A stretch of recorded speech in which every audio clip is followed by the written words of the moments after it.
connais bien.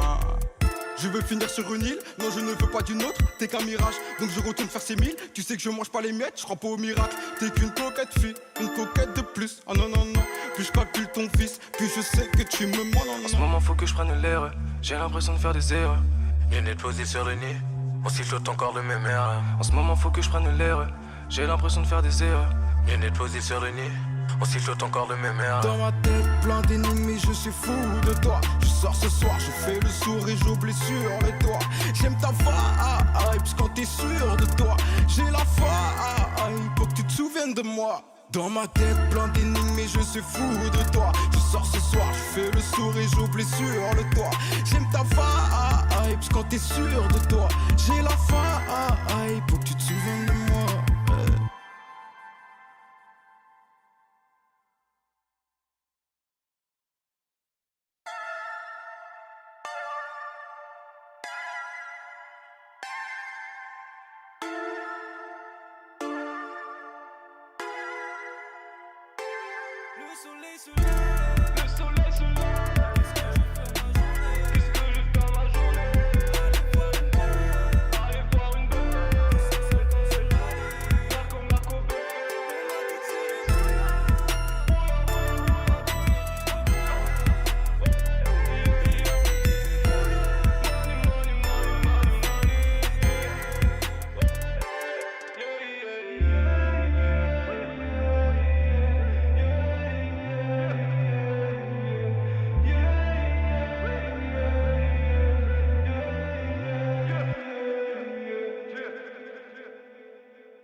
hey, hey. Blessé, blessé, blessé, blessé, blessé, je vais les blesser, blessé, je vais les blesser. Vida loca, vida loca, vida loca, je vida loca, vida loca, vida loca. Dépose dans le débit d'Anta, fais péter d'entrée, t'as l'écran, on t'est dans ta. On a dépassé les limites, on s'en d'abat quand tu imites. Tu sais pas rapper tes nas, tu nous fatigues avec tes gimmicks. Donc hey, laisse place, laisse faire. Regardez la piste, on déplace les sphères. Quand t'achètes, on le vend, on les laisse sur le ventre. Le plus dur c'est pas le faire, le plus dur c'est le vendre. Donc hey. Minuit, télo, appel masqué, visu très beau, l'histoire est belle, la fin est moche, des darons, la fin est proche. Minuit, télo, appel masqué, visu très beau, l'histoire est belle, la fin est moche, des darons, la fin est proche. Blessé, blessé, blessé, je vais les blesser, blessé, je vais les blesser, blessé, je vais les blesser. Vida loca, vida loca, vida loca, vida loca, vida loca, vida loca. Blessé, blessé, blessé, je vais les blesser, blessé, je vais les blesser, blessé, je vais les blesser. Vida loca, vida loca, vida loca, vida loca, vida loca, vida loca. On vient en équipe dans le centre, je baigne dans l'or quand tu baignes dans le sang. Y'a des gens pour dépanner, on est venu pour les panner. On n'est pas net, on travaille dur pour être sur le haut du palier. Donc pression zéro, pas de dérapage, parents héros. Dans la foule, du coup ne fais pas la folle. Quand on file, la filez-moi la fiole. Hey, wow. Minuit, télo, appel masqué, visu très beau, l'histoire est belle, la fin est moche, des darons, la fin est proche. Minuit, télo, appel masqué, visu très beau, l'histoire est belle, la fin est moche, des darons, la fin est proche. Blessé, blessé, blessé, je vais les blesser, blessé, je vais les blesser, blessé, je vais les blesser.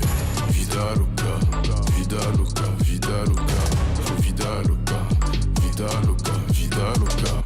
Blessé, blessé, blessé, je vais les blesser, blessé, je vais les blesser, blessé, je vais les blesser. Vida loca, vida loca, vida loca, vida loca, vida loca, vida loca.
Elle a mis le gloss et le fard à paupières. Elle écoute mes textes comme si c'était du Baudelaire. Pour devenir un boss, ouais, je sais ce qu'il faut faire. Je suis bourré de talent, pas besoin d'éthylotest. Tu reconnais le drip d'un vrai mec de Paname. Devenir quelqu'un sans mettre de banane. Tellement de rageux que je vais mettre le pare-balles. Ciel orageux, mais je flex toute la night.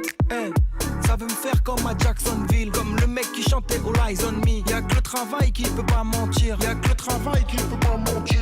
J'suis dans la way, je sais que je suis meilleur. Pas besoin d'avis, je sais que je suis meilleur. J'ai technique, vrai flow, vrai beatmaker. Mes hops ont tous fait une terrible erreur. Les yeux sur Wam, tous les yeux sur Wam. J'suis dans la boîte, je shine. Dans la boîte, je shine. Les yeux sur Wam, tous les yeux sur Wam.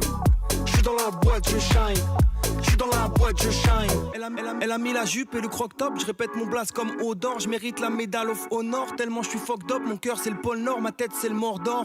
Elle a croisé mon regard, j'ai su qu'elle kiffait sans jamais qu'on se parle. J'ai goûté le miel, j'ai touché le ciel. Let's go. J'tape dans la lucarne à chaque punchline. Le bail est dangereux, y'a pas de fun fact. Le bail est dangereux, y'a pas de fun fact. Ils vendent leur cul pour le ralice, ils vendent leur âme. Elle m'a trouvé charmant comme le prince. Gros gamos allemand, grosse chaîne en argent. J'suis dans ce talent, je sors, je flingue. J'suis fort mentalement, j'porte les miens. Les yeux sur Wam, tous les yeux sur Wam. J'suis dans la boîte, je shine. Dans la boîte, je shine. Les yeux sur Wam, tous les yeux sur Wam. J'suis dans la boîte, je shine. J'suis dans la boîte, je shine. Douche de lumière, je baigne dans ça. Je sors de l'ombre pour amener les 100K. J'ai beau chercher, je vois plus personne en face. C'est le style, la manière et le mental. Je veux faire la diff sans jamais me prendre la tête. J'amène l'ambiance dès que j'arrive dans ta fête. Je fais du bif, je kiffe, je prends, j'achète. J'envoie des sons et puis j'attends que ça pète. J'brille même dans l'obscurité. Qui est plus frais que moi, aucune idée. Elle me dévore des yeux comme si elle avait la dalle. Et c'est déjà avec qui elle va passer la night. Les yeux sur Wam, tous les yeux sur Wam. J'suis dans la boîte, je shine. Dans la boîte, je shine. Les yeux sur Wam, tous les yeux sur Wam. J'suis dans la boîte, je shine. J'suis dans la boîte, je shine.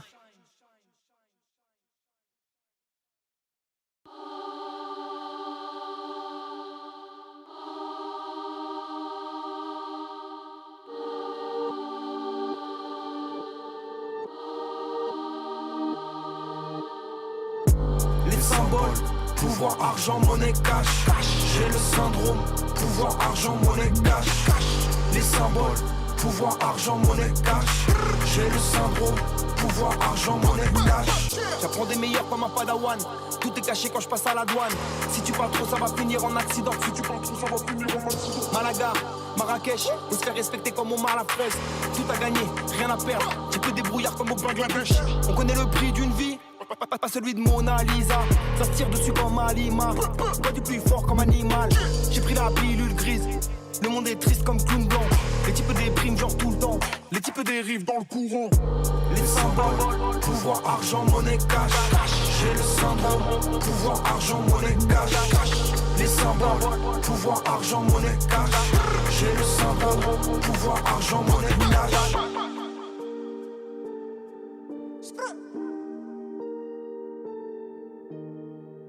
24, je m'envole comme avec un jetpack. Je descends de l'avion, je suis en jet lag.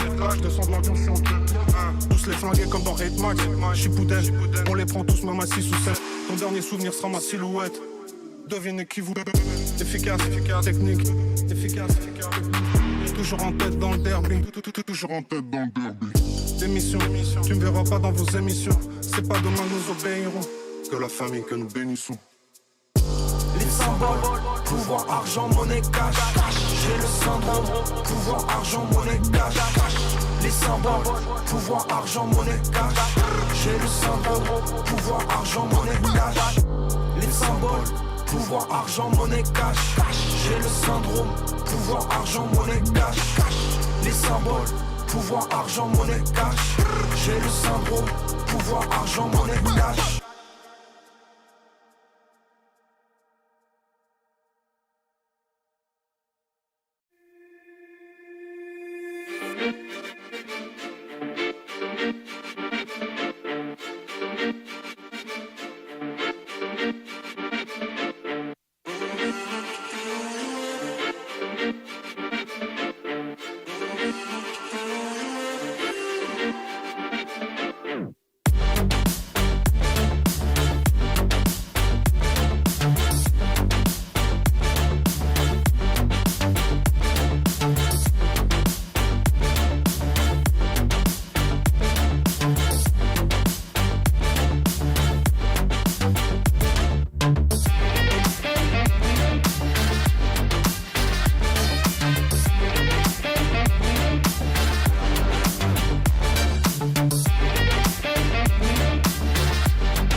Trendsetter, even better, I'm a legend. How I live so comfortably. Paper so big that you gotta read the summary. Baby, I'm a boss, come with me, I need company. For a couple hours, maybe a day, we'll be okay if I lead the way. We'll be okay if I lead the way. We'll be okay if I lead the way. If I lead the way, if I lead the way, if I lead the way, if I lead the way. I'm the only option. I'm the only option. I'm the only option.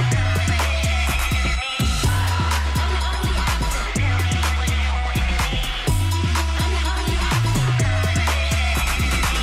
I got that. You want that? I got that. You want that? I got that. You want that? I got that. You want that? I got that. You want that? I got that. You want that? I got that. You want that? You want that?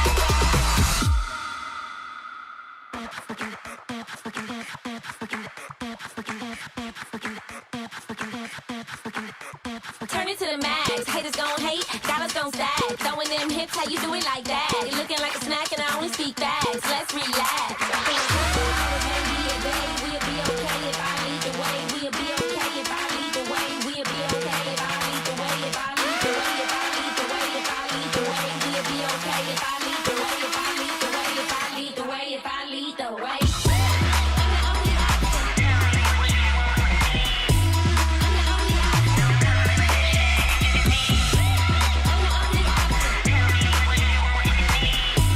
I'm the only option.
The next ultimate challenge for the world's best tacticians is waiting. Precision, dominance, unrivaled consistency. Finals one shot at this glorious trophy. 我觉得这个 MVP 属于我们 WWE 的所有人。It's time to play for ultimate glory.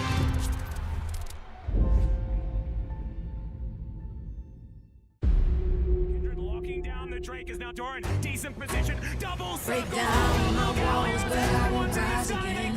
Cause I stand tall in my environment. How could I ever close my eyes and stay silent since they try to take me down with their violence? Oh, they go back in. Bishop flashes in. And down goes Knight.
choquer. Zéro limite, on est là pour les choquer. Ok, c'est parti, je suis là pour les choquer. Zéro limite, on est là pour les choquer. J'ai plus de limite, mes frérots comptent sur moi pour taire mes ennemis. Mon gars, tu m'imites, mais franchement, mon talent connaît zéro limite. Barreau dans la ville, sur ma route, y'a personne qui pourrait me tester. Je canalise ma colère sur ma vie, je suis déter, je sais que je vais le faire. Yes. T'as peu de chance de me voir venir en catimini. Je suis le seul concurrent qui vient défier le dojo du maître Shaolin. Midi, minuit, le charbon est le même, il faut juste que je brille. Peu importe la panoplie, y'a personne ici qui me copie. Yes. Le seul feu qu'on me formule c'était sur le podium. Ok, j'ai prévu mon coup, j'arrêterai pas de taffer pour le podium. Ok, en pleine vitesse, impossible d'agir avec maladresse. Si le job est là, tout le monde l'adresse. Fais-moi confiance, on est les bestes. Ok, c'est parti, je suis là pour les choquer. Zéro limite, on est là pour les choquer. Ok, c'est parti, je suis là pour les choquer. Zéro limite, on est là pour les choquer. J'ai mis un pied dans l'arène. Tout d'un coup, tout le monde sort de la zone. Zéro limite, zéro règle. J'ai pas peur de devenir une icône. Impossible d'avoir la flemme. Mon frérot m'a dit que c'est dead. Jamais, jamais j'arrêterai. Non, jamais, jamais j'arrêterai. Et on va viser le top pendant que la concurrence va encore flop. Le chemin est rempli d'obstacles, mais quand t'es une star, y'a rien qui te bloque. Rendre fier les miens et la finalité. La tienne est d'être sous le choc. Y'a personne qui pourra rivaliser.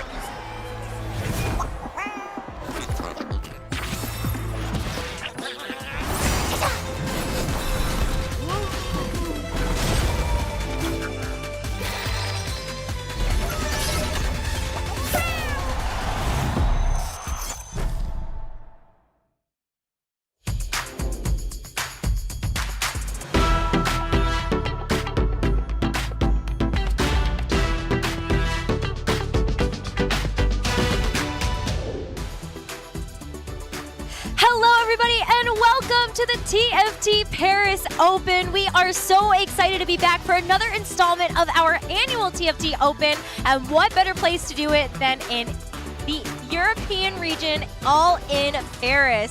My name is Necker, and I'm so excited to be here alongside my good friends to bring you one of the first days of competition here. And we've got 3 days to cover, so there's so much that we get to show off for all of you. I'm sure you know their faces, but just in case, we've got Mortdog, Panda, and Clement to kick off our day. And how hype are you seeing all these different shots from around our Expo Center? It's been wild so far, seeing everyone come together. You got to see all the preview shots there. I mean, even in just the last hour, I've gotten to talk to a ton of players who are just happy to be here. It's awesome, the celebration of this game. I don't know, I'm hyped. And we're just like, it's barely started, so it's going to be great.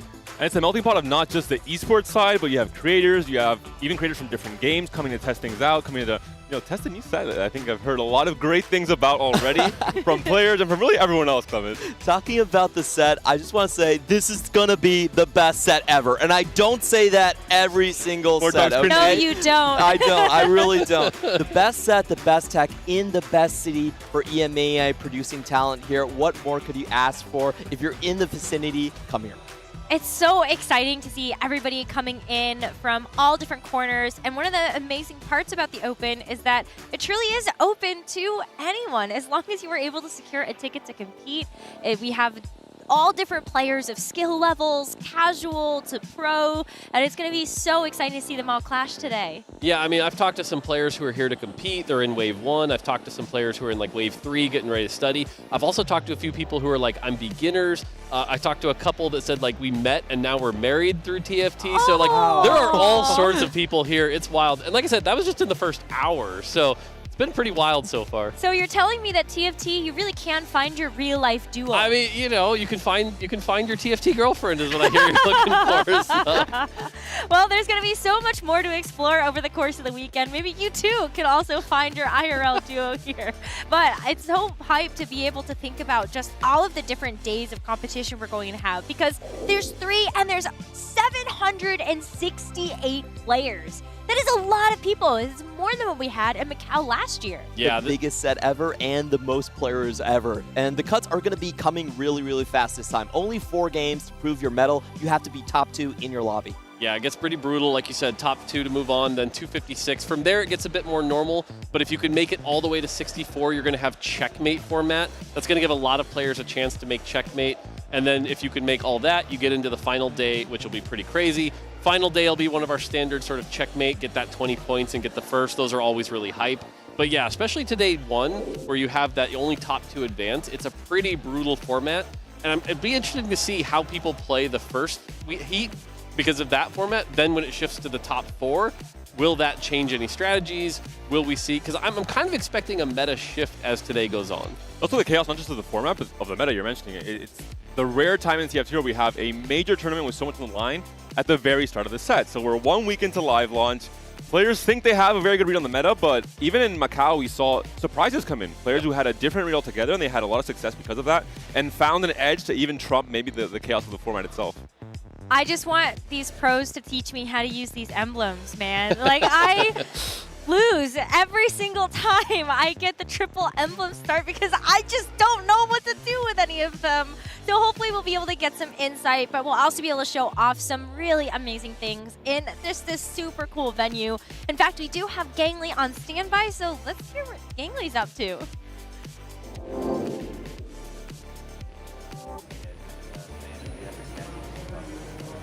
Pangu, aka Pangu's Bakery, but it's not just me. I'm here with Robin Songs, the godfather, the grandfather, if you will, of North American TFT. Robin, you've been to the Vegas Open, you've been to Macau, now you're here at Vegas. Talk to me a little bit about the energy of this venue.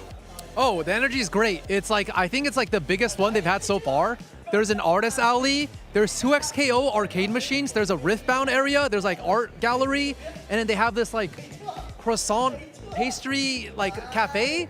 So like the vibes are good. Heat 1's about to start. Like they have we have like a Vietnamese co-casters here, Soju's over there, Milk's over there. I don't know where Setsuko is. I don't know where Dishov is, but yeah, the vibes are great. Obviously you had to travel quite a bit to get here. How early did you come? Did you get to practice on the patch at all? Yeah, I had to fly on Tuesday, got here on Wednesday night, and then didn't play a single game with the patch. So it's pretty doomed, but I played a lot of PvE, and I don't think much things have changed. I have a show match with Mordog in like an hour, where we're gonna be playing 4 computers each. So I'm trying to like think about like what's the tech for that. So I'm yeah. Can you break down the current strategy you have for Mastermind? Yeah, so obviously one computer I'm thinking open Fort, so I can just leave that alone for 2 stages. One's like reroll, so I could just like click D on that computer. One computer is gonna be like 4 costs, and then yeah, we'll see. Fast 9. All right, well, we've got so much more in store throughout the Paris Open. We're going to be showing show matches, we've got panels, and we've got games all weekend long. This has been Robin Songs. You're going to see him on the main stage a little bit later today. We've got so much more in store for you. For now, I'll hand it back over. Just leak the tech, Mort. Like, you got to take that and run with it, right? I'm just going to say that made me a lot more confident in our upcoming show match. I'm a lot less worried now. That didn't sound like a very good strategy. Well, I cannot wait. Already getting flamed. He can't even answer back more. Let him at least be on the desk with you. We'll have to get some words from the 2 of you before you go for the show match, that's for sure. We also got Makes on standby, so let's see what she's up to. Thank you, Necra. Well, I'm down here on the show floor as well, and hello to everybody from myself. As you can see, I found the wall where everybody is signing their own names, and I took it upon myself to sign my own name live on air, because I just figured that would be a really good content hit. It's so great to see all of the players, all of the faces that come here and make our passionate TFT community. So really, just enjoy the show, and back to you guys. I love it. That wall is going to be filled by the end of today. I mean, we still have people trickling in, and that wall is already looking quite full. I think we might have to hurry. The first break we have to go over there and get like a clean corner and write our names down. Yeah. We are definitely running out of time. Otherwise, I'll end up in the bottom right. Exactly, corner. like the least marketing areas, no eye contact. Exactly. But then hey, the bottom left, that's the spot. But we do have so much in store. We're going to be showing esports here on the main stage, but of course, make sure that you're checking out our co-streamers. And let's talk about the history of the TFT Open for just a little bit. We kicked things off in Vegas, and that's where Malala won our very first TFT Open, and he went on to achieve something that I don't know if any other player is ever going to be able to replicate. Yeah. This is the high that everyone is going to still be chasing to start off a set with a win in an Opens and then go on to win at TACCrown again. Legendary status. That's why he has 2 augments in this set. That is very fun, right? I mean, Mort, the fact that we were able to immortalize these players inside the game, someone's going to get one at Paris, right? Yeah. Whoever wins the Paris Open will get an augment. It'll be kind of how they win, so it'll be interesting to see like what they play and how they do that. But we try to immortalize that, and and who knows? Maybe it'll be a 2-time winner, and if it is, they'll get a prismatic augment, which will be pretty cool to see. That will be very cool. Well, I mean, we did have another winner that was in Macau just last year, and that was definitely a very memorable way to see Shitu win it all, right, Mort? Yeah, for sure. We got to see, this is when the 6 costs for everyone was getting to play with for the first time. Everyone was kind of learning them on the fly. And we saw that sort of, awesome game where he went to level 10, was able to hit the 2-star victor, stun the board here. And you see that final fight where the Corki was able to win it. And that led to his augment being Arcane Victory, where you get those 2 stuns on your board, that extra CC that can be really cool. But yeah, just a great moment for, the hometown hero there in Macau. So good stuff. Yeah, big for Sienna as well, where they had a bit of a drought after their huge dominance in the early TAC rounds in set 7, set 8 onwards. And then Americas, woke up, took over with replay and dish soap, and I'm really happy to see Macau go to them because I think they needed it. And now we'll see what happens here in Paris. I mean, I'm biased. I'm hoping EMEA finally, right? I want to celebrate the Parisian players because they have been so amazing throughout TFT's history. We started with double 61 on the win, and half of the TACCrown representatives coming from EMEA have been from France. So the local heroes are here to defend it, and hopefully they can continue the trend of always winning the Opens for the home crowd. It would be so exciting to see them, especially because we've got legendary players like double 61 that's here in the field, and he joins an elite list of other Tactician's Crown winners that are here competing at the event. And so I don't think it would surprise me too much to see one of those legendary greats win the whole thing. But if you've been inspired by any of this, maybe you want to come compete at an Open next year as we go back to Vegas, make sure you check out CompeteTFT.com so you can get all of the information about how to compete in the sets leading up to Vegas next year, as well as just maybe get started on your own competitive journey. I mean, Panda, you competed in KO Coliseum last set, so how was the website experience for you? It was great. I think we see so many times in Twitch chats and on Twitter, when's the next tournament? Where do I sign up? What is this? What is that? CompeteTFT.com. You'll have all the information there. That'll be your profile as a competitor. It'll be, every little bit of information you need to either find the next link to sign up. As long as you're high enough on ladder, that's the main thing. Grind it out, learn the game in and out, and then you have a chance to play in trials and in the cups as well, which are always a great experience. Uh-oh, I got a lot of work to do.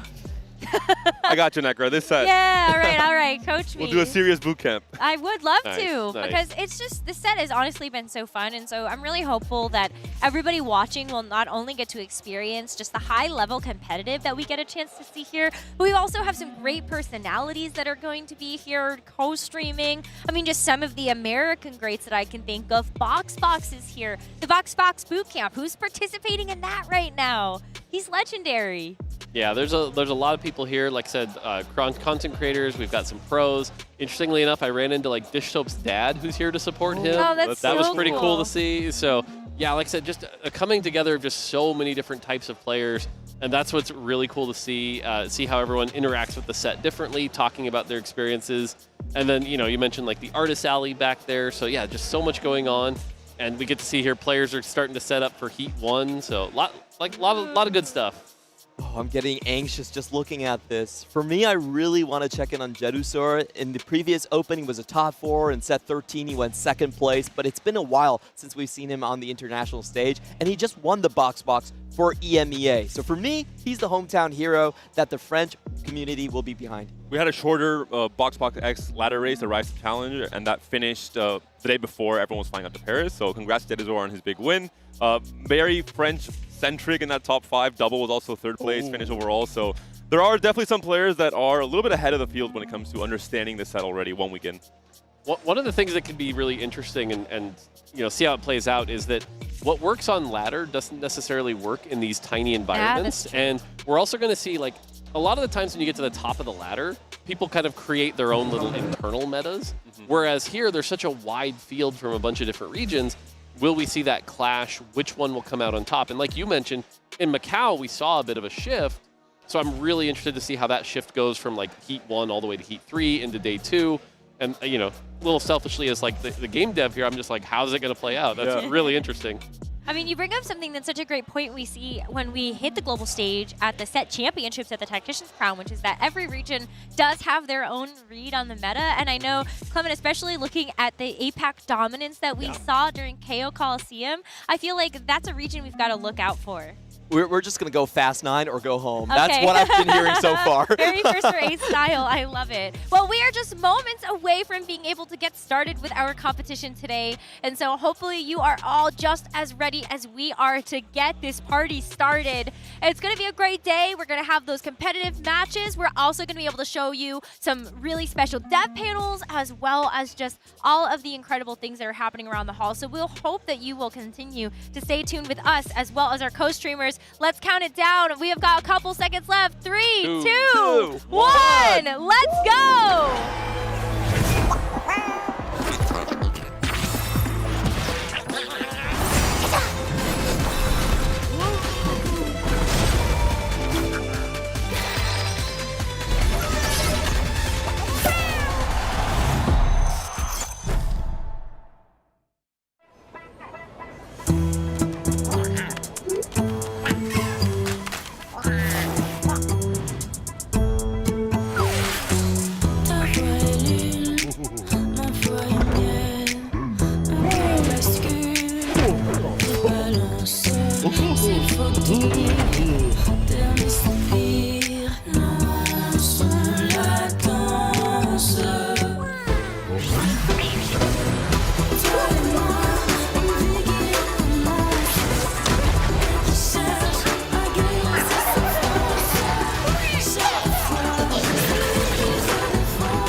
Bonjour tout le monde, bonjour Paris et bienvenue au TFT Paris Open.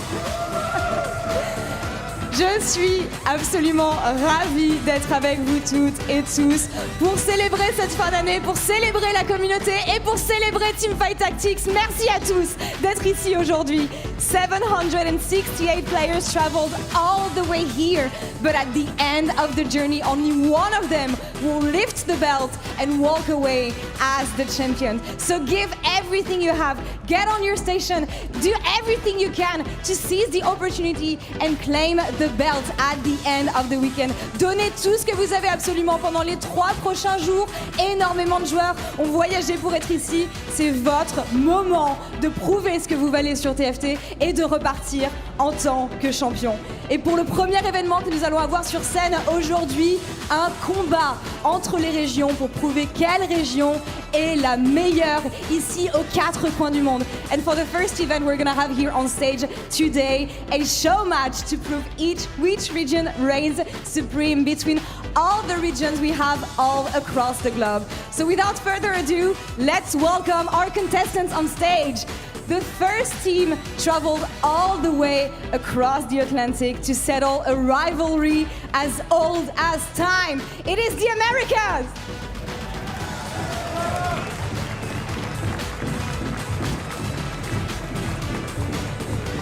Now moving to the other side of the globe, the region that dominated the last Tactician's crown, it is APAC!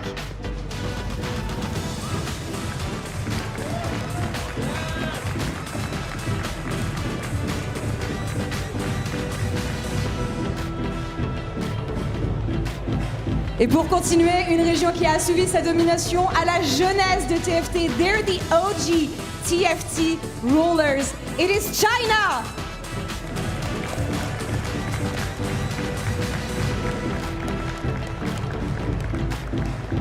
Et enfin, la région que nous attendons tous ici.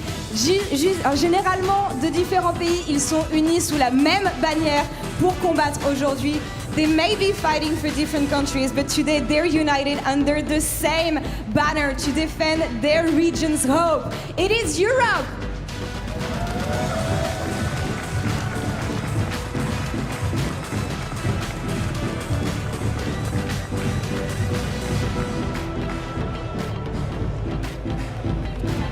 The stage is set. Tacticians are ready. Get onto your station and let the battle begin.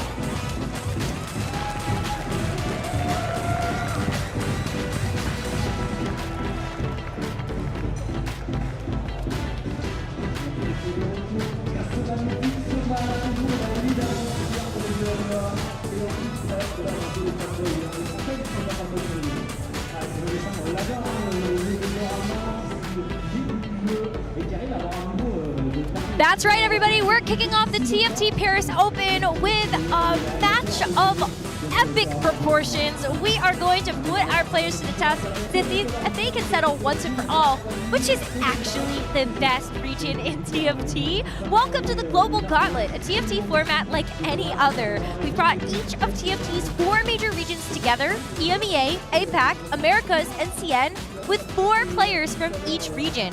But you might notice that there are actually only 8 PCs that are on stage. That's because after each round of play, our players will rotate between their PCs, musical chair style. Except maybe without like the seat stealing or like pushing people over or the music like that, or the music. But we'll just be playing a normal game of TFT until only one region is left standing. And then we'll crown once and for all, and very seriously and very decisively, which region is the best in the world. What do y'all think? I thought the open format was crazy, and then they said, I got one more in me. It's time to rotate. It's going to be really interesting to see how a team tries to make, I think, a general game plan for both PCs maybe, and then we have everyone kind of moving in that same direction, because if you don't have a general game plan, players might, want to play different units and itemize differently and play for AD instead of AP, so it can get pretty chaotic, I think. I think one of the interesting things is this is going to show all the different ways TFT can be enjoyed. I think a lot of the times on these broadcasts we focus on that single player sort of, I got to win the game. But this is a chance for 4 players to kind of like interact with each other, move around, and frankly have a little fun with it, right? Because, Solo Gasong is going to be sitting on a computer, then move to the next computer, then get up, come back and be like, what'd you do to my board? What happened here? And so with the different skill levels as well with each of the regions, it'll be fun to see how they all make it work. I really want to see if we can actually listen in onto some of the comms. Maybe they're telling the other players, don't sell my units, right. Build a certain combination or something like that. I think the standout region for me has to be CN. They have the only TAC round winner on the stage right here in Hwanmie, and 3 of their players are actually current TPC players. So their memo seems to be very different from the rest of the regions. I mean, Shikwa and Senpai both actually went to the TFT Macau Open and did really well. I mean, 79th for Shikwa, and then Senpai got 90th. Like, that's really impressive, all things considered, in terms of the field of competition. So I'm with you. CN is super stacked. It's also one of those things when you hear that number, you might be like, oh, 76, whatever. But like, again, in a format like this, if you can, in the open, if you can just, get past the first round, that is a big accomplishment, right? I know talking to a lot of the players, some of the lobbies they were getting into are stacked with like 3 or 4 really good pros and things like that. So that's pretty cool. And yeah, so I overall agree that like China's probably the favorite going into this event. I think the Americas as well, though, with like Box and Rainplosion, could also pull out some stops here, and especially in kind of this lighthearted format, that's where someone like Box might do a little bit better. So we'll see. I think also synergy might be important in communication. If they have a kind of a leader role who is anchoring the team in terms of the entire game plan, could be a relevant part of the show match as well. It's a unique format. I think no one in the world has ever done anything like this, so it's going to be a learning experience for us as casters, but I think also for the players. And we'll see who adapts quicker to the format. Yeah. We might not have the highest elo players, but I think our players from APAC have the best aura. If you just saw Twisted Fate on our screens right there, that is actually a model.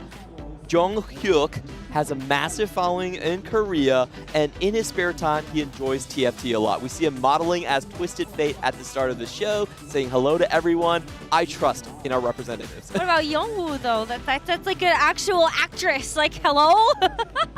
Korea comes stacked with talent, and then from Vietnam as well, we've got two massive content creators. Rua and Yu LeBlanc are both hitting the stage. Maybe there's a bit of a language difference there between the two countries, but I feel like you're still all able to speak the same language of TFT. Maybe there's some context clues that you can set up in terms of item slams or just units that you put on the board, or in the team planner.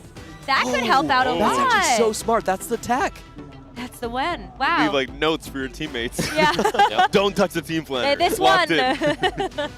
Yeah, the one time we did a format like this was actually at the pre-party for the Vegas Open, and I got to participate in that, and you know, it was like me and Skara and Toast, and we would be rotating PCs, and it was pretty wild. So it can definitely be a lot.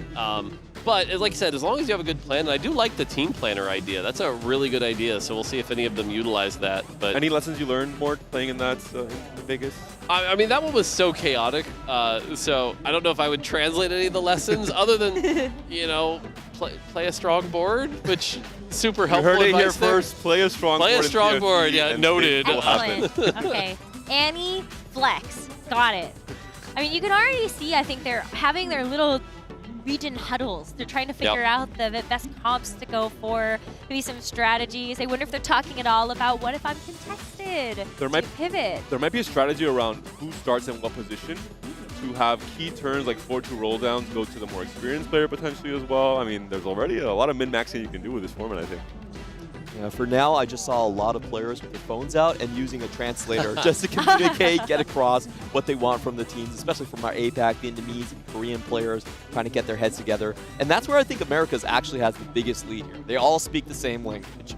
EMEA as well. Everyone, I think, is proficient in the English language. At least I hope so. I think so. We've got some really amazing... Youngwoo fighting. Yeah, EMEA has a really stacked roster, though, too. I mean, we already pointed out Sologa Song, as you said, Mort. But we also have Eyes, Hollythoth, and Katawin. And all of these players as well, I mean, like, they're huge content creators. I think there's actually a level of experience that comes with that. Not only are you playing TFT basically non-stop to create this content, but you're also maybe trying new things that other people might not necessarily agree with as a strong thing, because you're trying to make something for fun or for content. Yeah, Solo and Hollythoth both relatively established. Solo as a player more than anything, the streamer as well, and Hollythoth as a co-streamer for the Turkish community. There's the game plan right there. Yeah, they've got the team planner open. They're talking about what they're gonna purchase. Definitely making a plan here, and you know, it'll be interesting because this is definitely one of the sets where that's not really the best strategy. You know, sometimes you have to adapt to the things you hit, the augments you get, and so you can go in with a strategy like this, but I've even seen on ladder the players that do this are often the ones that are ending up in the 7th and 8th position because it's not a set that you can really just 100% force if you get the wrong items for it or you just don't have the right start for it, you know. Porte, can I hear you say the magic words? The F word for TFT? You know, it gets misinterpreted so much, but yes, it is a set where you need to be fun. No. So close. All right. We almost got him. It's a hopefully flexible set, but this format in particular, it's pretty hard to be flexible because it's like, again, wait, I thought we were playing this, and then you come back to the computer, it's a completely different comp. Like, that's going to be a little tricky. Yordle reroll for one of these. Easy. It's definitely an easier Yordles. one if you get it going. So. And you generally have to roll a little bit less with the Yordles coming in your shop at 6 Yordles, Yeah. so it's less actions per minute on that PC at least. You have more time to think of everything else. I think that's a great idea. Also, I think unlocks is big because there are key turns where you can have an unlock come in where you don't have to roll. You have some stability around having that spike on your board, and you can commit more time to the rest of the PC. That'll be relevant maybe in Mastermind tomorrow for you, or today for you. Yeah, that one's going to be tricky. So. But that's where the team planner can come in handy. The fact that it can track the unlock units that you want to have in your board at the end of it, you can easily pull that up and kind of gut check where did my teammates try to go with this and see if I can actually help get those unlocks at all. And this is one of the reasons I love casting with Mortdog, because he actually has all the stats here. He knows all the transitions. True. I'm going to start digging into it. I know it's a little bit early, but I've heard from the players that maybe Kraken is probably the best item to start your transitions with. It goes into so many different AD lines. Mortdog, do you have the secret tech on maybe which item start is probably looking the strongest? So, I mean, the thing with item starts is Ginsu's is usually a really safe start that'll get you a lot of tempo. It's just so good early. And you'll usually win a lot of your early fights, which will preserve enough health. And there's enough units in the late game that can play around Ginsu's. It's kind of become this really good slam throughout the whole game. I think Kraken is a nice backup if you don't get it. Because Kraken, again, the fights are long enough for it to get its max stacks. And then once it has that max stacks, the item's values are really, really high. What we've seen a lot of people go away from is actually the AP items. Mana generation and the attack speed items have been the big name of the set, I believe. You know, you see even like some of the Invokers or some of like the Annies that'll run like double adaptive plus a Nashers or a blue buff or stuff like that. So we've actually seen a bit of a shift, and even in the carousels, the other big story I think is that not a lot of people picking up these spatulas and frying pans right now. Emblems with traits being a little less powerful have been a lot less desirable if people haven't really figured out those lines yet. Yeah. So hard. Yeah, and I imagine, especially in a format like this, if we see a carousel with like 3 spatulas, they might all get avoided. I will say, comeback story for Cloak as a component. I think there's a lot of great melee carries who really need and want Kraken for Bel'Veth, for example, but QSS as well. BT is relevant for unlocking H-Fox, for example. I've been a huge Slayer enjoyer, so I'm happy at least we see some more balance on the Cloak side of things. Historically, one of the lower prio components in TFT. Yep. Cloaks and bows, hot commodities, that is for sure. Yeah, definitely. And like I said, a lot of the AP items haven't been as exciting because people, you know, it's like, if you want to cast once that's really big or twice really fast, it turns out casting twice is pretty good. So I imagine that's going to be the case here. And hopefully we're going to get started soon. The players are kind of figuring it out. And this is why we're warming up with one of these, just figure out all the tech, you know, get it all set up. But should be a lot of fun once we get going here. And on the side, we can actually, like, throughout where we're sitting right now, we can see a lot of the heats have already started on the main event. So players are playing on the side. And like I said, already a lot of great TFT going on here at the event. We're going to try to get updates for everybody as the floor continues. But if you want to check in on any of the Paris Open competitive play that's happening in these heats, then please make sure that you check out all of our amazing official co-streamers that are here on site, as well as tuning in from home. They're going to be bringing you a lot of the different lobbies that we have here. We're going to be focusing on a lot of fun elements that we've got going on here, like our show matches, our dev panels, our game shows that we have as well. I know, Mort, you're going to be participating in some of those game shows too. Yeah.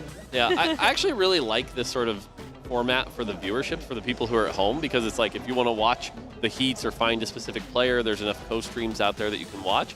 But a lot of the times, if you're not at the event, you don't get to see those dev panels or things like that.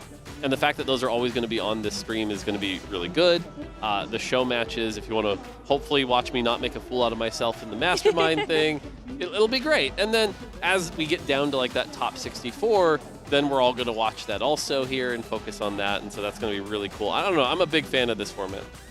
And there's just so much happening on this first day that it is really hard to have a clean narrative arc following, you know, so many different players at once. So I think it makes sense to let the co-streamers take a lot of that load and be able to hone in on specific regions, specific groups of players, like we see with, you know, Soju and Froden and Milk and that whole group, the Vitality, for example. And then tomorrow, once it narrows down, we have a clear idea of the meta, of the players who are qualifying, and of what that stage will look like coming into maybe the final day. I hope we get some really cool things happening on the floor. Like, that's what I always get excited about. Like, we got a 3-star 5 cost really early at the Macau Open. I remember talking to Rose, the player that did that. And it was just so cool to be able to get from his perspective, like, how that happened, how that all came together. And so if we see anything like that, we're definitely going to get the tune in there. We actually had in Macau the Forbidden Tech, the Exodia Tech in TFT with the shield, the crown, and all the Tacticians. Right. And the infinite gold, which I, as someone who should be quite informed about the game as a whole, did not know that I was even in the game until I saw it live, and I thought, is this guy cheating? Is he hacking? What's happening here? And then I found out, and I've never forgotten, obviously, since then, because it was an impactful thing to see in person. And if you want to find 3-star 5 costs, I just have good news for you. We will be keeping track of YBY1's games throughout the day. He was the one that found 3 of those 3-star 5 or 4 costs during the previous TAC round. Don't worry, we got you covered. We'll have all the clips. I need the roll downs. I need to see just how fast this guy moves. We always tout him as one of those players that has super high APM. But boy, does this set sometimes feel like I'm getting mega APM checked on some of these roll downs. Yeah, talking about fast players, I think Setsuko is one coming in from the Americas. The first one hit Masters, 40% win rate doing so. Really, really fast players coming in for that one. And for CN, one of their all-time greats, Hwanmie, this set. A lot of players have been looking towards him. He's been really creative at the start of sets. Again, plays a lot of Ishtal, and he's also playing in our global Gauntlet. So it's going to be fun to see if they can actually pull an Ishtal in this type of format. Yeah. Would be a nice kind of first check on Hwanmie as a player, on his success already this week, and kind of see what he's bringing to the table for this weekend. Maybe not the match players should be watching to see how to what to compete with in their own heat, but there are some probable things to take away, I think, from key players like Hwanmie, for example. Yeah, and what you're seeing on the screen right now, by the way, is players actually playing in their heat right now. Like, this is them really competing. You can see some of the pressures, and talking to a few of the players here, a lot of them, this is their first LAN event, right? Some of them are pretty nervous. It's like, oh, I have to do this in a place I'm not normally comfortable playing, things like that. For others, this is, now that we've done a few LANs, I remember when Setsuko came to the Vegas Open, it was his first LAN, and fast forward, now he's done a bunch of events and things like that. So definitely different experience levels that can make a big difference. The noise levels, things like that. So yeah, and just really good to see. A void comp there, it looked like a little bit. So, one of the big winners of this current patch. I'm hearing from a lot of players right here. You play around your 4 cost, and that's something I hope we can see around the meta, is that 4 costs actually get played a little bit more. The tempo slows down a little bit. On level 8, you have to roll more there. I've been a huge Warwick enjoyer this first week of set launch, so fingers crossed we get to see some Warwick action. Wow, look at the crowds that are already developing. I mean, talk about the LAN environment being so different, but one of the things that I remember so vividly from the Vegas Open is your friends watching you, cheering you on, actually being able to kind of like see the pop-offs of the people supporting you. I wonder how much that gets to you as a player. I mean, that would just be so intimidating, I think. Yeah, for sure. And like I said, that's one of the things you'll see is that the main stage right now, mostly, pretty light because everyone's looking around and trying to, figure out where they're playing. But once you get to watch your heat, we can already see like various groups just watching their friends that they came here to support. And there's a lot of different groups that have come around here. So yeah, definitely really neat to see. And that's what I see, is a lot of just different huddles as I look around. Yeah. Especially if you're playing in Heat 3, for example. Some players maybe are more, morning people. They want to play earlier, but you have the advantage of seeing later on. We see Frodan there competing as well. So yeah, that's Frodan actually being watched by Gavin, who's Magic the Gathering designer, stuff like that. So already seeing a lot of big names here. I just saw Sajam walked by earlier. So yeah.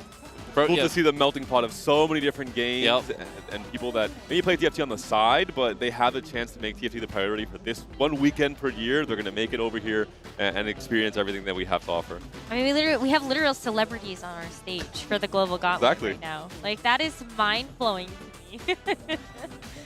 I just want to say the Korean social team, they have been doing such an incredible job. We have QWER at the previous events. They were in Los Angeles as well, and this time they get models here. Every time we have a meeting in APAC, the Korean team is always the one that everyone doesn't want to go after them. Because if you go after them, it's just like, it's kind of hard to match up. They're raising the bar. Yeah. Yeah, the aura for sure.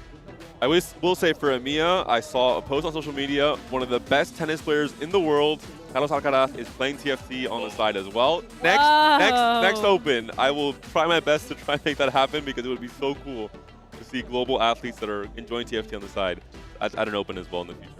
I mean, it's like just impressive to me how many people love TFT, whether they're loud and proud about it or it's kind of like a secret side hobby. It has, and has consistently been the largest PC strategy game in the world. So cool. Yeah, we always talk about that, right? That like for TFT, it's a game that you can always come back to. It's always there to support you. for a while, I think we still call it this, but we always call it like everyone's favorite second game. You know, so it's like it's my first game, Mort Dog. Yeah, that matters. and that's what matters. But that's the point, right? Is you can come in and enjoy. And I think like right now, we've got Lore and Legends, which is a set that seems to be being received pretty well. But it's also pretty approachable, right? You can play verticals like Demacia, Ionia, Noxus, stuff like that. Or you can go pretty deep and figure out how to do these Fast 9 strategies and pivot around and go into Annie and stuff like that. So hopefully it's the kind of set that everyone can enjoy.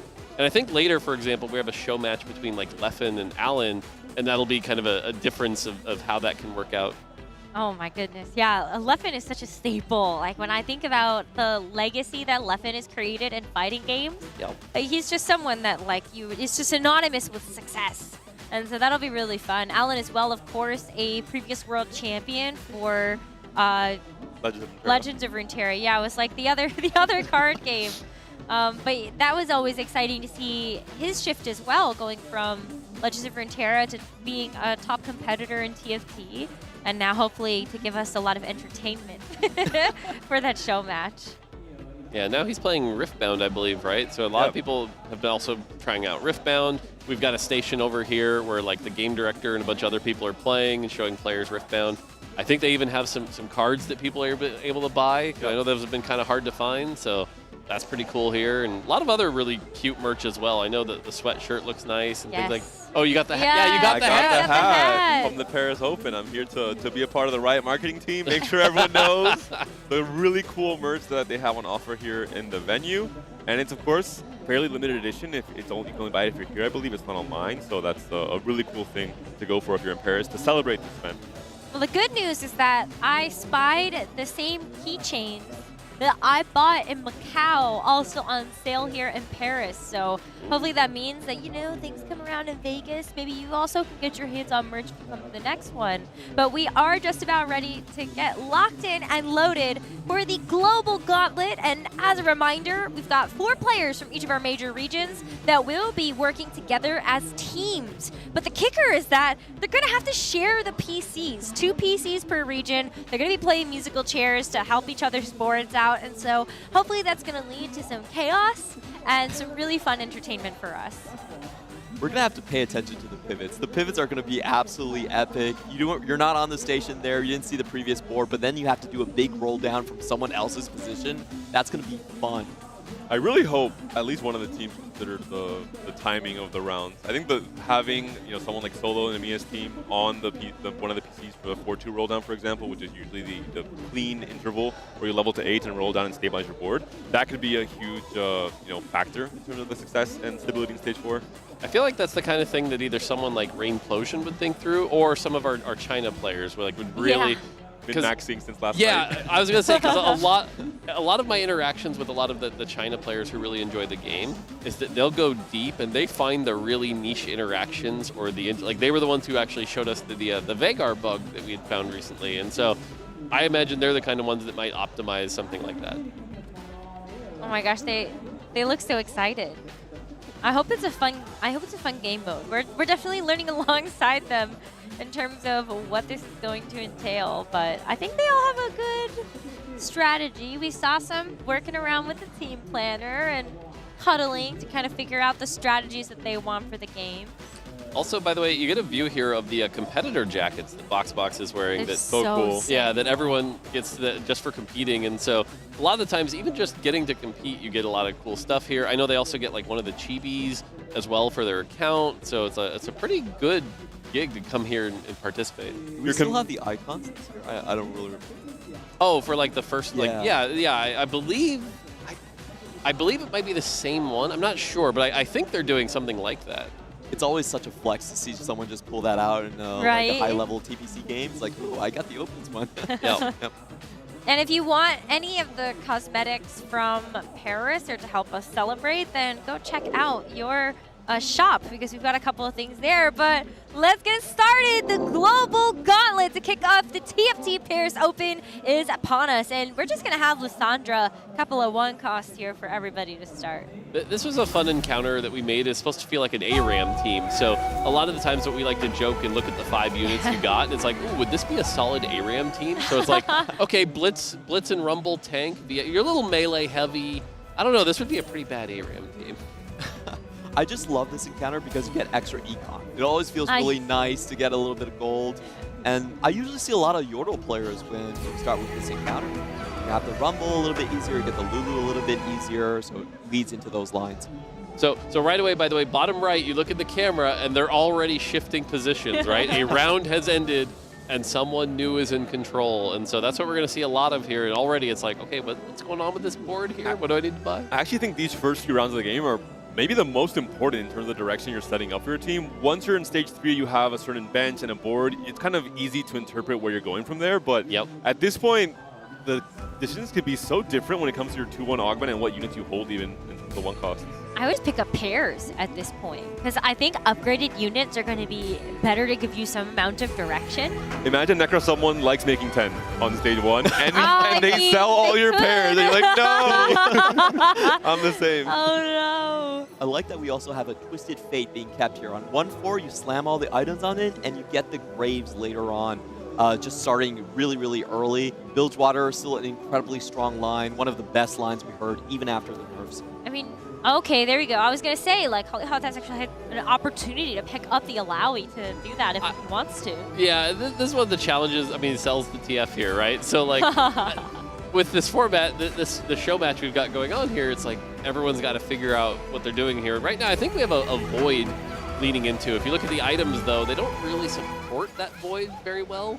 You need kind of something that you can slam that IE on or maybe a Quicksilver. Well, Solo maybe can get the EMEA team back on track here in terms of the augment choice. I think maybe they plan the EMEA team having Solo on 2-1 for the augment pick and the general direction of the game here. Definitely. He goes with Epoch. He could... the big thing here is you can use this to get Bard early. Solo was about to leave after picking the augment. It's still 2-1, Solo. He's already getting up. Yeah, he could use the rerolls to go for Bard, but it looks like might just be kind of going a Void angle. Has the Cog 2 at least, and is going to be able to use that Void mod on Cho'Gath to get a little bit of extra front line. Just a tiny amount. Piltover as well, giving the Blast Shield. Blast Shield, 20% health for the team. So that's going to be pretty nice as we move over to the China. Much weaker board here. You know, at least have some econ. Things are good there, but a Rumble 1 is not going to be able to survive very long. For Americas, we do have the Yordles online. 4 Yordles on 2-1. Someone did their homework in trying to find all of the characters there. And it's not even a Poppy. It's just naturally 4 Yordles.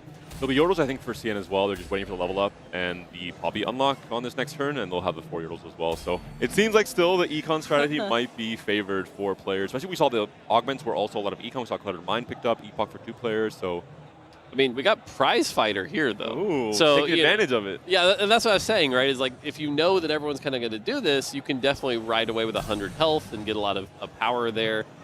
And so, looking here, and I think the camera's not quite matched because I bet Box is not APAC. But at the very least here, another strong start here. Shen 2, you could get an Ionia board. It's going to level to 5 here. I like this kind of play. Yeah, you can put in the Ionia early, 3 Ionia. We don't know which Ionia version it is, but at the very least, if it's something like the XP or the gold one, this is a great way to run away with the game. That's probably one of the earliest Kennen unlocks I've ever seen. 2-2, you can see on your left side, that is crazy. You have the unlock box right there. Very, very strong unit early on. Pairs with the Rumble. Go into it. I wonder if Bilgewater start. Any Bard unlocks next turn. We have a few players who have free rolls with Epoch and with Trade Sector. Would be interesting. Yeah, Bard's definitely something really fun. And it looks like it is, okay, Ionia, Path to the Prosperous. Perfect. So it is the gold one. This is a strategy I really like, by the way, is you can play Ionia, get the gold, power level, play aggressively. Then on 8, you can use your AP items to put on Set. And Set is a champion that a lot of people haven't been talking about, but can really swing games very heavily. The dude is a beast. He's so good. And it's so cool that you can unlock him on a PvE round. You actually don't need to solo frontline something against another person and risk losing. Yeah. You can just do it against the creeps that you know you'll beat. Unless you forget every time and have to do it on 5-1. Really? I wonder who could have done that. Yeah, we see a 4 Yordle board here. Has the items on Teemo. Teemo can be a little challenging because he really needs mana and attack speed to get that poison to start hitting the back line. Otherwise, he's just a little bit too slow. Typically, we've seen Yordles do better with the Tristana. That's been the more traditional line that saves a little bit more health. And so this is a spot where, you know, if this was a more competitive match, I'd be a lot more worried because This is where you're going to bleed out a lot of health. I think with enough front lane though, Timo, and after the buffs this last few patch, he is a lot better. It is obviously less focus fire as you're mentioning, so you sometimes have these terrible losses where there's 4 units who are about to die, but they're taking a lot of HP because of it. Yeah, thankfully on the other side, he's up against this Kog'Maw that didn't really have any items to support it, and so actually is going to preserve some health here. Is going to win the fight, which is good. And so you can see on the other side, Yordle versus Yordle board. This is going to be one of those fights where you save some health. On the other side, though, we see a Ginsu's Trist. And like I said, this is what you usually see in the early game, is the Ginsu's Trist able to preserve you a lot of health. Especially with the knockback as well. So once you start to get walked on, you actually get a little bit more ramp time to also kill a unit. And we finally get to look at all of our augments here, right? And we see Prize Fighter. We see I forget the name of it, the Rod one here. So 2 combat augments, also Pyromania, so 3 combat augments. And then we have 5 of the sort of the econ stuff you'd expect, right? Your Slammin', your Epoch, your Trade Sector, and then late game scaling as well. So definitely some options there. It looks like, my guess is if you look at the China board, they may have done this to get the extra items to roll off of TF, right? And try to use that to get some extra value later. Couple high value units here. I really like transitioning with Ahri just off the carousel. I feel like she's low-key one of the strongest AP item holders early on, and not a lot of people have caught on. But as I say, that instantly sold, so not going to fit with this board. And this is a really strong board already. Poppy 2 has been found, so a major tank to scale for this Rage Blade on the Tristana. Once you find a Tristana upgrade, that could be a really scary board in Stage 3 as well. So interestingly enough, by the way, we see the Cloak get slammed on Rumble as opposed to the Kraken that it could have been on Tristana. So I think this is where the show match format kind of kicking in, and maybe we might see that get moved when a different person sits at the seat and goes, that's not where that's supposed to be. The great thing about this set is we have so many more removers. Yes. I always wanted to ask, is that like intentional design because of the unlocks, or it was just like a general trend thing? Yeah, as we were playtesting the set, what we would find is that you'd have situations like the Ash Tryndamere, so like you'd put all the items, then you need to remover them, or you do that later, and that would cost you 2 removers. And so having so few removers because of the unlocks would put you in these situations that felt really bad. So we just said, hey, have a few extras, do what you need to do, and overall that's felt pretty good. Prize fight. Oh You're my gonna gosh. get the items. Oh, Yeah. next round. That's a 100 streak as well for our first EMEA account. APAC as well is going to be at 100 streaking. Yeah, and so here's a situation where you see really good items here. These items can be played on Graves, they can move to Misfortune later. You can do a lot of things with these items are solid. It's just the board is so weak. But if there's one region that can get away with this, it's China. What they're doing is they've got 53 gold. They're using this to maximize this. I'm so impressed that they already found a Jarvan 2 and sold it. So they had some good communication between players. You probably didn't do that in one round. For sure. On the other side here, we have a Nico 2 with some decent items here. This should be a pretty good matchup. The Nico 2 should be pretty favored, providing that slow. One of the things that Nico, I think a lot of people don't realize, is has that full AoE slow that can really just make the melee champions do so much less damage. Also just generate a little less mana. Gonna get through this, and yeah, sure enough, the Nico's not even gonna die. Caitlyn without items feels like a really rough unit to use. You need a lot of items to get her to cast pretty quickly, and without that, she almost feels like a dead unit. I feel the same way about Jin. Yeah, Jin without Ginsu's is another one that, like, he doesn't really do a lot, but once you get a Ginsu's on him, he can carry you all the way to, like, stage 4. Triple item Jin in stage 2 and 3 is so satisfying to play around. Seems like he does so much for 1 cost. Yeah, exactly, and I think that's where I talked about, earlier, the Ginsu's opener can just save you so much health here. We did hit a Poppy 2 and a Trist 2, so yeah, overall, this is a really strong Yordle start, and this is the kind of Yordle start I think right now a lot of the ladder players are like, but wait, this board is strong and I get extra econ and reliable upgrades? Really? Is this balanced? What's going on here? We did see the item transfers from Rumble 2 finally to Poppy 2, a better tank obviously, but we still don't see the Kraken Slam. I think maybe EMEA team is deciding that they want to play around some form of AP, still maybe with Anti-Flex, and they don't want to slam Kraken to go into that line later on. Playing a much greedier style of TFT. If that were true, the one thing that kind of scares me is, like, got these extra tiers. Like, I would be slamming that adaptive helm at the very least. They made the blue buff, though. They've got the components.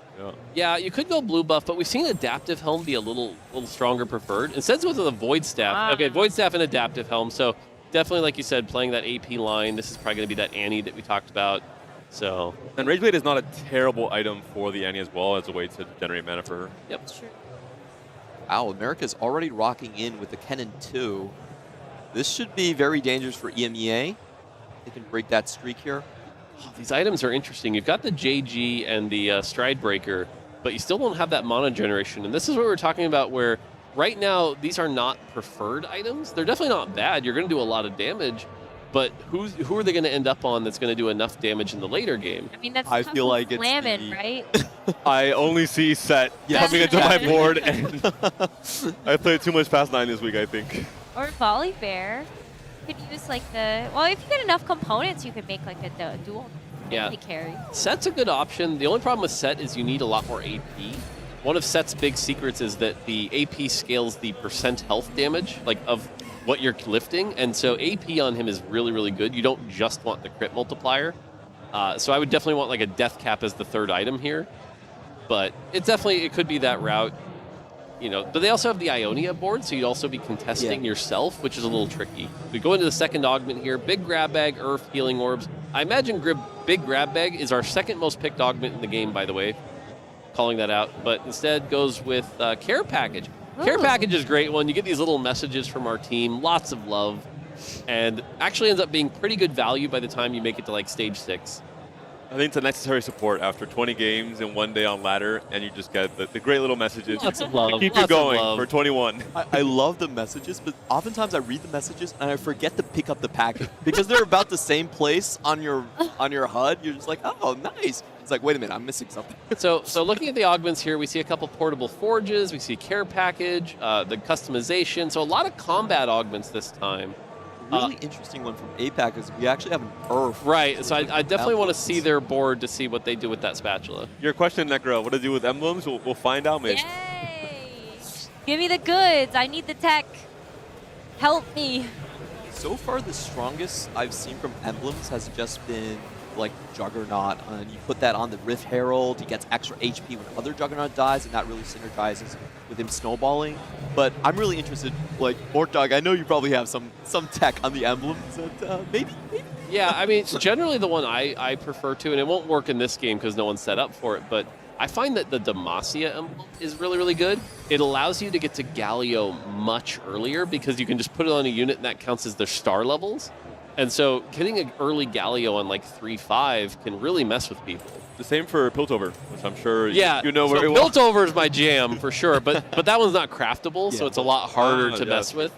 But yeah, you can see here possibly looking Noxus. I was going to say, maybe like Draven reroll. Yeah, the challenge with the emblem here is that Noxus is the kind of comp that you really need to have a strong start and be really aggressive with.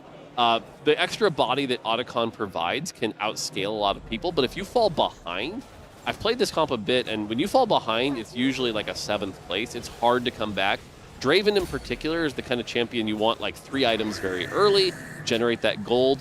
Often if you can like heroic grab bag a Draven on like, you know, very early, that can be powerful to get that going here, but without something to scale him up here, he's just not going to do enough damage and really struggle to just even kill this like 10-1. Because the other thing, the way Draven works is he has to cast a couple times to get those axes to throw before he really does big damage. I just kind of thought about something. Is this set up in a way that you could fight your own teammate? Yeah. Yes. Yeah. It's kind of a mix between double up and 4v4 in the 4v4 that's format. wild. You have to try and put, yeah, you can know for sure. I guess an augment like Know Your Enemy after the change is going to be very good in this format. And for 4v4 as well. When we made that change to Know Your Enemy, I immediately was like, okay, 4v4 players are going to love this because now not only is it actually a decent augment, but it also gives you that value. That's pretty insane. I'll definitely want to see what China, by the way, you look, both took Portable Forge. Artifacts this set have generally been, I think, a little more safe. They're fine. There's nothing that's like incredibly game warping, but actually you see here, and this is a Slayer item, so talk to me about this one. Hellfire Hatchet is going to be really interesting. I wonder if they go into a full Slayer line. I think Buildwater as a whole is a very hard line to pilot in a format like this, where you're only on your PC for 1 round, because there's so much to do. Even I'm kind of scared to play Buildwater in some games where the decision-making in the late game is so complex around staying in Buildwater more and being greedier, trying to get more Serpents, or pivoting off of it into a stronger board, for example. So I'm really curious to see what CN does with this game, especially going into stage 5. I love Bilgewater. I am like a Bilgewater one trick. I just love this composition. I think like actually it's not as complicated as you might think, because there are certain items that are just simply better than others in terms of like the Bilgewater item pool. And if you just like hoard your serpents, maybe you just give it 4 turns, allow the player that kind of started or you think might have the better read on Bilgewater to spend the serpent and kind of figure it out from there. This looks like a really clear path to Bilgewater and just going fast 9 legendaries from this spot. You have all the wardens lined up. The hatchet's actually really good with Volley Bear later on. And if you can get with some of those HP items, you have a 700 HP citrus item you can buy from the black market. That would be a good synergy there. The pile of citrus. Yes, the pile of citrus. I don't remember any of the names correctly. I just know Lucky Doubloon, maybe not so lucky anymore.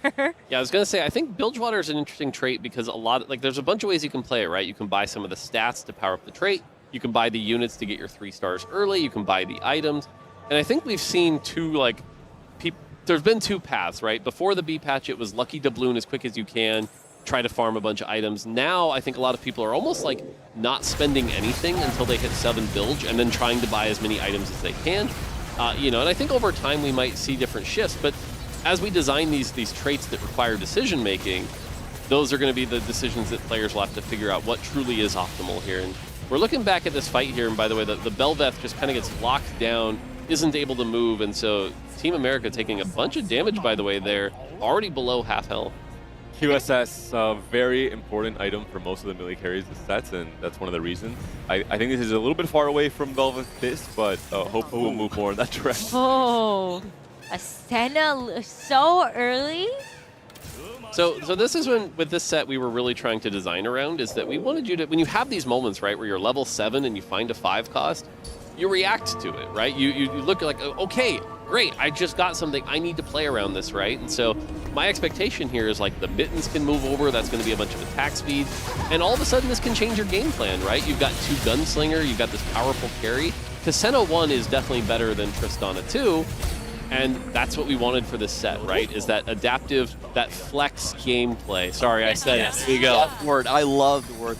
And I really want to see if they try to rush for the 8 Yordles here. That gives you about 6 gold per turn, but now you found that Senna, hey, maybe you can delay that. You can hold on to the interest a little bit longer. It's not always the correct call to just instant level 8.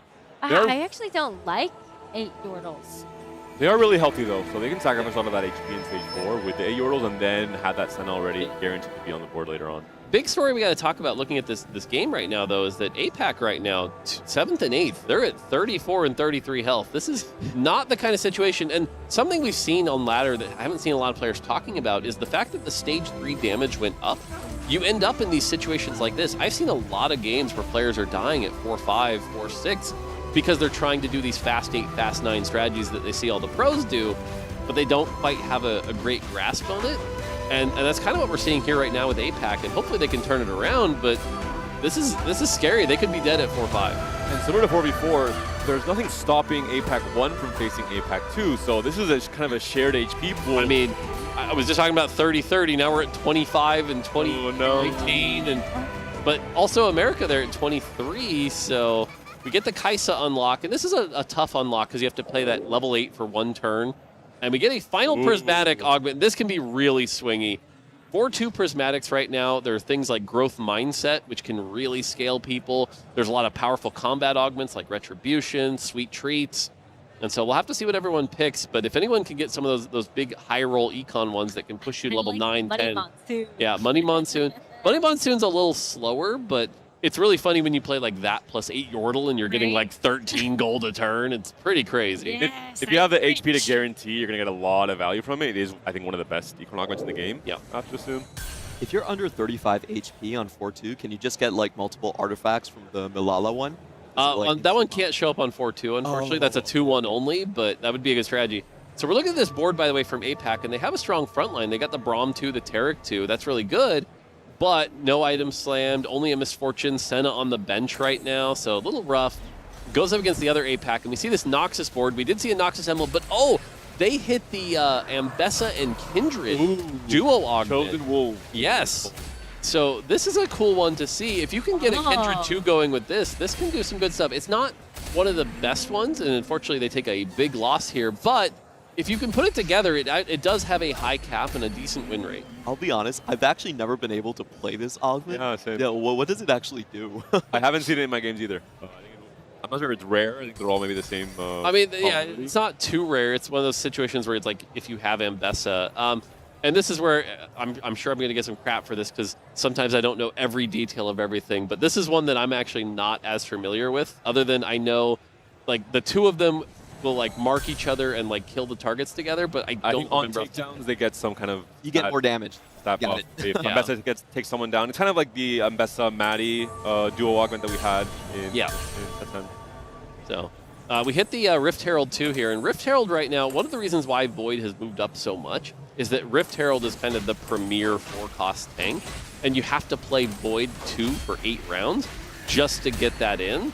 But once you have it, it's pretty powerful here, and so hitting that Rift Herald 2, and we're getting kind of a battle of the Void right Perfect now. matchup. Yeah. America versus EMEA, Fox versus Katawin, and it looks like America's got our number this time. We'll see what happens in Stage 5. I mean, this is such an upgraded board. Like, the fact that you've got the Bel'Veth too, actually pretty good items for the Bel'Veth as well. Yep. It's just going to be so sustainable. So I think that, like, any of those melee carries, I love playing Bel'Veth in this current patch. Yeah, Bel'Veth is tricky. He can do so much damage, but, you know, if you get taken down early, you can use a lot. And so we're looking at the augments here. EMEA double money monsoon, so they definitely believe in that. China took Call to Chaos. Call to Chaos is something I can't avoid clicking. The value that you get from it is almost always good. It's just, can you react to what you get? And so sometimes you get things that you weren't really ready for, but the value is always good. I'm always laughing if you get the golden egg from it as well. Now that there's a golden egg version. I think America's, that augment, I'm trying to remember that if that one is the after 5 rounds get one of every item component one. So component heist? Yeah. I believe that's what that one is. Ooh, all right. So we're getting some good decision making. We've got our players on screen right now, but especially when we start to get towards the point where we might see teams getting eliminated, we're going to have fewer seats that people are going to actually start to move through. But right now, we are having our players kind of play that musical chairs, rotate through each of these PCs for their team. And we have some hope for the APAC players as they finally get a Mel unlock onto the board right here with the 7 Atacon. Has a lot of lifesteal there, so if you don't have... Oh my goodness. Cut that down. It's a little, like, the front line's just not going to be able to hold up. And this is what I was talking about, right? Like, Noxus cannot play from behind, and unfortunately it's just not going to be enough. And I think that's going to get... And what did I say? Someone might be dead at about 4 or 5? Turns out, yeah, pretty rough here. And I think this is a lot of players' first experience with Noxus if you don't have that good start. And so kind of matches the ladder expectations that Bel'Veth doing a lot of work again. Our Earth question goes unanswered. It was the bravest game plan at the very least. Yes. APAC number 2 did just unlock set, so we will get to see some of that Ionia set. Hopefully those items end up there. AP Kaisa right now for this team. AP Kaisa with that Ginsu is very important. With AP Kaisa, once she casts her spell, you get 5 seconds of these empowered autos, and every 3rd auto during that 5 seconds hits like a truck. Yep. So you really want to maximize as many autos as you can get in that 5-second window, which is why Ginsu's is so good. Honestly, even something like Ginsu's plus red buff plus some AP can be really good, or Quicksilver. That's a really big hit here for Solo. Ends up rolling and finds the Bel'Veth 2. Keeps in the Piltover as well to be able to keep having that extra kind of like big upgrade. But look at the Fizz in the back. This poor Kaisa won! Oh, Kaisa! The EMEA matchup here, but EMEA won with Eyes piloting that board, looking very healthy still and very, very strong with the Yordles, being able to get so much extra econ throughout this stage as well. Understandable the loss here, but I imagine their board is going to look very scary in Stage 5. This is the big roll down turn for a lot of these players, and what's so cool about this lobby is we have runaway players, both EMEA 1 and CN 1. Highest HPs in the lobby, both still on 6 Yordles and gaining a lot more cash. Here we go. Is this a roll down turn? This? They might wait a little bit longer, it looks like. They have to go fast. I mean, already one of these Stage 5 roll downs, when you're locked in, playing by yourself is difficult, but jumping into a PC and having to immediately start moving fast. Yeah. Really fun to see. And it's interesting because right now what we're seeing on the board is a lot of like sort of suboptimal setups, right? We're seeing Void, which could go to 10 and try to get that Baron, but because their health is really low and they're still on Kaisa 1, may not make it, right? We're seeing this Yordle setup, which has a great Fizz, but those items are definitely not going to be great Fizz items. So, like you said, big roll downs here. Let's see if everyone happens. We have 10 rerolls on the left. On the right here, we're seeing a big roll down. A lot of things sold. This Relic is great for this. Yeah, definitely someone good to get in here. Finds the Fiddle, finds the Annie, has the Kennen tank. We see a Shyvana. Really wants that Annie too, because if you can get that Annie too, that's going to give you the Tibbers. A lot of value there. Down to 20 gold. We're at 30. Still looking for that Annie. Finds a Senna too, but that's not what he was really looking for. It's a good champion. Just don't really have the items to support it. And now we get everything slammed in here and just, again, find the Annie 1, but you really need that Tibbers to stabilize that board. Well, those are big roll downs. You got Hollyhawk that was also doing the roll down for EMEA, so also another great player to be able to do that, as Relic is still actually going to try to do a bit of rolling. Might even lock the shop here to actually have that Shyvana 2 for the next fight. Oh, but will they make it? I don't think so. America takes a huge hit as APAC is able to get another win on the board. But what about that second America's account over there? I love APAC. They're just clapping every time they win a round. Yeah. They're really locked in this game. All right, so here's a big upgrade. Team EMEA does find the Annie 2, and now I expect the Kennen items to move over to that Tibbers. Tibbers right now sort of lauded as like the best tank that you can get in the end game. If you can get that third mono generation item for Annie, that's going to be the Silas unlock. Here's the Silas, and so now we're starting to reach the cap of this board, right? If you can get the Silas 2, the Annie 2, tank items on Tibbers, that's when this board really starts to take off, and that's where those earlier Fizz items are going to end up on Silas, and that's going to be very powerful. This feels like a cheat code with Sologasang here. Right? But look, even they're holding the extra copy of Annie because Solo knows this is a hotly contested unit. May as well keep one out of the pool so that another team can't hit it. It's a shame because there's a Set 2 on the other side, and again, Set can actually do really well into this matchup, but just not with Thieves' Gloves, right? With Thieves' Gloves, it's not going to be enough. Has only just started to do his sit-ups. Isn't going to be able to do his full setup One thing. more slam. Means you don't get the true damage, and APAC's going to take some more damage, and Americas gets knocked out. APAC 2 down to 6 health here. And right now, it's looking like a China versus EMEA sort of situation. I mean, APAC, though, still, like, they're like, yes, we held on! One more fight, everybody! It's a really cool board as well. Yeah, I mean, generally, this is a solid board that you've put together here with the MF, the Senna. I really wish we had some better items for Set, because, again, Set could do a lot of work. But, okay, now this is the Baron, right? So this is the Void plan. If you're watching the competitive tournament, I would expect to see a lot of this in the main games. This is where a lot of people have moved Void up into S tier, because if you get to this point now, Baron 1, not that crazy, but because you're already level 10, the odds of hitting Baron 2 are pretty high, and that's when that comp gets really hard to take down. Right. See if APAC can hold on. This is the last account that they have. Oh, the Azir 2, it looks like it's going to be able to get some good damage down, but it's just kind of not fast enough, it feels like. We do have Set going off to the side to actually get some sit-ups. And so maybe that's going to give another saving grace here, but that's the last hope. They unlock the Nasus, but APAC is eliminated. Both accounts out, and they're going to end in 4th place here in our global gauntlet. We had the Set 2, but no AP rolls from the Thieves' Gloves, and I just watched our board get decimated. So you guys tried. We still had the best aura. I'm giving it to our cosplayers. Yes. To stall points. Yep. Even the Azir, I think with the blue buff, not really the best item for Azir. Wants more attack speed items than caster items. So it is hard, of course, to have perfect items for all of your units, especially if you're playing flexibly in the late game where you kind of play around what you hit. We see a mishmash of a lot of great units, just not really all of them use the best ability. All right, so feed the Kench. Feed the Kench. Yeah, we're getting a look at this bilge board, and Kench is the kind of champion that can also reach a really high pinnacle. You just typically want to give him tank items and then just feed him casters to maximize that AP, so you can get that damage really, really high and start chunking things down. A fully fed Tahm Kench can actually even eat the Baron in like 2 or 3 bites, which can be really powerful. Is that part of the script for this game? Are you Not for this game. No, it's too late. It's too late. late. I don't think this Tahm Kench has been fed quite enough. I don't think they fed him at all. Yeah. He's hungry. That's not a good strategy. Yeah, unfortunately, it also looks like China's got a bunch of items still on their bench. they're putting their faith in Guanmi, and I think they're sending one team forward. The Bilgewater is the sacrifice. Ah, gotcha. Okay, that actually does make sense. See, this is where we're talking about them optimizing, like using one board. Whoa, look at this set.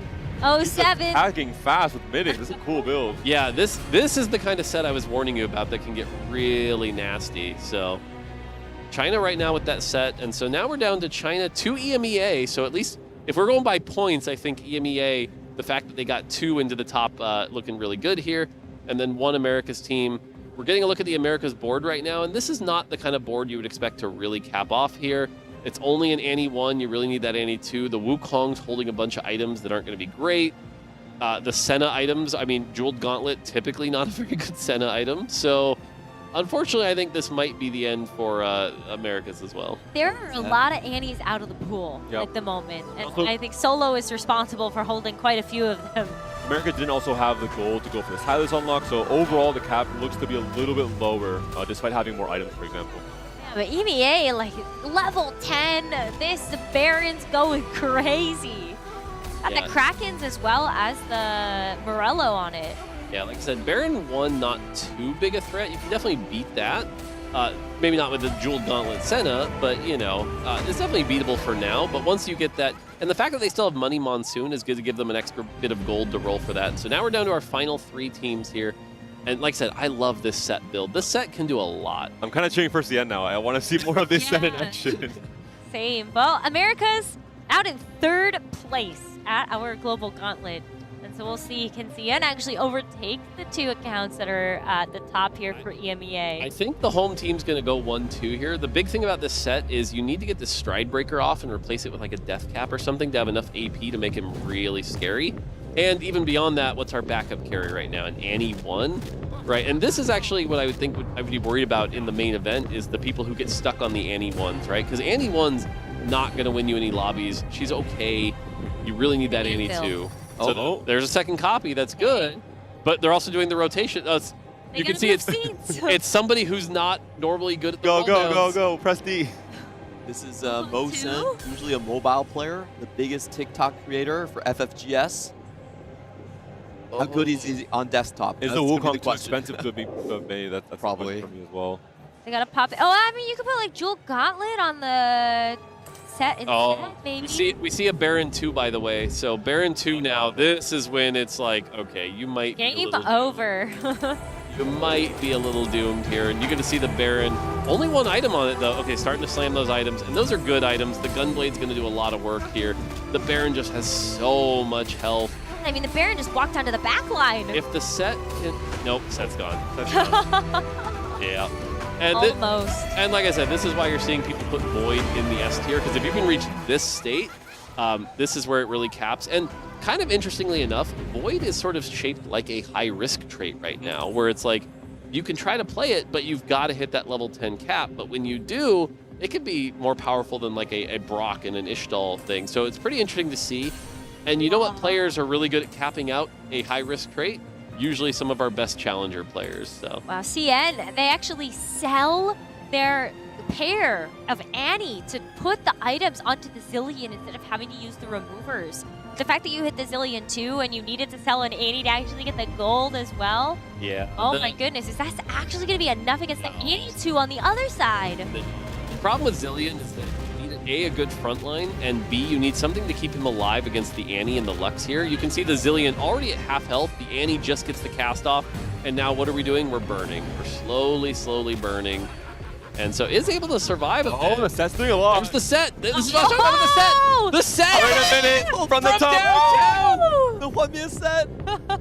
Okay. I do think that was a ghost board, though. So. Oh, Necro, let us believe. I'm just saying, you got to do a little bit here. Got a lot more to get through, but. The wrestling crossover. Oh, they're rolling. Wait, can they get. Oh, wait, go back. EMEA's rolling for a Baron 3. They have 6 copies. Oh my goodness. They have a lot of gold. They can keep going. And the funny part is like nobody can stop you. You're the only board that has unlocked the Baron, so there's nobody that can hold the units to contest you from getting the 3-star. It's, I think, harder if you Yeah, odds kick in. It is possible. Well, that's why you get the other EMEA board to hold the other 5 costs. True. That way you increase the odds of your other board getting the Baron. Is this a sign for the rest of the tournament, though? If EMEA goes 1-2 here? Oh. You gotta win something. That's all I'll say. Hopefully it's not just this, because then I'll be very sad. Oh no, set down. Looks like EMEA 1-2. So, Oh. you know, you can take your victory lap here. I think it is easy to say EMEA won the global gauntlet, but which comp will be better, the Void or the Arcanist Flex board that the other EMEA account has put together? It's still only a Silas 1, so maybe a couple areas of improvement, but They got the Silas 2. So I think this is actually right now what you would call like the most meta match. Oh, 7. wait. Yeah, let's see. Surely we saw get another more, too, no? Baron? We already won the global gauntlet. It's time to go for the There's 6 Silases on the other side. I think Oh my gosh. both saw all the boards. They'll take less player damage as well. They're doing it. One round longer. Oh, go, go, go. Oh, 8, there's the 8th There's 8 one. Barons! It costs so much. That's so much money! I want to see a Baron 3. That would be insane. A 3-star 7 cost. One more round. So, because it's not going to kill him. Only in our show matches could we see this happen. Holding hands. What a great way to start the event. If we see a Baron for Let it happen. Yes. A nice showdown. All right. Come on, roll, roll, roll. Don't accidentally sell a Baron. They skipped the Silas on the other side. Oh, no. Oh, no. Oh, we're running out of gold. Full board sale. Running out of gold. Come on, Baron, please. It takes 7 gold now. Oh. 8 copies of Baron. It's So not close, yet so far. It's 6 Annie. Content. 6 Annies versus.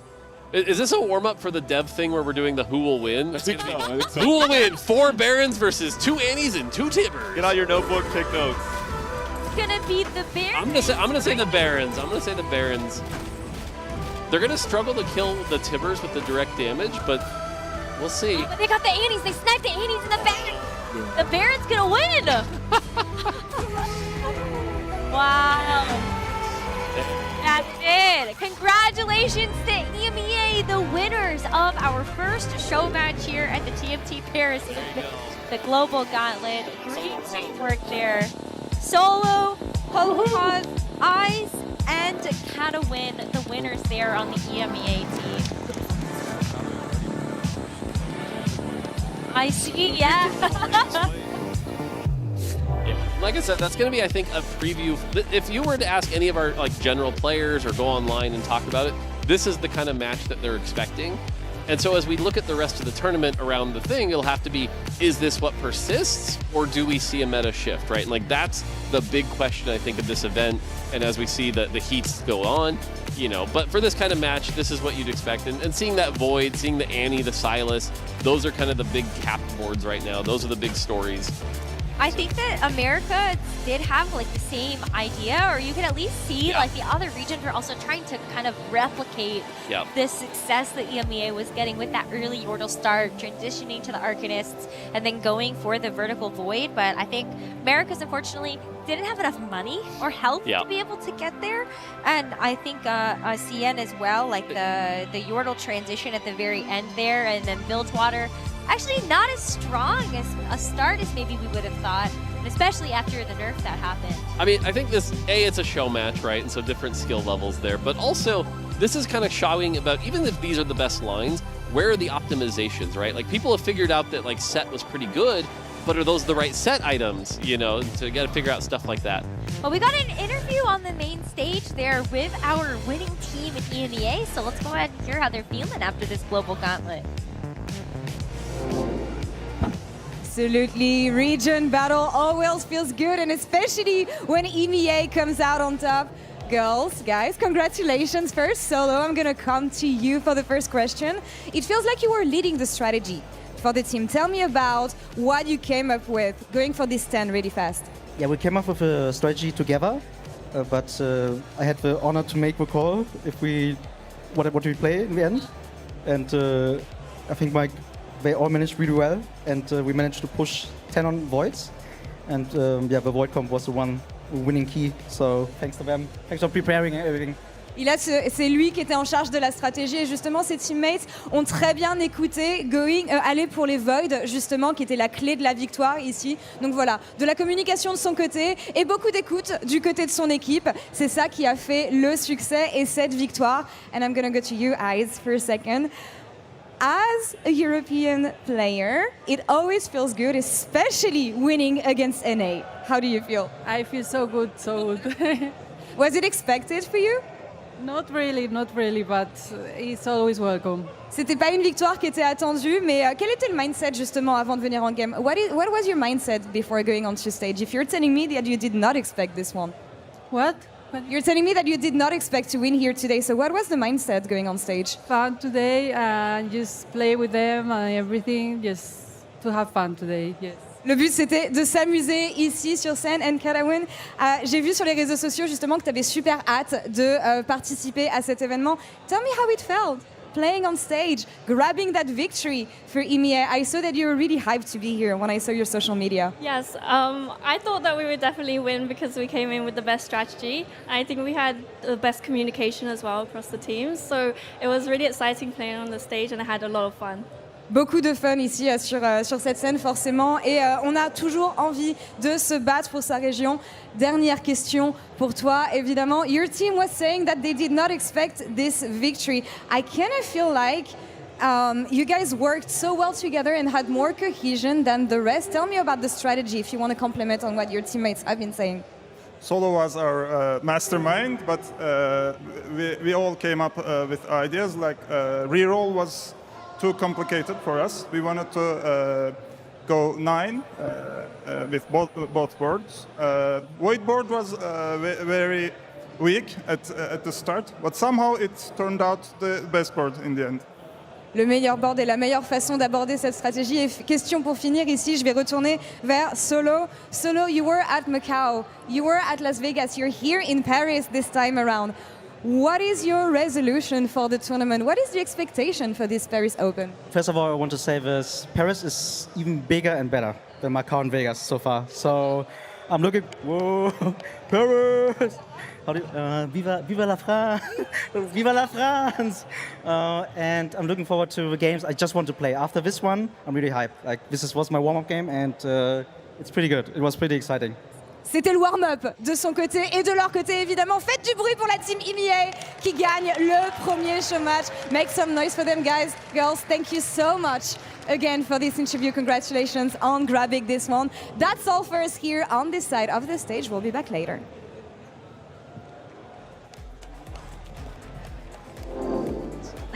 Lord knows.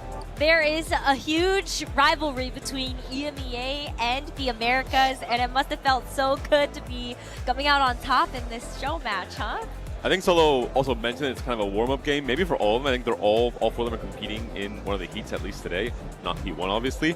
So I think it's good to have at least your first experience on a stage with the crowd watching, the noise you mentioned earlier, to settle in a little bit and maybe even get some key ideas about the meta with Void being so strong as well. But it always feels good to win against not just Americas, but everyone else around the world in this global gauntlet. I hope the same transfers over to the rest of the tournament though. Oui, baguette. Amazing. I mean, the fact that they went 1-2 certainly shows, you know, strong boards there. So definitely, if for the kickoff the event, you know, we'll see if it plays to the rest. But yeah, and like I said, that's what we expected, I think, game 1. So Solo Gasong, the mastermind. And I mean, like, just to sing his praises just a little bit there, not only is he a top co-streamer for the EMEA region, but he's also a top competitor. Like, he's made the TFT Pro circuit. This is a player that I think you always expect to do well when it comes to the EMEA regional finals, big events like this. He clearly has a very good meta read and was able to help kind of pull the team together and glue them in a specific strategy. But I love that everyone looked like they were having a lot of fun in this show match. Yeah, I love some of our best stars coming in from APAC, get to experience everything on the big stage. I know they're not, they're very comfortable with pressure coming all over, but having them compete here, I think it just shows how big the community is growing there. That was the best fight, the set slam at the very end. Yes. Yep. So exciting. We need style points for outfits and for the comps that were played at least. The Chosen Wolves as well with Best of Kindred. I hope we see more of that augment today. Yeah, I would imagine, I'm probably going to use set for at least one of my comps for the Mastermind comp. But yeah, overall, a lot of fun. And again, this is meant to be a lighthearted show match. And I think even just them rotating chairs and things mess that up a bit, so... Definitely the reroll off the table, I think, with the rotation with the players. Yeah, you were saying, what a world where reroll is too complicated, but and flex play is the easy way to go. Yeah, but that's where we are right now, so whatever. I'm all for it. I'm all for it. Yes. Well, maybe you've gotten some ideas for your comps, right? If this is where I'm getting my ideas, I might be in trouble, but... Well, it's not just show matches. We also have a deep community, and love is in the air. We got a special moment, so let's see what has happened elsewhere on our floor. Hello everybody, we're here live on the Paris floor where we'll be running into interesting characters the entire day. First off, we have top APAC and massive streamer from APAC here, Moji, and his girlfriend Dandan. Dandan, let's start with you. How has Paris been for you so far? Dandan, 先问你一下，目前觉得巴黎怎么样呢？我觉得还不错啊。 She's been having a lot of fun in Paris. And my next question is for Moji. I know you're here as a competitor. What are your goals today and who's going to be your biggest rival? 想问一下，就是你目前想要达到什么样的成绩？那在赛场上，谁有可能是你最大的劲敌？我是希望能够打到决赛吧。那我觉得其实每个人应该都是我最大的劲敌，因为每个对手看起来都很强。 Moji says he wants to make it to the final table, and everyone seems like a top competitor. Everyone looks really, really strong at this event. Next, we're going to come back to Dandan, but oh, wait, look, there's so many cosplayers here. Wow, look at the muscles here. Dandan, come on, let's take a photo with them. Over there in Carlin. Hey. Woo! Say hi, cheers. Woo! TVO! Nice, nice, but where did Moji go? Where's Moji? You see him? Oh, Moji, he's already changed. He's got the ring prepared, and we're witnessing a special moment here at the TVO. Moji is going to propose to his longtime girlfriend, Dandan. Will you marry me? And she said, yes! Woo! Woo! This is the magic that's happening in Paris. Moji just asked her, thank you for coming with me. I know you don't like taking long flights, but in the future, will you be willing to stay with me for the rest of our lives? Will you marry me? And she said, yes. Thank you for letting us be a part of this. It's such a special moment here in Paris. The city of love. Oh my goodness, that was so cute. You could tell she wasn't expecting it either, and so it caught her off guard. I think that was a fun way to do it, but I'm glad it. Another TFT couple. We did it. The long list of TFT couples. And for life. I just want to thank TFT Esports in general for making all of this possible for the players. Moji has an amazing year. He's known as one of the best coaches in CN. He's the 4th largest streamer there right now, and he's coached 2 of the previous TOC champions. He's having a really, really high year, and what better way to cap it up, to tie the ring, make sure everything goes well for the rest of your life here at Paris. So I'm just so happy they allowed us to be a part of that. I knew that was coming too, and I'm still very emotional. It's just so sweet, and I need a minute. So we're gonna take a short break, and we'll be back with more action here at the TFT Paris Open. So don't go anywhere.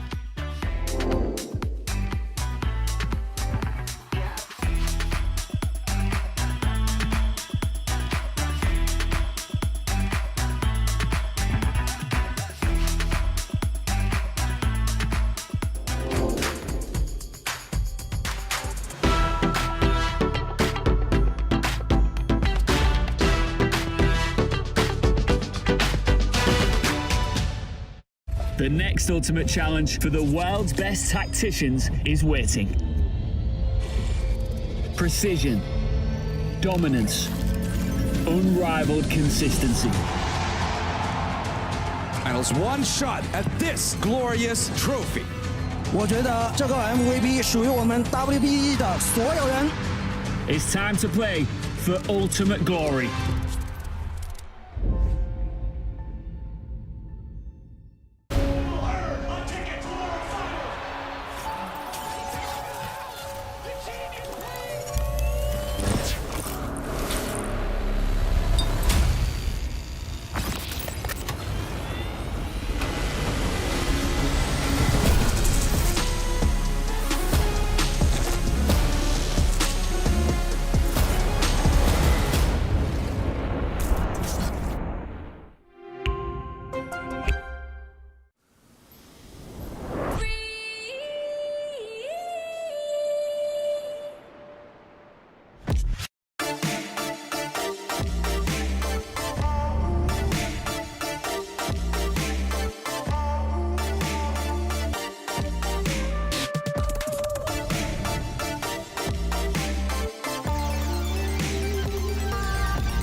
Welcome back here at the TFT Open in Paris. It's such a joy to see all of these folks out there on the floor. It's a pleasure to talk to everybody. I've been stopped by so many people just hanging out, chatting, saying hello, hate watching, love watching. You know, it's all part of the game and part of what we've lovingly been calling TFT-Con, because honestly, it kinda is. My name is Makes, and I am joined by Necra and Clement for our next little segment here. And how have you guys, I mean, you've been here on the desk. Did you get a chance to look at some of the stuff they built? Oh my gosh, I mean, all of the shots that we've seen from around the hall have just given me so much joy. I'm just so excited. Like, we just got the global gauntlet on our stage, but being able to see people enjoying croissants over at the patisserie, seeing all the people actually competing in their heats, it's been so exciting. Yeah, I think everyone's just rushing towards the merchandise first. You got to lock that down before you do anything else. And I have some good news for the German players out there. Oh, yeah. Because Losher just went 1-1. I was able to meet the team in the restroom. Interestingly enough, Lesher is one of the players that was part of their boot camp. So more on that later, because we have a very special interview ready with, I heard, a phenomenal interviewer. So let's cut to that. Hi guys, and welcome from the show floor here at the Open. I'm with somebody that has made a final lobby at the Open before. Noel, you've been there. Mind sharing what it was like to play in those final 8? Oh yeah, hi Mix. So I was in Vegas. It was really a great experience. You know, playing in the main stage. The main stage, it's just absolutely mind-blowing. All the people cheering for you, all the pressure going on, it's great. So I'm hoping to, you know, go there and play on Sunday as well. That would be a dream come true. You meant to say you're of course going to be there in the top 8, right? Of course, yeah, for sure. I'll be there. You know, only 7 players can play for the remaining spots. Yeah. Well, that's exactly what we want to hear. So back to you guys. Well, thank you so much, past Makes. Back to current, present Makes. You honestly, teleported, right? Actually, yeah. We've been just practicing that only for the TFT Open, to be honest with you. I'm so sorry the secret's out. But yeah, everybody else just playing for 7 slots. You heard it there first. I love it. I mean, thinking back on the Vegas Open and seeing Noel make it, I think what was really amazing about that story is like Noel's not a full-time TFT player. Yes. Has like an actual like real person job and was doing TFT on the side. And so being able to make it to that final lobby was just so exciting. It absolutely was. He's here with his wife, of course, as well. We've been kind of following that storyline since before they were married. We just saw that proposal, so TFT is full of love and lore, because we're going to go over to Panda, who has the devs ready for a very special segment. The Life of Lore and Legends. Thanks for picking that up. I couldn't. Welcome to the Life of Lore and Legends Dev Panel. I'm Panda. I'll be hosting this with this wonderful group of devs who are going to highlight a lot of the different key phases that make a set, going from the birth to the childhood, adulthood, and retirement as well. We have here set lead designer Julian Cavaraza joining us. We have a product manager Winston Baker joining us. We have finalization lead Ken Wu joining us, and of course, on the cosmetic side, we have Louis Lau as well. So we really can cover the entire range of what it makes a set of TFT. Starting, I think, with you, Julian, when it comes to the birth, the design of a set, what are really the key ideas when it comes to what you're trying to maybe solve, going from set 15 to set 16 in this case? Well, so obviously we have to ship a set every 4 months. That's going to happen no matter what. But beyond that, we try to ask, is there a problem we can solve with TFT? Is there something we can do to improve the game, either in the short term or the long term? And Mort was watching the Vegas Open. We love the meta in the Vegas Open, but even with a great meta, endgame screens started to kind of look the same, especially across games. And so he had this idea, hey, what if we just put more champions in the set? And from there, we said, okay, what set theme can include 100 champions? Well, Runeterra is a great choice. We've also never been able to fit all the regions into a set. With Runeterra Reforged, Bilgewater wasn't in the base set, and then we had to remove Shadow Isles in the mid set. So it was really just a perfect combination of a lot of problems we've kind of been running into for a while, and a great set mechanic to go with it. Is it always so perfect where you have the problem you're trying to solve and the design, the gameplay aspect of a set, and the thematics link up so perfectly? And if not, how do you solve that issue? I mean, you play test, right? Sometimes you take a big swing at something and it just doesn't work, and then you do something else. I think normally by the time we ship it to players, we're pretty proud of it, though. We would have never shipped something we weren't happy with. Power-ups were very anime-themed. We loved how hacks played into Cyber City. I think we are pretty good at having that sort of confidence when we ship a set mechanic. That's kind of the. Oh, sorry. Yeah, go ahead. I would say that it does start from like some point of inspiration, right? Like there's some spark, and then like Julian said, you have to iterate. You test things out, and you actually like we call like find the fun. That's more the big picture though, in terms of the entirety of the set. But looking more, micro at specific champions, how do you make it so a champion fantasy is presented in the best way possible, where you have these iconic moments with certain champions? How do you have that come through in TFT for the different cost buckets as well, in particular? Yeah, there's so many checkboxes and standards we can use. Do they feel enough like their Summoner's Rift version, right? If Annie or Darius pulled out a gun, that'd be weird. We don't want that happening. But also, do they feel different enough that the player isn't just playing League of Legends again? And so I think Annie is a really great example that setting the board on fire is totally something Annie could do, but hasn't done yet. We need to make sure the characters just feel iconic to themselves, that they're representing what they're about. We also need to be cognizant of their cost. If Annie was setting the board on fire at 1-2, that's probably a lot for the PvE minions to be dealing with. They deserve it. Burn down. And so we need to make sure that a champion feels special relative to where they are in terms of game pacing. The most exciting time they should be is when you buy them.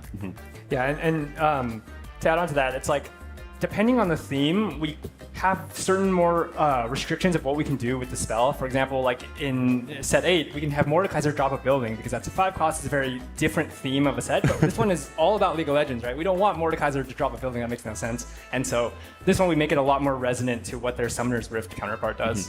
And then I would say that was actually one of my favorite parts of this set is we had the opportunity to take these iconic characters who really do have a strong identity. Like people know what is Annie and what is not. But then also because we're not a hardcore PvP game, we have the opportunity to like do some things people have never seen before. And so Galio is like the most Galio, right? He's like hanging out on the bench and then he does the full Demacia slam and like that feels so good. And it's really cool. Even from the cinematics, it kind of the same exact, the scene basically coming out every time. Louis, on the cosmetic side, I'm curious if it's the same kind of problem you're solving when you're ideating for the start of a set. So what are your goals? What is the general mind map or kind of the framework you're working with? Yeah, that's a great question. I would say it's actually very similar to what Julian just described. Like for cosmetic, we always try to give players more ways to express themselves and create those like personalized experiences. So the first question when we were designing for Lore and Legends is basically how could the cosmetic at launch feel differently versus what we had in set 15. And that's really the point where like the tonal expression, like exploration comes in, where we think about, oh, if like Prestige Chibi Split Blossom Ari was about magical, charm, coldness, could we have something that feels differently in the set? Could we have something that is like playful, confident, really with some attitude and branding those coldness? And so like those are the things that we always think about. And one last thing I want to call out, it's also about topical memes, references. I think that's like one of the secret sauce to really make our cosmetic fun. And I can tell you it's like really difficult to find something that is like work with a champion, work with the fantasy, and also being really fun. You guys nail it every time, both on the design side and the flavor side with cosmetics. I'm always so surprised how you guys manage to stay true to the identity of a champion or, entire region, maybe Runeterra as well, while also nailing the gameplay and having it all meld together. I think is always one of the best things about TFT as a whole. Moving though from the birth phase to childhood phase, this is more towards finalization right before a set launches. I think it would be more on your side of things, Kent. What are the challenges you experience in that phase?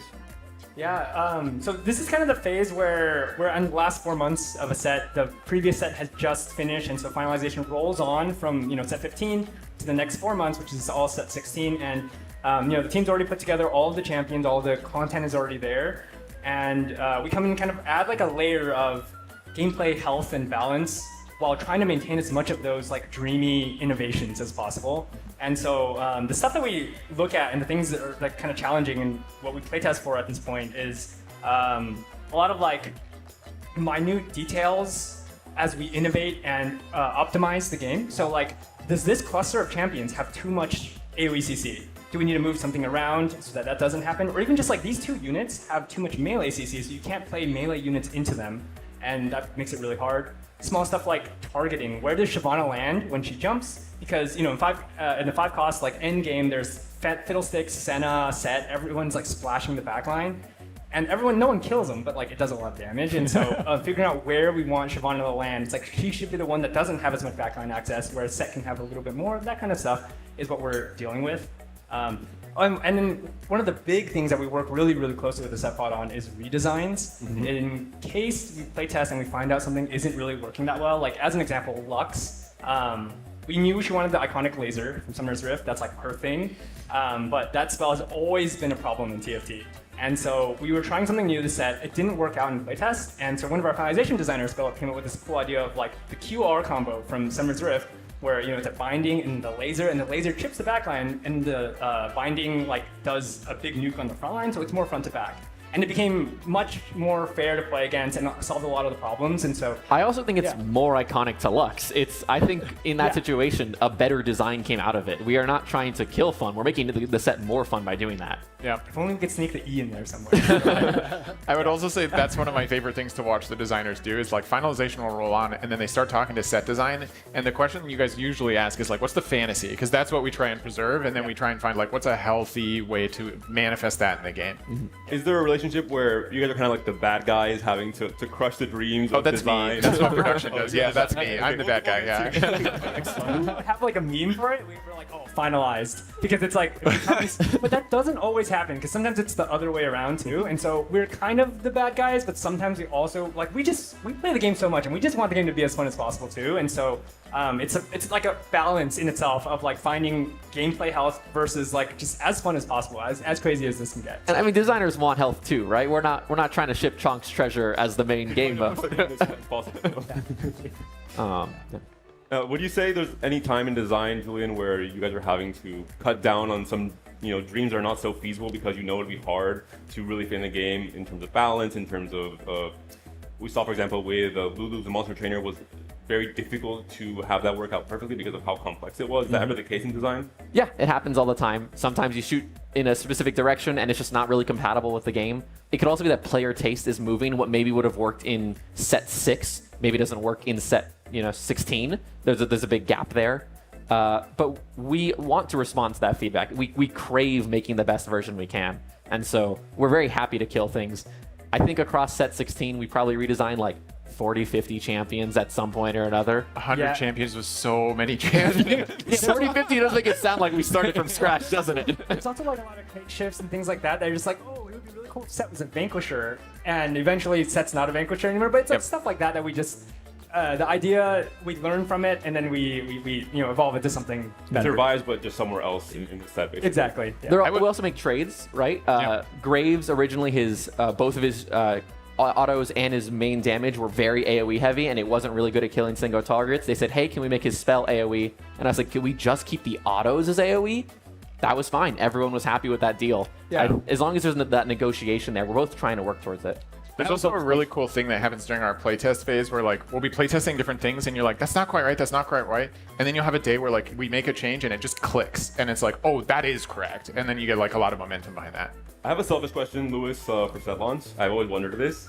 What is a general idea and game plan internally between Chibi and Unbound Little Legends? What are the goals you're trying to hit? What are just the general idea around them?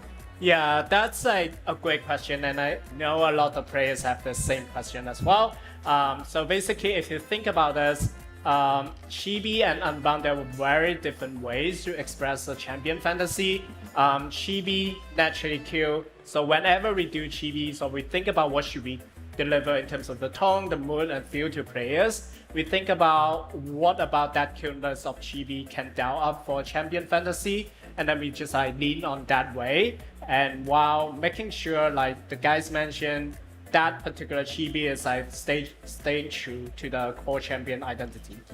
For Unbound, it's really different. Like Unbound, as the name suggests, it's a ultimate power fantasy. So whenever we do Unbound, we really think about, okay, so which champion is particularly good in terms of like expressing that power fantasy, and then we use Unbound as a medium to basically push for that. And every single time we look at a set, for example, set 16 launch, when we think about, hey, should we do Unbound, should we do Chibi? We always think about, okay, we have a very diverse preferences in our player base in terms of what they like, what tone they love. So we try to get a balance there in between Chibis and Unbound and try to deliver that cuteness versus that badass power fantasy to our players. And as the theme is being decided for the set and design is being finalized in this period, do cosmetics change? How do you link the design of the cosmetics with the theme itself right before launch, for example? I guess I look at this question in different ways. So the set theme at the beginning, it's almost like the core of the whole thing.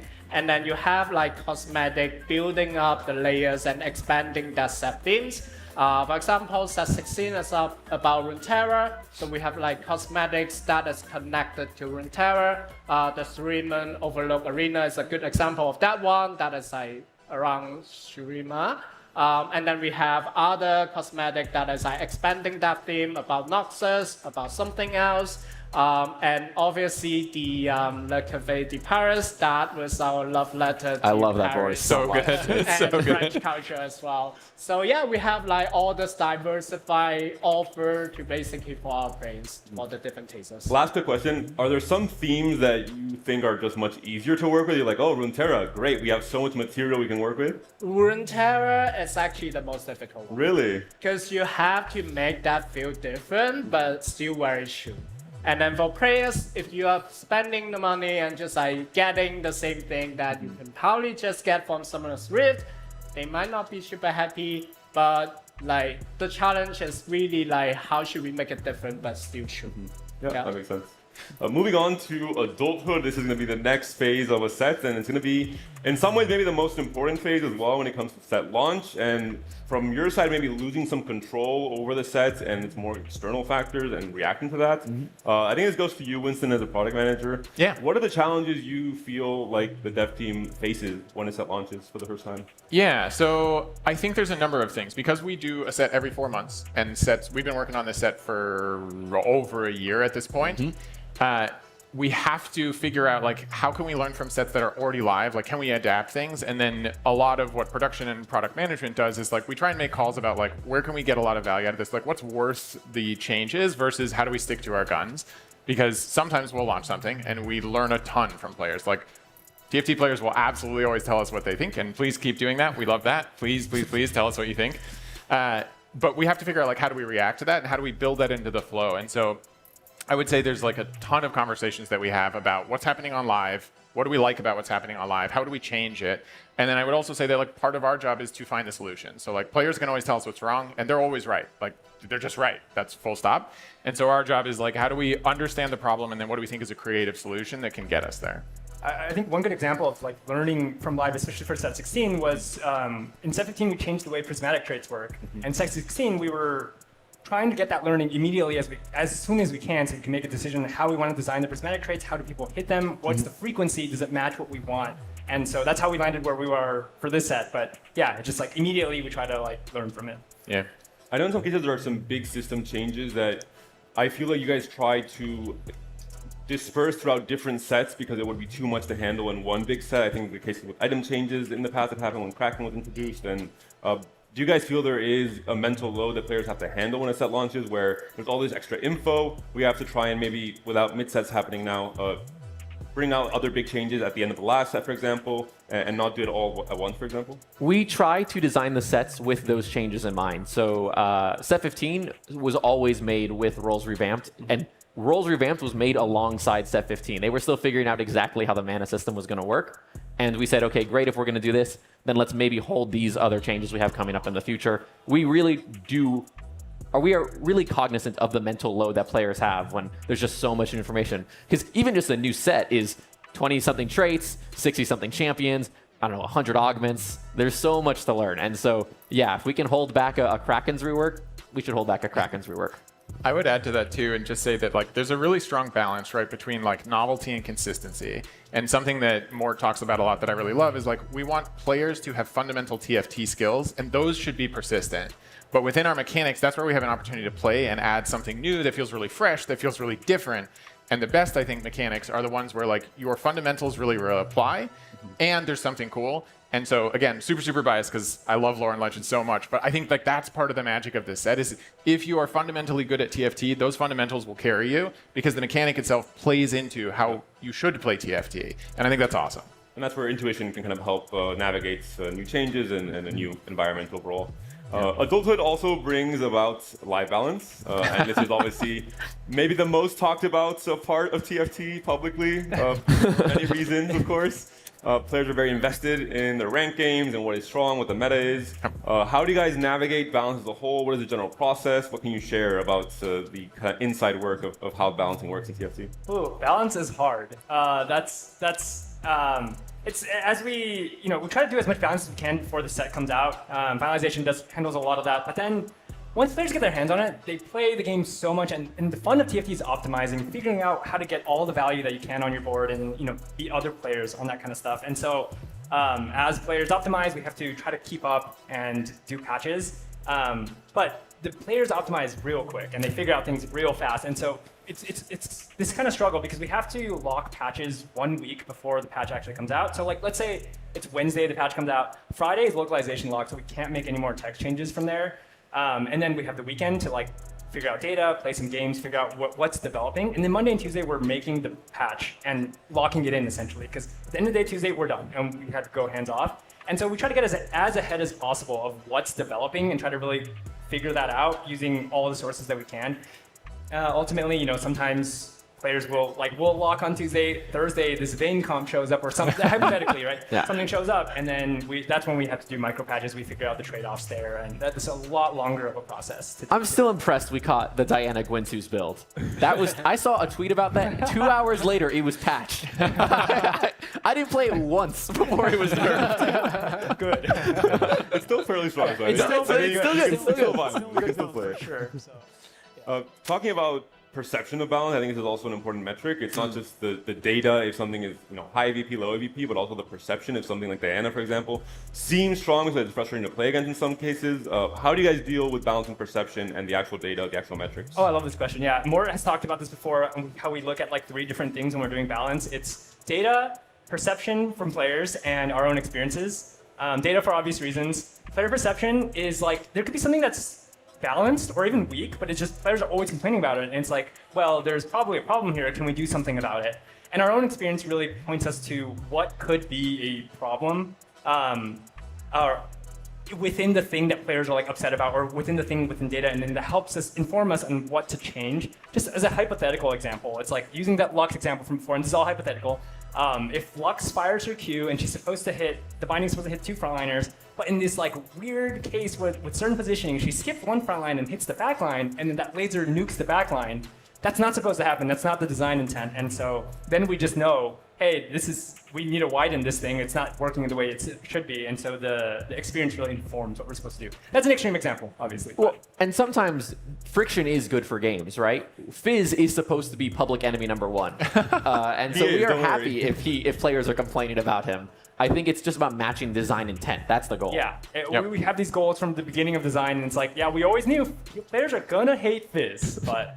Yeah. I would also add one other thing that I think it's hard to remember as a player, which is that there are so many players around the world. Different regions actually have really different metas and different reads on what balance is. And so that's why I really like the approach that you guys take, is like it lets us look at all the different regions and be like, hey, we're actually going to balance all of that, because something that's OP in EU might not be in China or something like that, right? So it's like this huge audience that you really have to think about.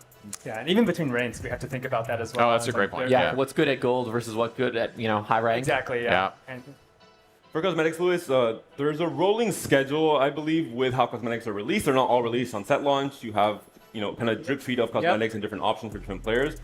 How is that decided? How is that organized? Is there an intent with certain cosmetics being released at the beginning and others at the end of the set? Yeah, so basically the way we look at the different patches of a set, it's like we think about those as like different moments to celebrate different fandoms. So the set launch on and off itself, it's like a big moment. And then from there, we want like different fandoms to have their own thing that they can celebrate, they can use.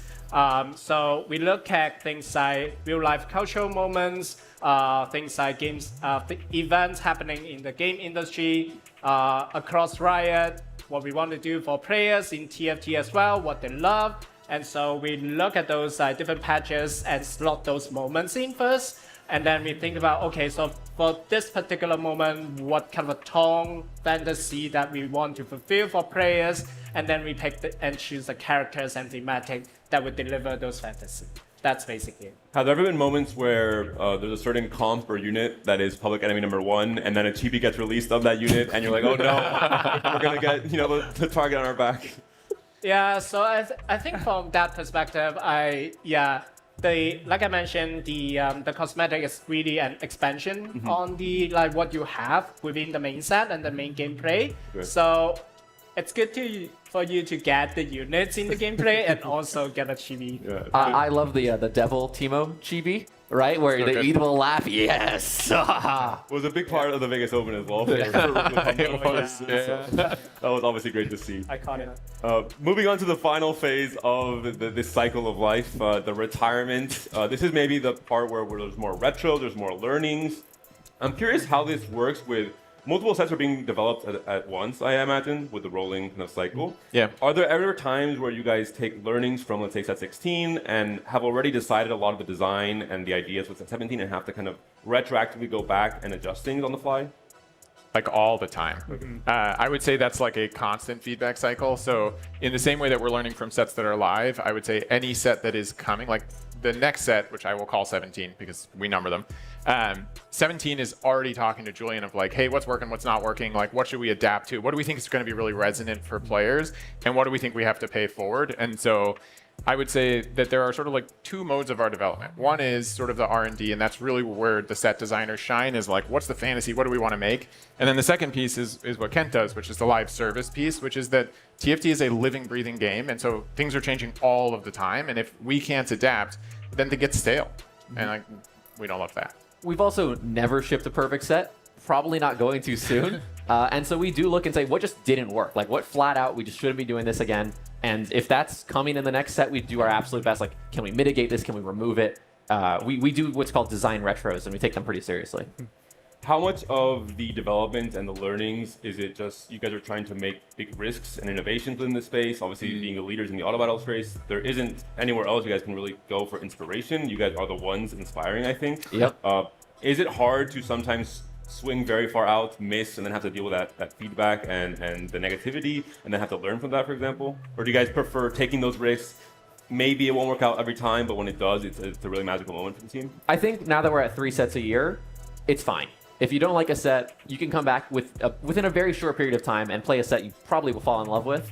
I think it's better for us to be taking big swings and be doing great things and occasionally trip versus just release set 1 over and over again. Yeah, it's really like this fine balance, and we have to figure out where we want to spend our calories to take these risks, because we put a lot of effort into making those risks as good as possible, basically, to mitigate anything that could go wrong. And so we only have so much time to focus, and also as we stack more and more risks, the whole set becomes a little bit riskier. And so yeah, it's all about figuring out where we want to spend everything and what we want to kind of keep staple. It's that sweet spot. Exactly. Yeah. It's hard to find, but but when you do, it's magic. Yeah. With cosmetics, is there a similar retro, Lewis, where you guys learn from what maybe sold more, what was more popular with the players as well? Yeah, so like we talk about cosmetic release like things like every single patch, right? So we do that retro immediately. Like basically, if you launch something today, then we start getting player feedback, understanding what's better, what's less, what players like about, what features can highlight certain things, what not work. Because our team put their heart and soul in every single piece of cosmetics. So the sort of like cycle of even making one chibi, it's like months. So the sooner we can get those feedback from players and understand what works for them, we can improve on our cosmetics. Interesting. When it comes to retro, I want to go back to the development side and design side because I think probably the most important retro learning ever was set 6 augments and then the decision of augments staying in the game. What does it take for a mechanic in TFT to, where's the lever for popularity where it's to be like, okay, we're obligated to do this every set from now on because of how successful it was or how important it was for the game as a whole? I don't know if popularity is necessarily what I would use as a metric. There are times when a set mechanic is so great, but it is dominating onto the game. It takes up all the power budget that if we were to keep it around, we could just never make another set mechanic ever again. And for what it's worth, we struggled a bit when augments stayed evergreen. You know, we were like, what if we took away one of the augments and made it a hero augment, portals? And I think if for something like unlockable champions, it would need to solve a problem permanently for TFT that we felt was worth justifying. And are we willing to trade complexity for this, right? Is there anything we can do to make the game simpler if we're going to keep it evergreen? I think that's what's more important. Is the complexity viable for us? And is this actually going to do good things for the game's power budget? And there's the other side of the coin too of like, when there's a good thing, we can take it away for a little bit and it's still really great when it comes back later. It doesn't need to stay in the game forever. Players can have their fun with it. They'll move on to the next cool thing that we're going to innovate on. And then, you know, maybe in like 4 sets or whatever, we bring back... Players love Chosen? Headliners. Yeah, Yeah, Headliners was great. Yeah. I would also say that I think the goal of a mechanic is not, can we make an evergreen feature? The goal of a mechanic is like, can we make a really exciting set? And so I would venture that the correlation between the best mechanics we've ever had versus things that stayed around are not 1-to-1. Like sometimes you'll have a set mechanic that could be evergreen because there's so much in there. There's so much space to play. It adds so much to the game, but that's really rare. And I think very reasonably, you could have an excellent set mechanic that was great for a set. And like you said, we would bring it back later. And then that novelty is like fresh again. It also can't take up too much of the kind of system space where players have to think about it too much or warp the gameplay. We already got so many systems. There's systems everywhere, you know? I think in this case, especially with this set, with Unlock coming in as well, with so many champions, I think it's good to not have an extra layer like power, for example, would be way too much to handle from the info side of things for players as well. Any last thoughts with retirement in terms of anything you guys want to mention that you guys think are important with learnings, with just the feedback from one set once it finalizes? I don't think so. I think the only thing that I would say is that I really love this set. I really love, I think we poured so much love into it. I think everybody did. And so I hope you all love it, and I hope you play it, and I hope it's really special for you. Thank you so much to all of you for joining us here for the Dev panel. Hope all of you enjoyed as well here in Paris and always at home as well. It's rare to get insights so deeply and so detailed about the entire process for the game that I think we all love to play. In my case, a lot. So really happy to have you here. Hopefully you have more chances in future Opens as well to have more Dev panels like this to hear from all the different parts of the Dev team as well, not just design, not just finalization. I think it's every single part of the team that makes TFC the game that it is and make it so successful globally. So thank you all for joining us. Thank you all here in Paris as well for joining us for the Dev panel. We'll have a lot more cool stuff happening up today with Dev panels and with show matches and all the competition as well. So thank you all. We'll throw back to the desk now to Necker and the team. Thank you. Thank you. Thank you so much, Panda. Thank you so much, Panda. We're back here at our caster desk. And, you know, in the meantime, of course, games have been ongoing. The action has not stopped here at the TFT Paris Open. My name, though, is still Makes, and I'm still with Necra and Clement over here. And you guys, you know, we've been seeing some of the screen surrounding us a little bit. Unfortunately, a spectator over there taking a 7th place. But we've also been seeing some fun things. Yeah, I mean, it's really been all about the home crowd heroes right here. If you look at the standings, it's almost all EU West at the top. We have currently maybe 8 to 10 players that still are flawless, 16 points. Outside of Setsuko, it's all been from EU West.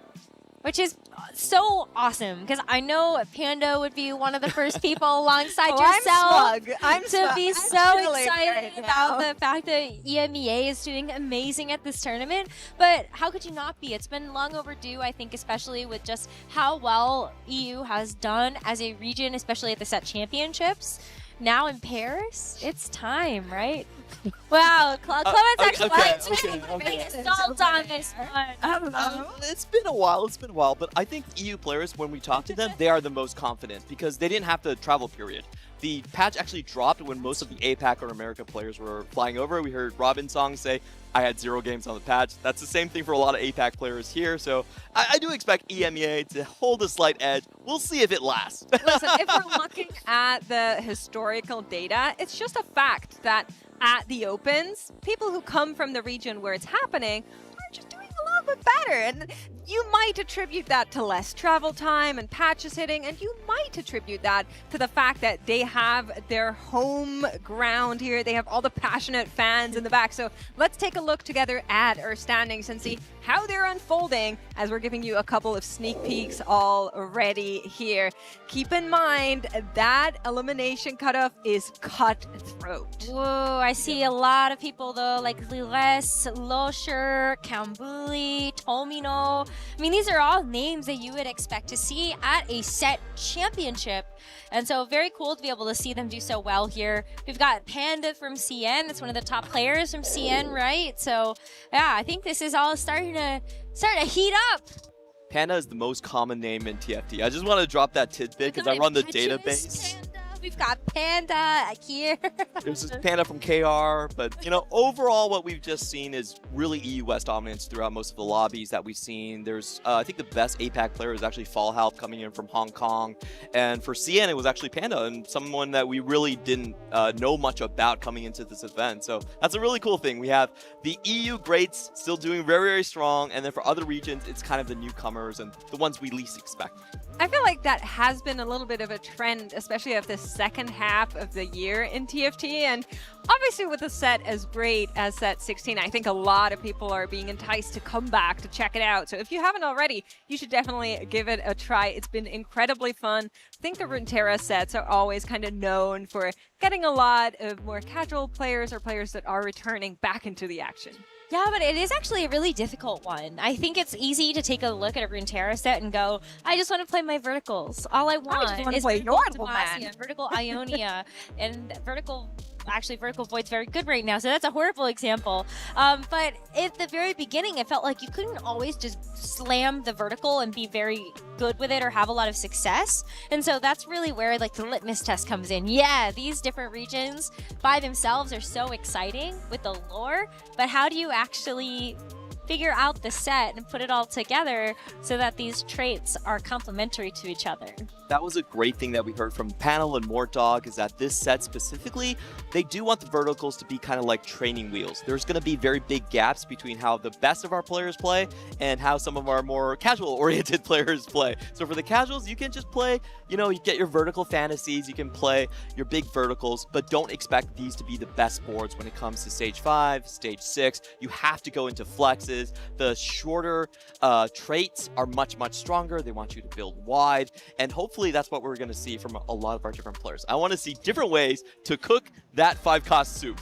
Rounds for life, baby! Honestly, I remember when the beta was up and you were tweeting some crazy kind of like instructions on how to move through the stages, and I was just like, man, casuals they're going to struggle with this, but it's looking really good. It was like one of your Arcanist Flex guides, and you had so many different pockets of champions that you could put together on these boards. And the way that you laid it out, like actually if you put that in front of a pro player, they absolutely understood what you were talking about. But I read it and I went, what in the world is going on here? Like, what am I supposed to put in? Like, oh, if I have Annie, then I put these champions in, I think. But what if I don't have the Annie at all? Like, how am I supposed to play around it? You had a lot of ways to navigate that, but I was like, that's too many. I'm a Fast 9 and enjoyer. I think a lot of our players from APAC are specifically. We are the 1st or 8th region with players like Ironbog going into it. So I just want to defend that sort of play style. It might look a little bit weird. A lot of our players say we'd rather just die on level 9. Even if we have 12 gold, we want to go there and then see what we hit. But a lot of the skill comes from judging between, okay, which upgrades do I want to play? Which one actually fits my traits? There's a lot more condensed power when you get those upgrades, but if you don't, then you oftentimes are selling your pairs to go for another 5 cost. So I actually think it's really, really skill testing. It's very high APM. And as a spectator sport, I love Fast 9. So I hope Fast 9 still comes out from our top echelon of players. I think it will. I agree. You know, there's something in like seeing those roll downs and also seeing them just the build up there. That's great fun. But we'll see. I've heard some secret tech. You know, I've been going around. I've been doing some interviews with the players wherever we can jump in, and some players are giving me some hidden tech that's not actually a 4 cost. So we'll see. We'll see. If maybe I won't of course leak anything. But if we see it, I'll let you know. I did hear a couple of rerolls would be a little bit more popular coming into this weekend. Obviously, you can still reroll things like Gangplank. That's like, or sorry, Gangplank and Draven. There's like a combination of things that you would definitely want to see there. But the 3-cost rerolls still feel very good. If you see like Melio or something as well, I've definitely seen people reroll that. Bard. Yeah, absolutely. Well, there's something else you need to be aware of, because at the last Open in Macau, we premiered the Pufflet to show an homage to the culinary excellence that we saw there in Macau. Here in France, you know, we roll a little bit differently. So we have the fencing foilist Pengu ready for you guys in the shop to steal hearts and hopefully enemies HP as well. So make sure you check that out. I love the France-themed Little Legends. I think they're so cool. Oh my god, Lechonk. So good. Listen, if you were Gangly, you would now be bragging about somebody thinking you're a native because of how you said that. Oh, thanks. The City of Light board is probably my favorite. The way it changes into the night scene of Paris, that is just amazing. Oh, the cosmetics team cooked so hard with all of the different little legends, the boards, the cute little executes. It's just great. And they get me every single time whenever they come up with something. I'm actually happy Opens only happen once a year, or my wallet could not take it. Oh, I man. know. Every time that happens, it's just... But it's not just the Opens. It's also like, you know, The Ari merch you can get Unbound that also came out. Oh yeah, all the merch that's in person, but just all the cosmetics in game that happened with even just the launch of the set. And we're not even done yet. Like set 16 just started. There's gonna be more surprises around the corner that you know the cosmetics team is excited to unleash soon. Listen, guys, I know we're having a great conversation. You at home can't see it, but right behind our cameras is one of our mascots. There's that Pengu actually dancing around, taking photos back there. And I get so giddy when I see our little mascots just waddling around. So one of the great experiences of the Open for sure, getting to see the mascots. They're adorable. If you can't get to the Lavore, you can actually have an art gallery here at the Paris Open, and it's all about chunks and penguins. Oh.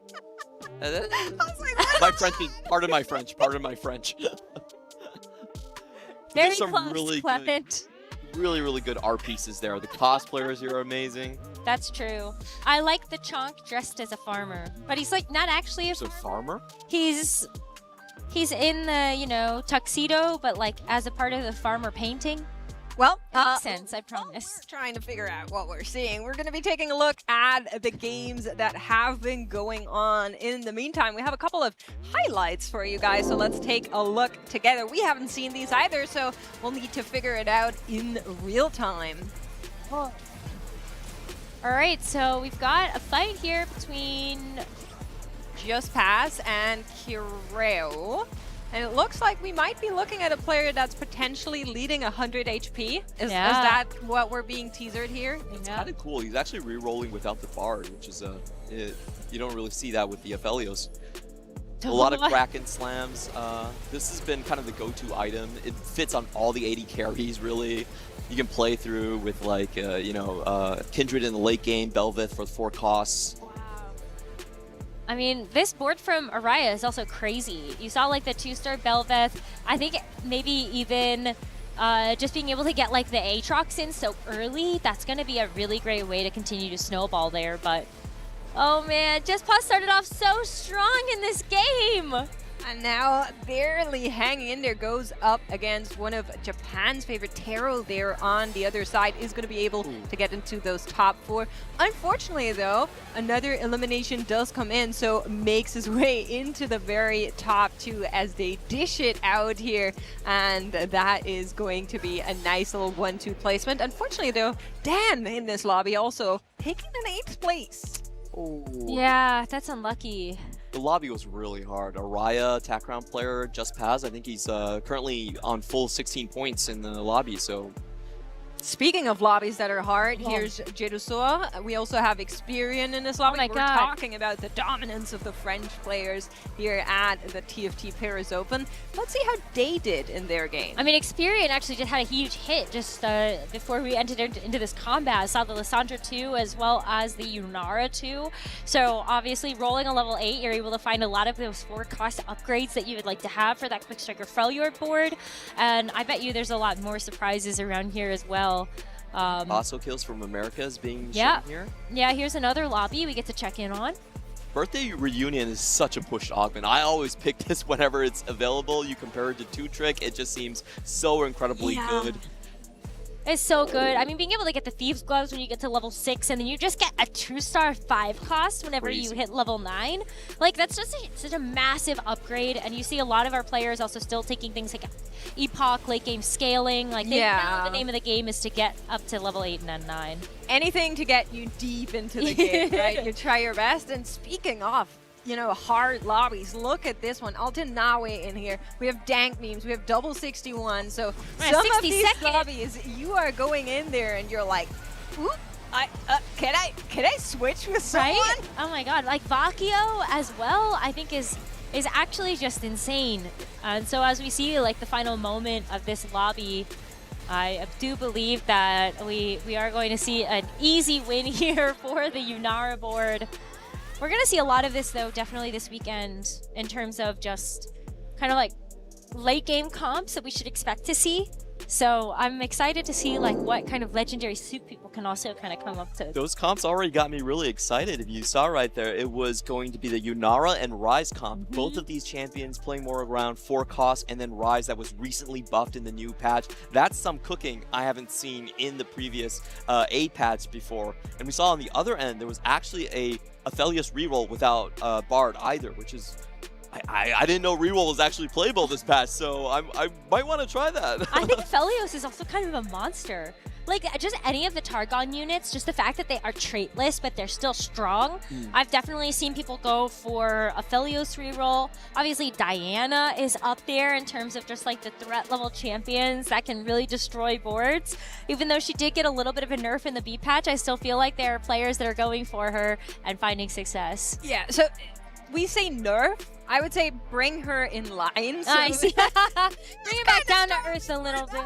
But we're going to a quick break and we'll be right back after it with all the action. So stay tuned with us here at the TFT Paris Open.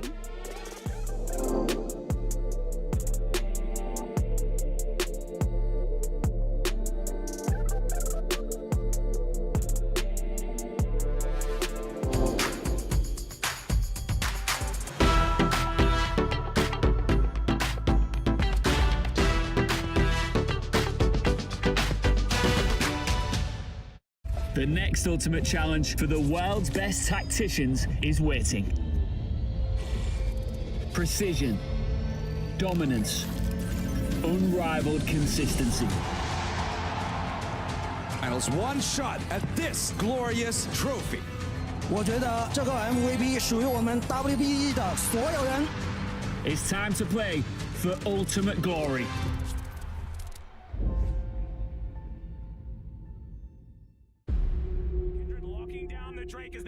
Decent position, double break down my walls, but I won't rise again. Cause I stand tall in my environment. How could I ever close my eyes and stay silent since they try to take me down with their violence? Oh, they go back in! Bishop flashes in, and down goes Light!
Of course I'm doing the walk.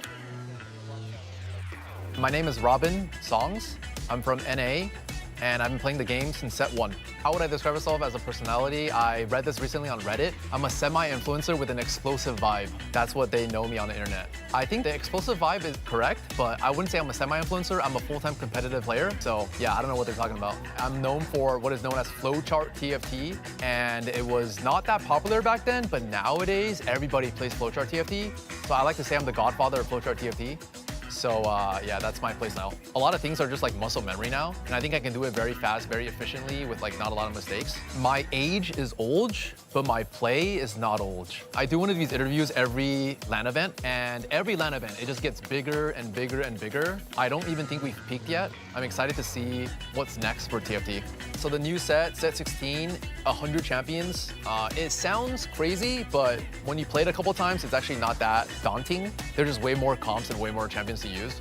So way more playability, and that's just good for TFT. For the Paris Open, I intend to make final lobby and maybe even win the whole thing. I'm here representing my fans back at home, my family, my friends, representing NA, the strongest region and the best region in the world, and I hope to do you guys proud. If I win, I will Robin walk live for you guys to see.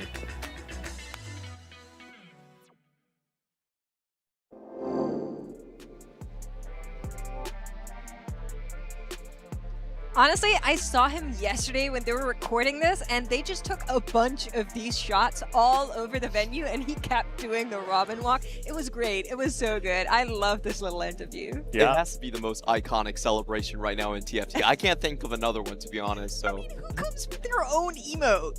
Their own finisher, right? Yeah. It is the most TFT thing you can do. I would say Robin has to be probably my favorite semi-influencer with an explosive vibe of the ones. How many are available. I don't know, but he's my favorite, regardless of how many. That's good. That's good to hear, because he'll be part of the next thing we're doing. We had a teaser of it in that interview there. Maybe not to leak too much, but we're quite excited to see two old guys get at it. Wait, we can't leak? Can we just leak? No. Please. You say, I don't know. More hype if we get the stage to do that. Okay, but also, like, what are we supposed to do then? Because I want to talk about it. We already showed the posters live, so I think we can talk about it. But it's more Dog and Robin songs going at each other in, what is it called again? Mastermind. Oh, there you go. There you go. I remember in Vegas, it was the first time I had at least ever seen this format before. Yes. We got to see it off on the floor, watching players just drown trying to keep up with multiple PCs. And I actually, even in the pre-show, I remember I got to interview Robin, and I asked him, you know, do you have a strategy for how you're going to play it out? And he presented his strategy for Mastermind while Mort was on the desk. Okay. And when it cut back to Mort's like, man, hearing that, I feel really confident going into this match against Robin Songs. I actually felt like Robin Songs had a great game plan, so I'm curious to see what Mort Dog has. The key point is you want to space out your roll downs. You don't want all of the actions to be concentrated in one round. That's when you get the time to move to computer and then set everything up. So I feel like Robin Songs had a good plan.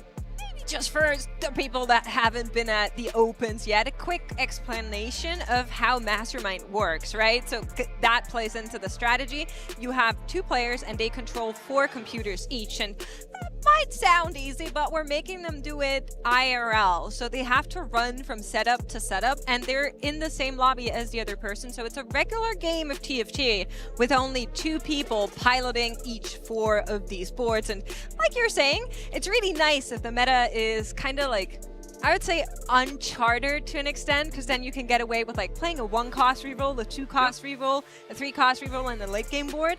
And ideally, you're doing better than the other person that does the same thing. There's something you brought up there that I think is very important that we just nail down, which is the physical aspect of this is something that is completely unseen in any other part of TFT. I spoke to Mort yesterday, and I was talking about Mastermind. I was like, hey, Mort, you know, like, how you feeling, man? Do you have a strat for it? And he was saying, he's like, listen, gameplay-wise, I think I have Robin beat. My biggest concern is physically running around the stage to 4 different computers. We have not actually seen how big the spacing is between the PC stations. It's regular spacing on the stage. That's doable. That's what I would have loved. Far. All right, here's my pitch for Mastermind Plus for the next Vegas Open, right? Okay. What we do is we do 8 PCs, but every other PC is each person. So it's like Robin, Mortdog, Robin, Mortdog, Robin, Mortdog, and it go down the line. So you have to pass each other on your way, and then you can have someone trip each other, a little shove. Okay. You know? Oh, look at that. We're selling a little art piece there. Chonk is trying to sell that self-portrait that definitely not one of the casters drew. No, so certainly not. that's I think that's beautiful artwork. Good on Chonk for knowing what he's worth, by the way. Did that say $1 or 7,000 euro or whatever it was? It said 1,000. That's at 1,000 euro. Okay. I mean, hey, listen, if you know you got it, you got it. Chonks, he gets out. He is famous. He's so famous. He's an influencer. Chonk. He might be my second favorite semi-influencer with an explosive vibe. I would go and agree with that one for sure. We did show you the artist alley in those clips as well. It's right behind us. I don't know if you guys had a chance to look around there yet. They were starting to build their desks when we were here for a rehearsal yesterday, and it's just so cool. I love that the Paris Open has this own artist alley. You can see it here in the clips. It's just a bunch of artists that they came out here and they're selling a lot of art. You can even IRL shop roll on one of them. What does that mean? So there's like a artist that set up their stand as a TFT in-game shop. So there's like a 1 cost, a 2 cost, 3 cost. They have like varying, prices, money, respondents. So it's cool. The coolest thing I saw over there was someone actually built a mechanical smolder that actually moves and it has a fire spitting move. Is that papers? I'm not sure if it's paper or not. I think it might be paper cool. sculpting smolder. Yeah, Okay. I think she brought that. I have heard people use the language of the Opens. Riot wants these to feel like a TFT con, Yes. right? And I think the introduction of the Artist Alley is the first time that it feels like we're bridging that gap of just like celebrating competitive play to now celebrating TFT at large. This is not just for coming to watch high-level TFT. This is, if you're a fan of the game, if you're a fan of the IP, you get to experience the game in various different ways. Artist Alley is a really cool addition to, kind of broaden the scope of what it is we're doing here on site. Yeah, and I think there's also so many different Riot titles that are at this event, which is kind of amazing. Yep. It's not just TFT you can play. You Okay, can but it hop is the TFT con. It is TFT con. TM. True. But there is Continue. Riftbound, 2xKO. Yep. There's certain gifts that if you win a couple games, there's trinkets that you can collect here. So it's not just TFT. Of course, TFT is the most important one for sure. Yep. But you can experience the full gamut of Riot games, basically. I've seen like the open tables for Riftbound all weekend, and I want to play so badly. Last year at Macau, I just want to say we had 2 tables for casters. They called one the For Fun table and one the Try Hard table. We were at the For Fun table, and I was the king of the For Fun table. I do take it home. I still tell people about that. Yeah. I'm like, I played 1 game of Riftbound in Macau, and Gangly smoked the board, and he ruined my entire game plan. I'm still upset about that. Thanks for playing Volibear. We do have a little bit of shot from our floor here, so let's take it over to the Gangly that teleported there. I don't know. Gotta go. What's going on, everybody? Gangly here at the Paris Open. I'm here with Kiting Is Hard, who just took first in your first game of the heat. Quick, give me a little reaction to how that game went. Really nerve-wracking. I basically opened until 3-5, so I was starting the game at 30 HP. So pretty fortunate that I was able to pull it out at the end. Now, I saw you playing in Macau. Not only were you in the main event, you played in the 4v4, right? So you actually won your ticket to Paris by winning the 4v4 event. Can you tell me a little bit about how it felt playing in Macau versus being in here in Paris? I mean, both are great. I'm just happy to be playing TFT and competing with everybody else. It's like a really awesome atmosphere here. Everybody's so excited. So yeah, I'm looking forward to more games. Kiting, obviously, you're one of Tri-State's hopes for this event. I will say, if you don't make it out of today, are you expecting to play in side events? You're going to win another ticket to the next Open? Would be nice, yeah. If I could, that would be awesome. I mean, I didn't have to do the whole sprint for the ticket thing. So yeah, that'd be nice. All right, I'm going to let Kiting get back to his games. You've got plenty more ahead, and hopefully more for the rest of the weekend as well. But we've got plenty of more action here at the Paris Open. Thank you so much, Teleporting Gangly. He's back here with us. That was, of course, a big sprint. I do, before we get into that interview, want to quickly shout out that was the jacket that the competitors are wearing. So that's really cool. Very cool. Yeah, and Kiting looking good while taking first.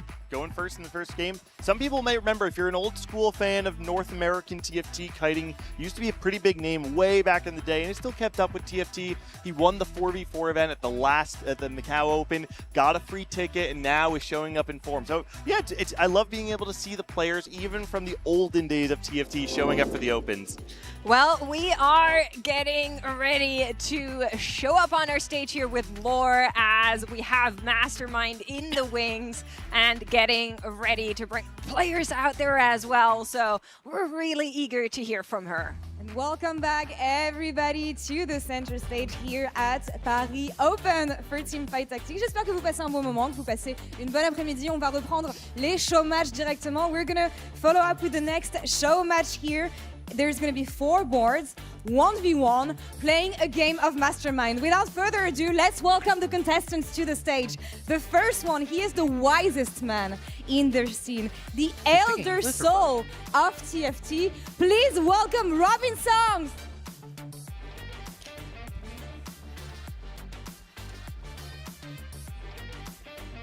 And against him, of course, the only gameplay director of TFT, the legendary Mordog. Boo!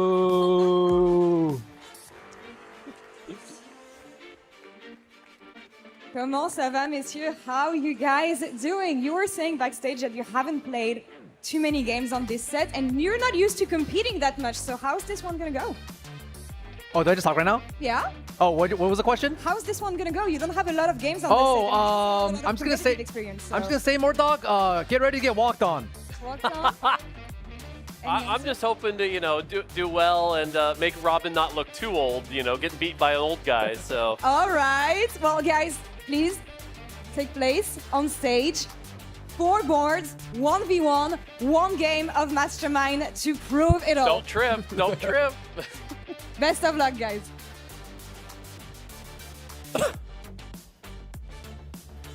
Have you played it? Have you played this before? Ready? Oh yeah, I'm ready. Yeah. R. Never played this. Honestly, middle might be the tech. Start from middle. This is amazing.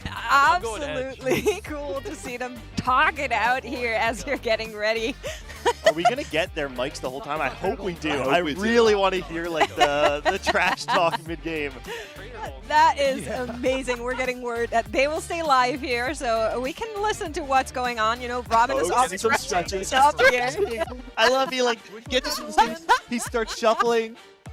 He's getting his hammies nice and loose. Hey, you got to fight the arthritis, That's right. Make sure you shake it off. Both of them are wearing good shoes for this as well. Oh, good walking shoes. That's right. They got the tech. I want to see the dog walk.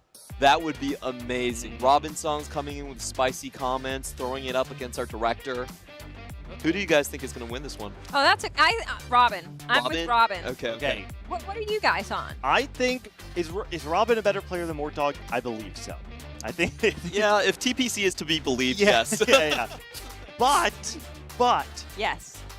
More understands set 16 better than any of the competitors here. True. He does. He has had the most exposure to it. He actually even played in the Box boot camp and was popping off in the first couple of days. Or sorry, he didn't play in the Box, but alongside those players and was popping off. I believe in Mordog. Oh, look at Robin, the power move, already moving his units into the middle. Okay, production, I am going to ask for something right out of, can we get just the top-down camera as player camera the entire time? I want to see them run around. That's an interesting idea. Okay, so everyone's starting with a 2-cost champion. If I am them right now, I'm actually kind of down to just whatever I get. We're not, no, don't rock the boat. Whatever we start off with, yes, flowchart TFT. Oh, that's Diego. It's actually just a upgraded champion. It's not a 2-cost. Oh, sorry, upgraded champion. Yeah. But Viego is actually a great champion. This is perfect. Yeah, you only have 1 line to go towards, so and everything's unlocked, so you don't have to roll for it. I think that's a huge part about Mastermind. No. He's upset about something. I think he wasn't able to pick up some champions on 1-2. Oh, that's the problem. Wait, yeah, neutrals is actually so hard. I didn't think about that. What do you even do? Mordog had a really good board. He had a double Slayer board, but Robin Song's definitely missed something. Oh no. Oh, look at that top down. All right, let's see some action here. I think especially the earlier stages are hard because you're, of course, with a game plan still trying to go for specific units, and something like it showed too is definitely helping out to get the early game stabilized here, Robin, with a crazy front line on one of his boards. This isn't even augment assisted. He just naturaled a Cho too. So I think the important thing is to recognize which computer you're going to win on, because the win actually gives you the tiebreaker. It's a bit of 4v4 plus cardio. 4v4 cardio is a great line. I wonder how much these two guys have practiced physical stamina leading up to this. I mean, Mort, he has walks a lot. He has his podcast that he just, what's it called? Walk the dog. He's been training all year. And Mortdog is going to go into the flowchart. He's already unlocked the Yorick. So really straightforward game plan. You don't have to roll for anything. You just pick up all the Shadow Isle champions. This is going to be the Fast 9 for Robins. Fast 9. Okay.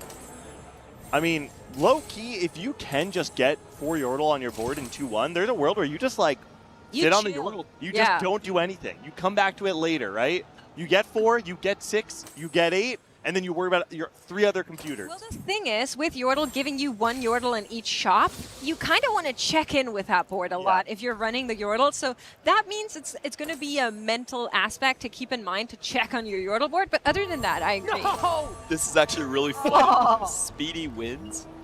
You can actually eliminate yourself. So Survivor, Speedy wins, that gives you gold. That's kind of a way to win out on the top end. Okay, wait, we do have augments there. We're missing the top 2, but I see Rain and Gold, Stars Are Born, there's Speedy Kill, and catch the other. Heaviest a Crown, which I feel like adds so much more mental pressure if you're piloting 4 boards. I think this is actually genius because you can lend your own HP to yourself. Okay. So if you're already in a really strong winning position, you can lend HP to your weaker Fast 9 boards. So that's, I don't know if they can execute it, but it's amazing. Okay. So Mort said going into this, the way in game. Mort said his strategy for this was to let Robin win the game. He said, let Robin win the game. Robin's going to sack 3 boards for a first, and I'm going to go 2nd, 3rd, 4th. Oh. That's what Mort said. Okay. So Mort is not, he's not aiming to go for first. I imagine his goal is play tempo, make strong boards, get your top 2, 3, and 4, while Robin tries too hard to over-index on the first place finish. That seems to have been the general take for Mortdog in this patch. It says that, oh, I expect a lot more forecast, a lot more tempo. You have to play the stage 4s. So probably just going down that route, trying to run Robin out of the gym, essentially. His epic rolls as well. Just trying to get some tempo there. I love this camera, man. It's a joy to see him just so like run around. He's more much. He's turning around. It's too much. Also, wait. Unlocking Bard is like a crazy play here. Bard requires so much more APM than a lot of other competitions because you're getting your free rerolls every round. Yeah. And if you get into stage 3 and 4, you get a lot of rerolls per round. I feel like you could just bank them until level 6 because when you lose, you get the rerolls, right? So he is losing. You just wait a little while longer. I see. And then maybe you just do like 1 big roll down, try to start winning then. Yeah, exactly. I could see it. I'm not even sure if the players can remember their own boards, though. See, I was asking about that because both Mort and Robin currently have one of their boards be at 100 HP. Pick it up, Mort! You have a Velvet! He's not going to see it! He doesn't know! He doesn't know! Run, Mort, run! He sees it! He sees it! Is he going to buy it? Well, he has to. Right? I mean, surely. Surely. Yeah. Okay. Good pickup. But he might have lost like the win here, though. It's level 5 versus level 4. He also could, I mean, he actually does have a potential spot to play Ash Tryndamere if you really did just want to play that instead. Okay. Freljord has the benefit of being a really good early comp. So if you get it in early, you can... You're out. I'm tired. It's actually impossible to give any analysis in any This is so hard. They have to go to the right PC. Oh, you're right. That's actually going to be so hard to do. Mort can't find it. Mort doesn't know. He's not moving. He doesn't know. Mort 4, come on. All right. Mort was sacking. He was sacking to get the one that needed the bow. And now he's getting ready for the next one. Come on. Oh, he's doing the other one. So he's just always one computer behind. Okay. Robin Songs isn't moving either of his chibis. Okay, there we go. Hear the groan, the most old man groan. Something out of the carousel either way, right? Okay, and Robin is holding on to top 2 right now. Just want to throw it out there. He's the only person 100 streaking. He has a great setup for just playing like legendary sub. He's got the Senna item, the Kindred item. I think if you have 100 HP, you're level 5, and you have those perfect 2 AD items, you're in a great spot for win out. So the question is, can Mortdog hold to his strategy, the 2-3-4? Yeah, we'll need to see how it goes once the roll downs actually do come closer. So we're still on 2-5, you know, something like that. My Piana is definitely going to do some lifting. Rob might snap his own streak. It is. He's griefing himself. Yeah, he's actually losing his own streak to himself. This Kiana's a demon. He's gonna rob and bonk himself. Hold on. Up as well. Oh, no, never One more pushback. Wait a second. Wait a second. Calculated. Wow. Unbelievable play from the semi-influencer with an explosive vibe.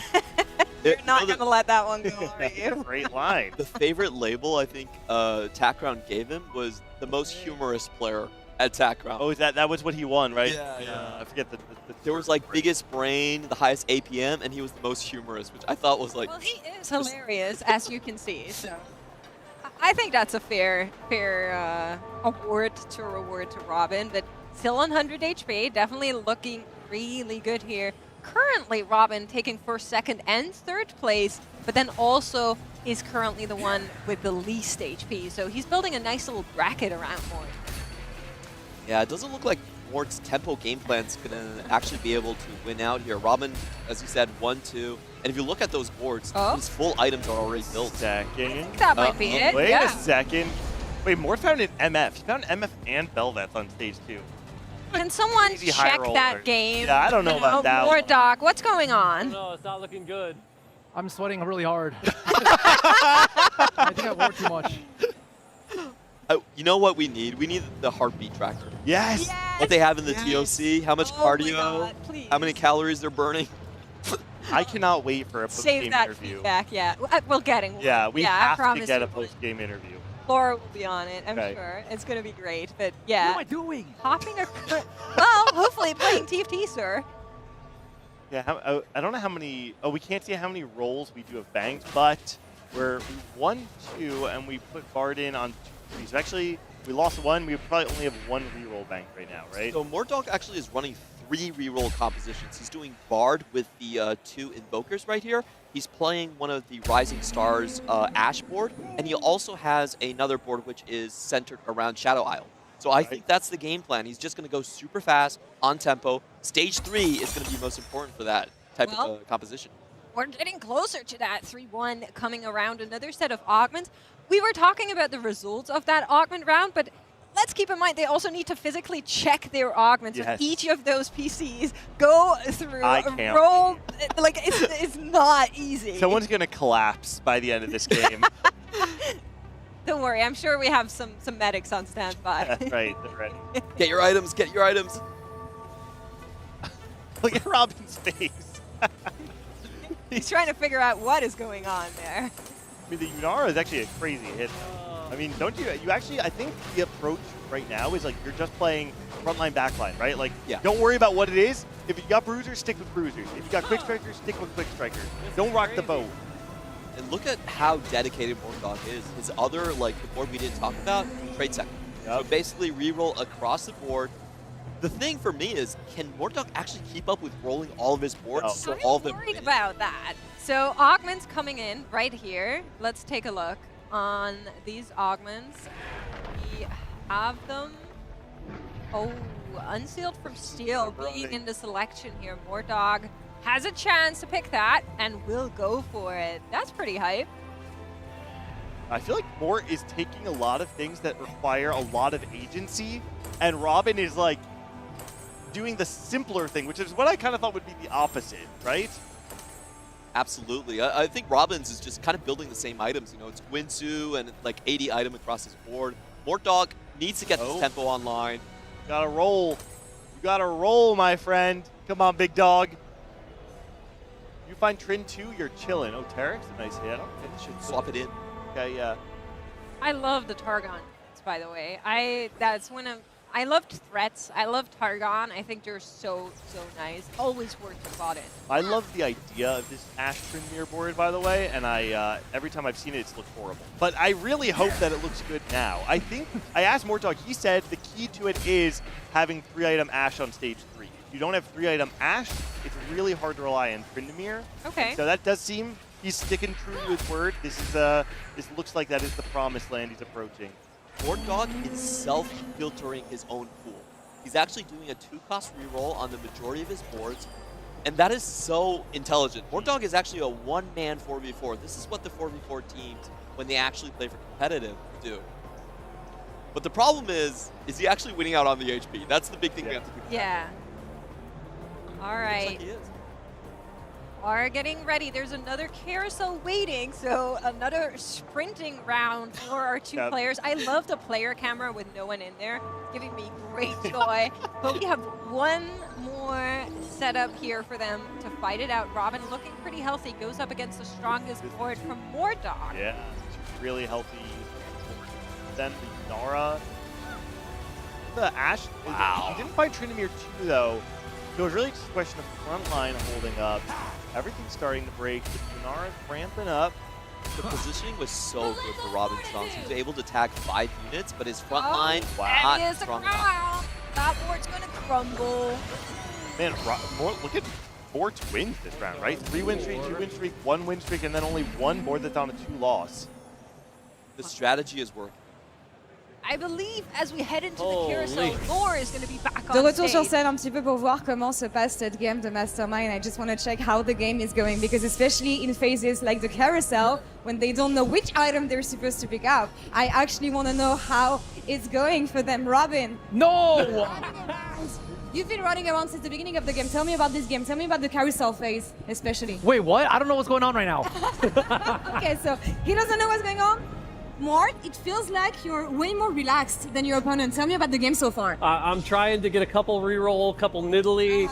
It's tough though. It's tough to manage this much. I feel like it's been difficult because sometimes you have champions popping and you don't even know that they're in the shop. Yeah. I saw Belveth earlier.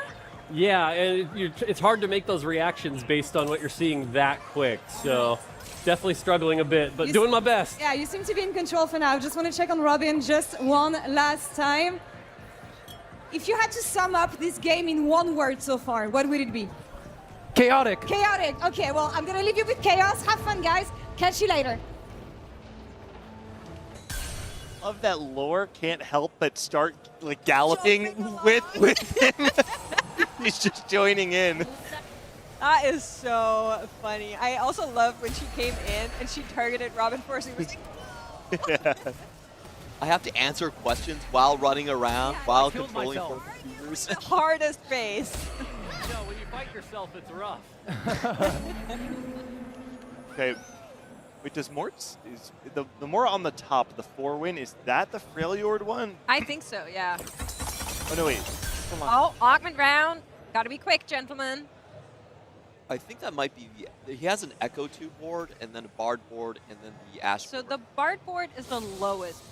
That's the one we're looking at right now. It's an interesting plan to play around Ixol, because he's not running any cash outs. He's like, okay, this is too much for Masterminds. I'm just going to skip that mechanic completely. I cannot imagine playing Ishkal in a Mastermind game. Like, is playing whoever around- does that is actually a Mastermind. That's so much extra. Yeah. All right.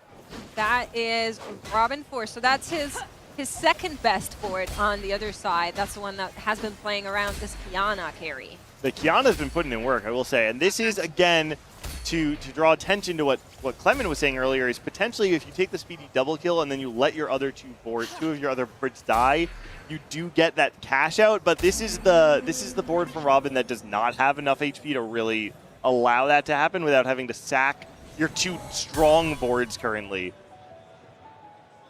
Mortog, look at how strong this board is. He had a great shop, a Mortog shop. Yeah, we were sure talking did. about that. It was 4 units that were 2 Ashes, 2 Tryndamirs in one shot.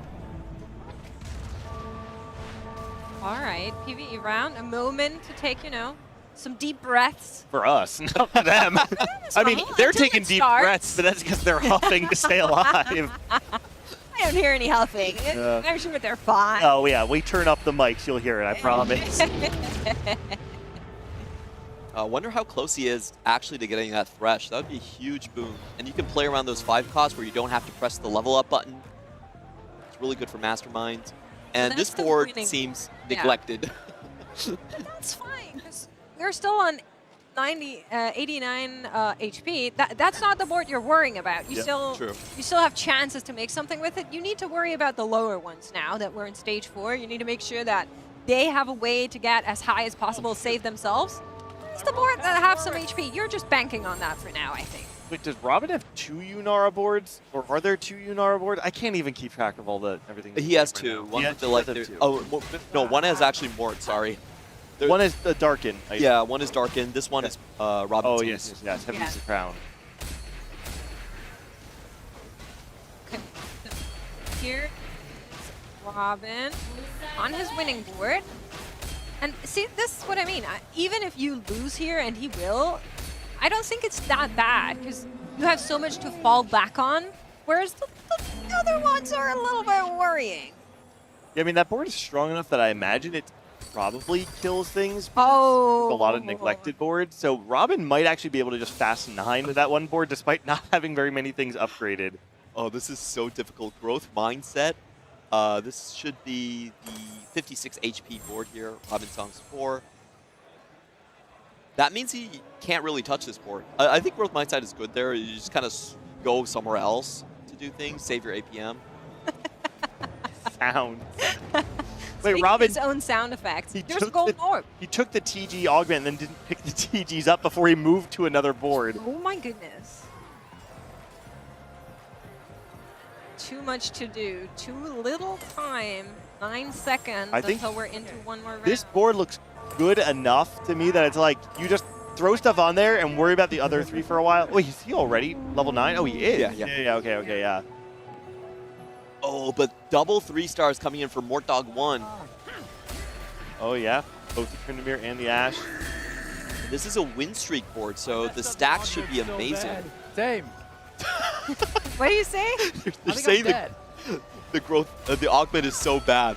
And they both picked the same one in probably unideal spots. Nice. Okay, got it. I only heard the same. Porte is clearing him right now. 8 win streak, 88 HP. To clutch up, especially on his second board, the Robin Songs 2, you can see on the bottom right there. Rolling down. That is the one he needs to make magic happen. Turn it around. You don't want that 8th place. Robin Songs 2, finds the MF2. Big up. Is it big enough? Gets a Senna online as well. Senna's huge here, yeah. Minus looking a little bit lackluster, but if we just throw enough bodies in there, it might just be good enough. I like the prioritization here. He's basically trying to save his lowest HP board. I'm going to roll that first, and if I run into myself, it's a win. Yeah. I can't even imagine trying to keep track. So wait, the board from Mort that has the Freljord is the streaking board? Yes, that's correct. the 8 Okay. that we're currently seeing on screen go up against Robin's worst board. So clearly a little bit of an unfavorable matchup, but maybe there's a chance that this misfortune can turn it around. This putting in work. Robin going down to 11. He's gonna, it looks like he might stay here. Oh, you have Carousel as well, though. But I imagine you stay on this computer for one more turn, you do your best you can, upgrade everything, and then you just forget about it. You come back, and if you go 7th, it's a huge win. I think I'm dead. No! He has the exact same thoughts. That's the wrong approach. You can't think that. It's a mental game. Well, he doesn't really have much gold to upgrade his board with, so I think at some point you have to cut your losses. I agree with Gangly here. Okay, hear me out. What if from the start you just kind of disregard one of the boards and put your mental power towards 3 of them and make sure you place highly on them? That way you preserve a lot of that mental aspect. You have a lot more time to pick good augments and good things from the carousel. I think it depends on how well you can pilot 3 computers. I don't know if that's better enough. than 4, arguably. Honestly, I feel like once you're outnumbered, it's all the same. Like 2, 3, 4. It's all the same, man. Look at Porte. He's actually really close to getting a Sejuani 3. He's missing one copy. There's no upgrades here for Robinson, only the Braum. So the Braum has to keep him alive here. He's already played the Mortdog 1. The dangerous one, I think, is the probably some of his own boards. So he's probably not upgrading the rest of his boards.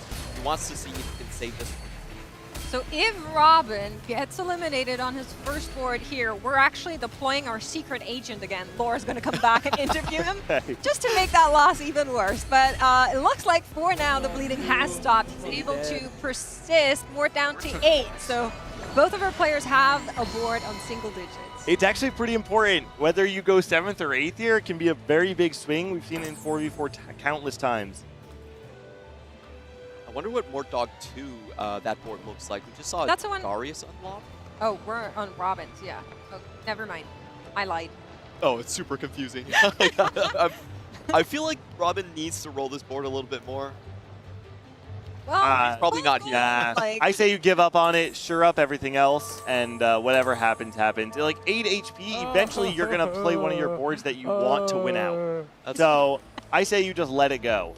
Was that all right, here's more Dogtooth. Yeah. Oh, here's more Dogtooth. That's his board that might lose. It's the and they're two going loser up board. each other. Yeah. We got the loser boards fighting against each other. The loser of this will go 8. The front line's already collapsing for Mort. Oh no. You hear the clapping coming from Robin. He knows he's secured at least a 7th there. All right, Laura should be back on the stage momentarily to hear what Mort has to say about that first elimination. Yeah. Okay, if that's all he has to say, I take it. 3 boards du côté de Mortdog. Je vais lui demander ce qui s'est passé. I want to ask him what happened because it seems like it's part of his tactic to lose one early. Tell me about losing one board fast. Was that part of the plan? So you can focus on I the mean, rest? it wasn't part of the plan, but it'll work out. You know, didn't work out? I think I've got the strong board over there with the Freljord board, so I'm hoping that'll make up for it. Okay. And we'll see how it goes. Okay, I want to ask the audience what they think. Vous pensez que Mortdog va gagner ou que Robin va gagner? Qui pense que Mortdog va gagner? Ici. Who's cheering for Robin here? Okay. Robin, you got a lot of supporters. I don't have a Kog'Maw. I don't. Oh, what Kog'Maw. do you have? Do you have hope? I have no hope and no Kog'Maw. All right, well, best of luck, man. We'll check in on them later. On va revenir sur eux un petit peu plus tard. On a un joueur qui est très stressé, très détendu du côté de Mortdog. On va voir comment ça va se passer.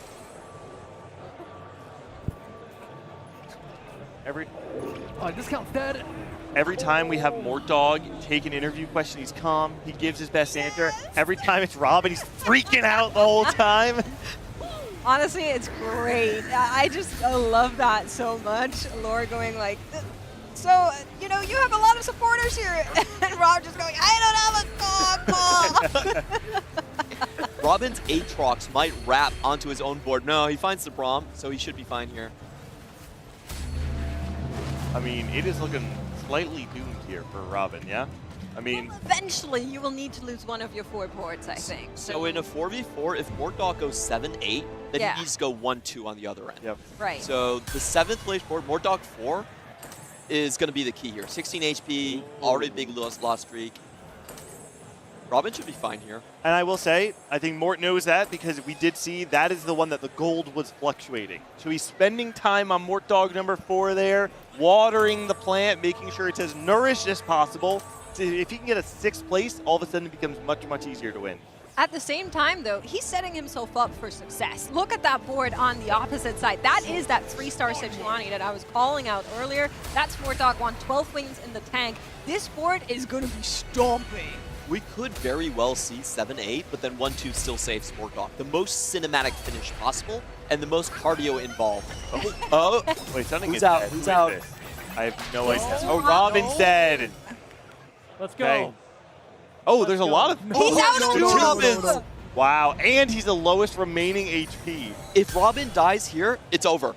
Mathematically, Mort Dog will win. If there's 3 in the bottom 4, So question, are we going to make Mort Dog play the game against himself if Robin actually gets eliminated? Play it out. You play it out. You always play it out. Still needs to run. He got it called out. This was the speedy double kill. He got the gold from 2 players being eliminated. Now it's 60 gold on 9. Robin, not known for his APM. I don't know if you're actually able to clutch it out here. He has to sack himself. He doesn't have that option anymore after going 7-6, I think. He's finding his strongest He cannot board. sack himself. Need me to help? I can help this one. Well, Mort Dog is trying to keep him alive. Don't do that. Oh wait, no, I think I'm chilling. Okay. 5 HP. He's good. He's good. This is Robin against Robin, right? Yeah, The lower HP against the ghost of the higher HP board. Higher HP board is fighting a Mort Dog board. Okay, that board lost. Robin, so he's going to continue his roll down. This could be his win out board. Surviving on 1 HP there. Actually big. puts Robin with a back against the wall. I know Mort has an orange somewhere, so unless it was on the board that died, it might have been one of the boards that died. I don't see it remaining. Actually, surprisingly, it's the Nidalee board that's the remaining boards for Mort. All right, Carousel. You know what? Like, nobody's actually positioning to focus down the Nikos, so the Nidalee is just, like, untouchable the entire fight. I wonder if you can actually just hide the Nico in the bottom right-hand corner, right? I don't know if that is what he's doing, but that would be a pretty fun tech to let you guarantee to kill units if Nidalee can't be killed. So this board has to survive for Robin Songs, but Robin Songs' other board still needs to do well. Big upgrade. He just fought himself, so he's probably going up against a Mort Dog board. He knows the rotations. That's why he's rolling down, to 0 right here. I mean, this looks like a board that could win out, right? Like, you're For sure. sitting on Aatrox 2, level 10. You got Belveth 2 as well, Shyvana 2. I think this beats the Freljord board. The Freljord board. I can see it. Yeah. Let's find out. Oh, let's go, let's go. Good positioning on the Aatrox. If he can drop aggro, he could just move it to the back line. Ash is targeting him down, but of course Aatrox will come back to life. Yeah, but the Fiddle actually jumped right in front, and so Aatrox is going to take aggro right after. No, he actually just clears this board. It's not even close. Okay, so Robin has the potential to win out, but well, we got to do some math real quick. If he goes first, if they split at the bottom, whoever goes first wins. If they split at the bottom, whoever goes first win, unless you go 1, 2, and then 3, 4, right? But then if you go 1, 2, you win. Yeah. Yeah. So. Right. Whoever goes first wins. Yeah, I see what you're saying. Yeah. No matter what, if they split at the bottom, whoever goes first wins. Exactly. Well, oh wait, that's a Baron? It's a Baron too. Wait, when did we have a Void board? I don't remember this thing even being here. He was playing. That was the one that he was looking the Kog'Maw for. Ah, yes. Yeah. It all he was comes trying together. to put this one together, but was missing the least of them, actually. Okay. This is pivotal. If Mort Dog 4 falls down here, then I think Robin just wins because he has the better win-out board. All right, here comes Baron. Nidalee going. Oh no! It's my And last Nidalee hope. get the resets into the back line. Nidalee needs to find the Kaisa. The Nico is alive still. Very, very alive, actually. Rick Carroll died. Oh, the Kaisa now. Wait a second. Can it kill the Baron, though? No. Oh, no. No. Hey, wait. Let's see if Robin 4 does win. Okay, yeah, so it's just going to come down to who's going to win. And Mort Dog has gotten 2 and 3 lost respectively. Well, I don't see which board actually beats the Aatrox board for Mort Dog anymore. Like Mort Dog 3, the Jinx Singe board, that's probably not it. I mean, maybe there's some world where you can go 9 and then just upgrade everything and it's enough. I don't know. I don't see it. For me, I just feel like Robin Songs has turned the corner. He survived the reroll onslaught, and now he's about to clinch it. Which board would you Say, Mort Dog 1 has a lot of HP to work with. That's true. That sure does. Well, right now, the gold is not looking too great to go for 9. I think there's still some He'll get room there. to make that happen for himself. Yeah, exactly. I think going to 9, even if he goes 9, he probably doesn't win. So the strategy might be you hold on to maybe the Braum 3-star, a Lissandra 3-star. It's a little bit more in reach. Maybe. I don't know. We have, like, no money, too. It's very hard to do anything. Oh, Senate 2, though. Which board is this? That's Mort Dog 3. That's the other one. 7 Zon Wait, board. the boards are set right now. Whoever goes first wins. It might be the Baron board. The Baron board's going to be hard to beat. I think I might have killed my Baron. I killed Baron. You're doing better now.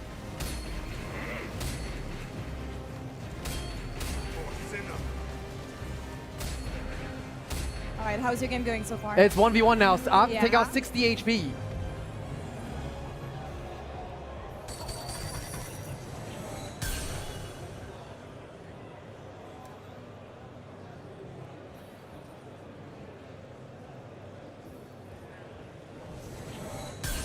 Good enough HP on your side, but this bot is pretty strong. Yeah, it's going to be tough, though, to beat that Baron. The Baron's dead.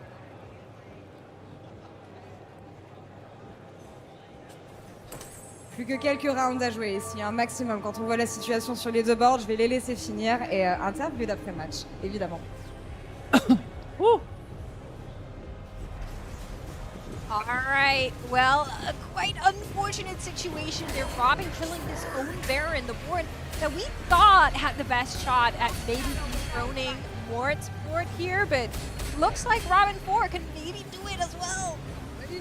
Aatrox is reviving. I don't know if... Wait, whoa. The Aatrox died. Wait, it's so close. Oh! Robin barely stays alive. Wait, I actually think that we underestimated this Freljord board. Maybe Ash Tryndamere is broken. They've been stacking the entire time here. I really want to know how much AD, how many additional arrows that we're going to get right here.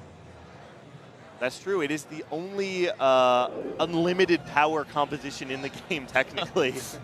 But for Robinsons, this should be easier to position. You want the Aatrox right in front of the Ash, so you can just walk down.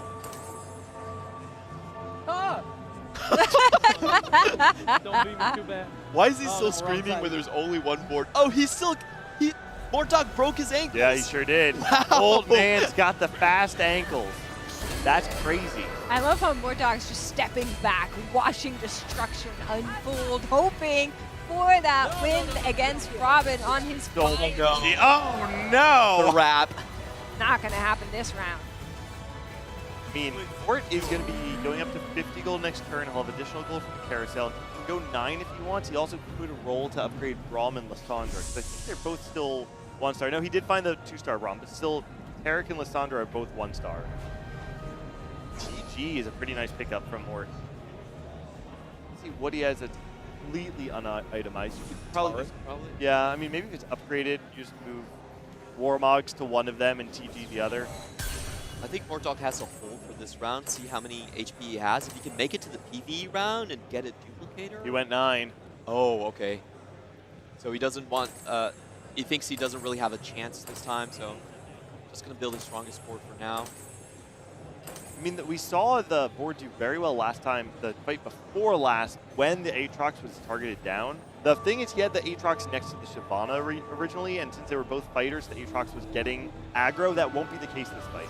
There's no way Mortdog outpositions 3 times in a row, right? No. Oh, okay. He actually does. I don't think so. Look at Trynd. Trynd on the Aatrox is going to be able to get her revive off early. Wow, that knockout. Aatrox is so hard to deal with. Here from Morte there. He's concerned about the Aatrox. The revive's coming now. The Tryndamere's still alive for right now. Where's the fiddle go when it casts? Oh, it's on the Ash. Oh, no. Morte takes another hit down to 14 HP. If he has another loss, you will lose. It's so hard to position against this board because of all of the CC that comes in. Yeah. You have the fiddle, you have that ult from the Shyvana, so wherever you cluster up, you are putting yourself in a bad spot, and at the same time, you don't want the units to wrap. Songs also was holding double Kindreds. Kindred 3 here. I think this is it. Okay, I gotta call out. Okay, Mortdog had the upgrade here. There's a TG Volibear 2 on the board right now with a Warmog's Morella. That's a pretty decent roll. Handshake coming in. This should be our last round. Let's see who takes the crown in Mastermind. Trynd and Ash are both on the same side this time. He's putting all of his damage on one side. And he says if Fiddlesticks stuns them, they die anyway. And instead, the Fiddle actually goes to the other side. This is maybe Morte's best chance to winning the fight. The Sejuani 3 is still holding up, though. Heal has come in on the Aatrox. Ash still strong. No! But she's standing. Let's hear from Lore. Oh, that was good workout.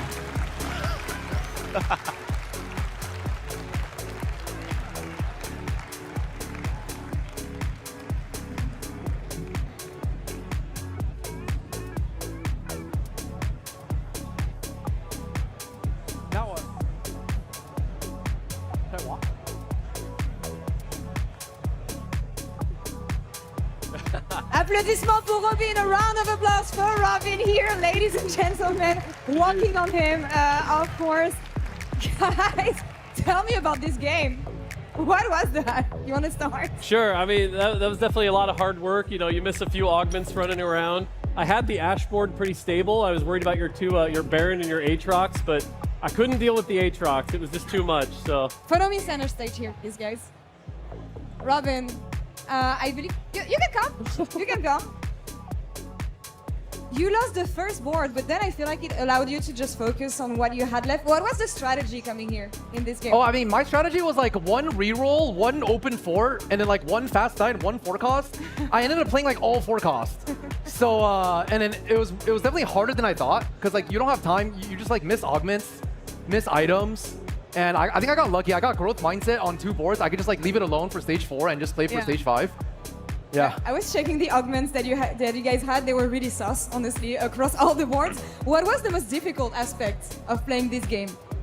Trying to manage all the decisions, right? You get focused on one board. You're like, oh, I got to get the right items in the right place. And while you're doing that, you miss an augment. You're like, well, now I got to deal with that. So definitely pretty tough. Any words for the loser here? Maybe as an old man? GG Smart Dog. Maybe if you were like 5 years younger, you could probably win. You're killing me. More Dog, anything you want to add? No, it was a lot of fun. It was a good fight, you know. So I think really fun. I think I did good for us old people. So you know. You did. A round of applause for both of them, guys. Robin, thank you so much. Congratulations. Thank you for joining me on stage. That's all for us here. On a fini. On se retrouvera plus tard. Back to you guys.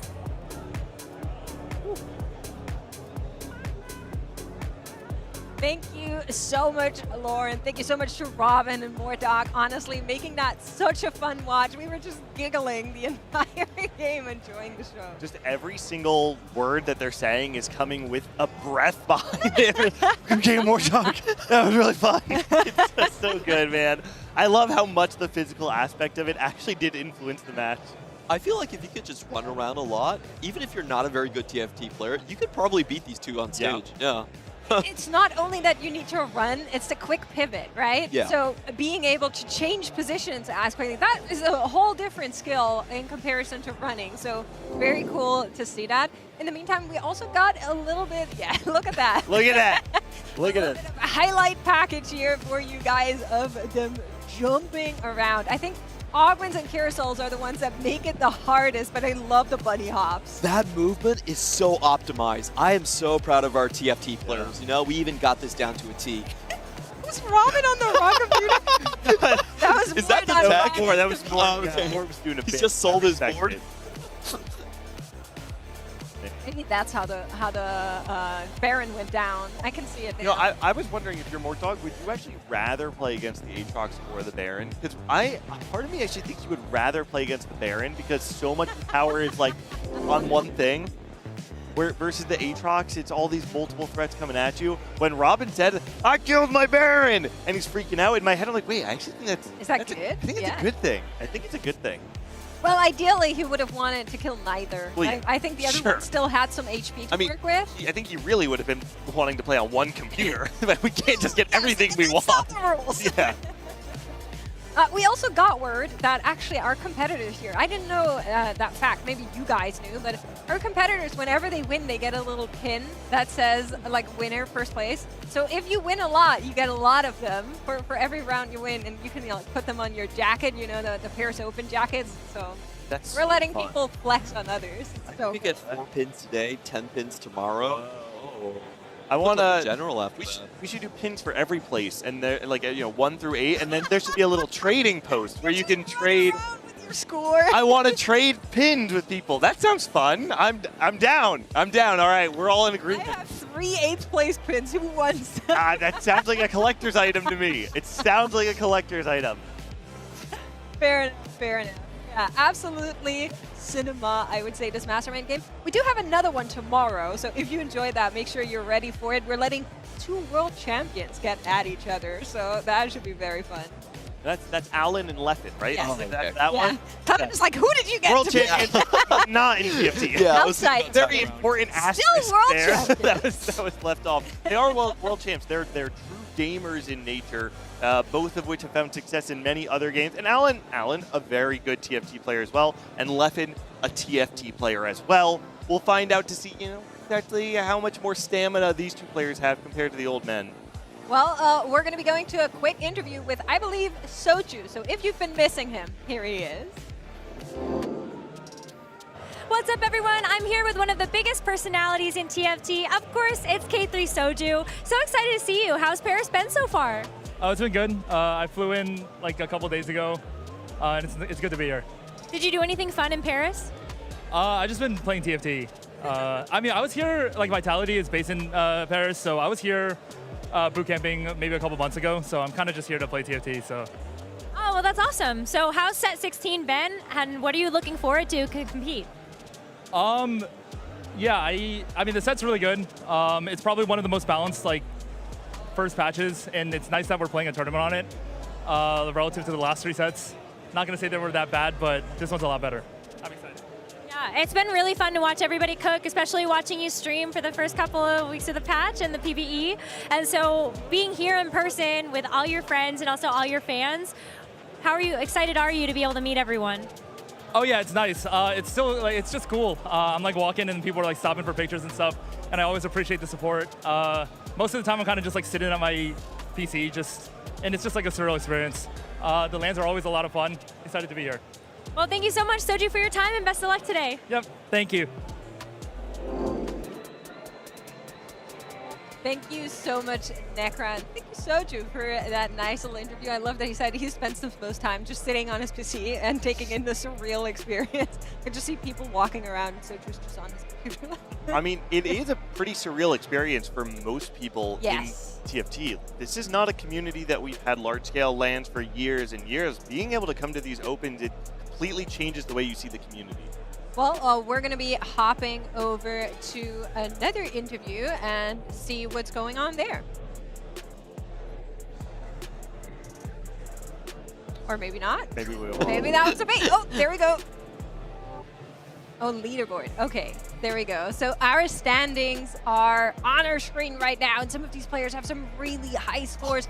Lesher sitting there with a 30. I saw someone with 33 even. That's That not is possible.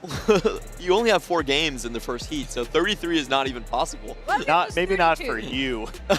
Sorry, my bad. So it's our Terry doing well, Mars doing well, APAC rising. There we go. Now, not all of these lobbies have 4 games, but a lot of them do. You can see kind of based on what the first place point total there was, how many of them have actually finished the heat. But I did see a lot of players that are pretty well known that have made their way out of the heat. But I will say, and this may be the most interesting part of the Open, there are a lot of players I've never heard of that were sitting in the top 2 spots. And that's the beauty of an open bracket tournament. It's this feeling of on any given Sunday, someone can come out of the woodwork, make the deep run. If the rolls go your way, if you play well, you can find yourself advancing far in tournament. So Dank Muse actually had 31. That was the one I saw, so that is pretty high. As we're showing you all of the lobbies down here in the lower third. If you're looking for a specific player, you're going to be finding them down there. It's so cool to see. And like you're mentioning, I mean, I feel like every Open, we're getting some new stars that are born.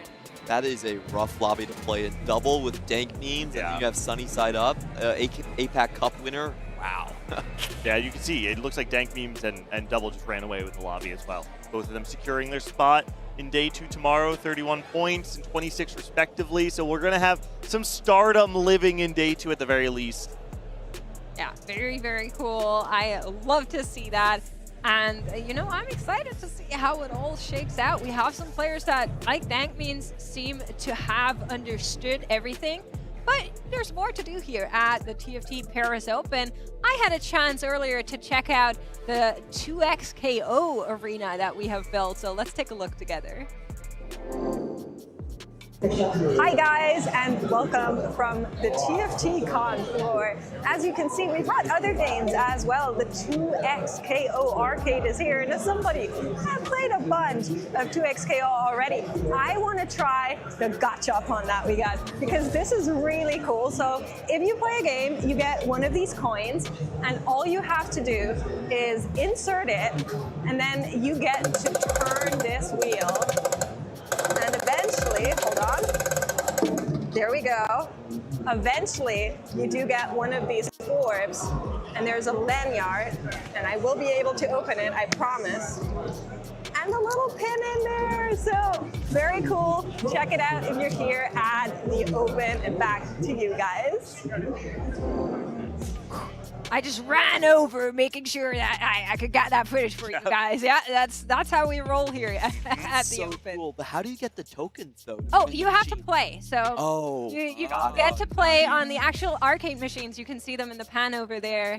And once you play a game or two, or, you know, we'll have to clear the machines every now and then. But then you get a coin and you can toss it in. So I got my lanyard backstage. Play as. Oh, I'm a huge fan of Ari. Okay. So I play Ari Darius, mostly Darius, because every single time I run into Darius, I get frustrated, so I started playing him. Sense. I haven't actually played it yet, to be honest. Maybe this is a good place for me to try, though, right? We got the arcade panel. Oh, it's a 2v2, right? Yeah, okay. You can teach me. Yes. Perfect. We'll get Necra and Clement on the other side. Oh my God, That'd be please. perfect. Yeah. Okay, I'm down. I'd be so down. Sign for me that. up. That would be really. I mean, we probably can't because we have to be here. The odds of us getting all four of us on the arcade machine is probably pretty low. But if we can do it, I'm down. We'll find a way. We'll find a way. But as we are getting all these beautiful impressions from our show floor here, we do have one more interview coming up here with someone that's very near and dear to our hearts as casters, because we got a chance to talk to Pi-Hat. So let's see what he had to say. What's up, everyone? I'm here with one of the biggest creators in Latin America, Pi-Hat. So good to see you for the TFT Paris Open. How are you? I'm really excited. This is my first Open. It's been a while. I've really wanted to come to one. I couldn't to Vegas. I couldn't to Macau. It's finally a dream come true. What was it about Vegas and Macau that made you go, I have to be at Paris? The community. There's a lot of people that I wish I had met a long time ago, like you, for example. Like you too. And I finally have the chance. It's lovely. You're here supporting the Latin America community, and so what are you most excited for them for compete at the Paris Open? I just want them to make it today too, basically, because they've been preparing so much, and they are like a very tight-knit community, and they are slowly developing even more together. So I just wanted to see more progress and more success to them. And it's just lovely to be. I'm thankful to be able to I'm taking pictures of them, basically doing the interviews and following them along across this journey, and I'm just thankful I can do that. Who is somebody that you think the world of TFT should know as a big threat heading into this tournament? I mean, apart from the usual suspects for like Michael or Tex or Fandekiki, there's a new guy on the block which I am keeping my eyes on, which is called Dominus, which is basically the disciple of Michael. So hopefully he makes it through, so I don't jinx it. Fingers crossed. But yeah, he's the one I'm keeping my eyes on. And what have you thought about set 16 so far? I love it. I wasn't really a fan of the previous sets. I feel like they were like not the type of PST that I fell in love with. But set 16, I actually can't say that. I don't know why. It's just everything I wanted. I haven't felt like this since like set 4. It really does feel like things are coming alive as we can feel the energy in the Paris Open. Pi-Hat, thank you so much for your time, and we're definitely looking forward to supporting Latin America. Oh, thank you. Thank you so much, Necra, and thank you so much, Pi-Hat, for that beautiful interview. I love hearing from our communities wide and far across the globe, and I love seeing them here in person, you know? That is a special treat, I think, for us all. Yeah, and Pi-Hat, just to be clear, he's not just here to like spectate and hang out. He's running all the press for TFT Rincon, which is like the TFT corner, I think it translates to. It's all the Latin American news. It's the way that many people in Latin America experience competitive TFT. So both Teeny and Pi-Hat, who run that, are doing a fantastic job. If you're in Latin American TFT and you haven't already seen some of the things they're doing, it's a great time to go check it out. Absolutely is. And you know what's also a great time to check things out? our break because we have something very special in this upcoming break for you. So stay tuned and we'll be right back here with the action at the TFT Paris Open.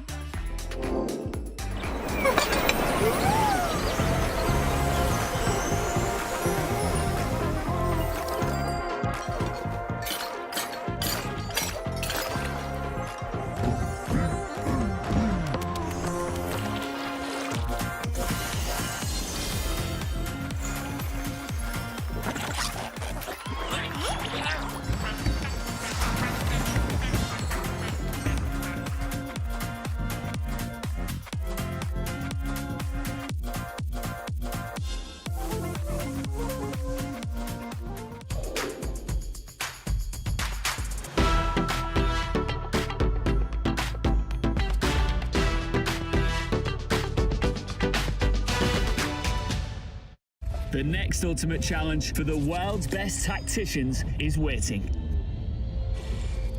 Precision, dominance, unrivaled consistency. Finals one shot at this glorious trophy. 我觉得这个 MVP 属于我们 WBE 的所有人。 It's time to play for ultimate glory.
over here, and that's the 8th point.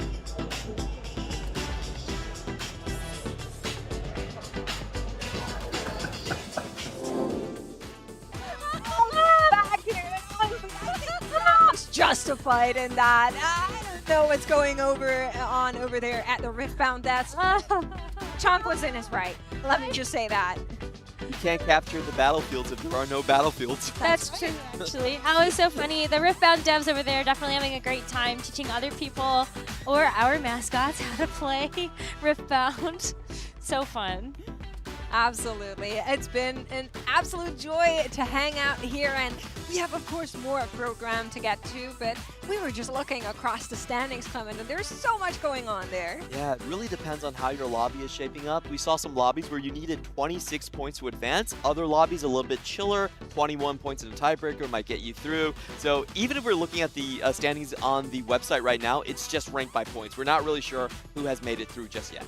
Right, because it's only the top 2 from every lobby that is actually going to move forward for sure.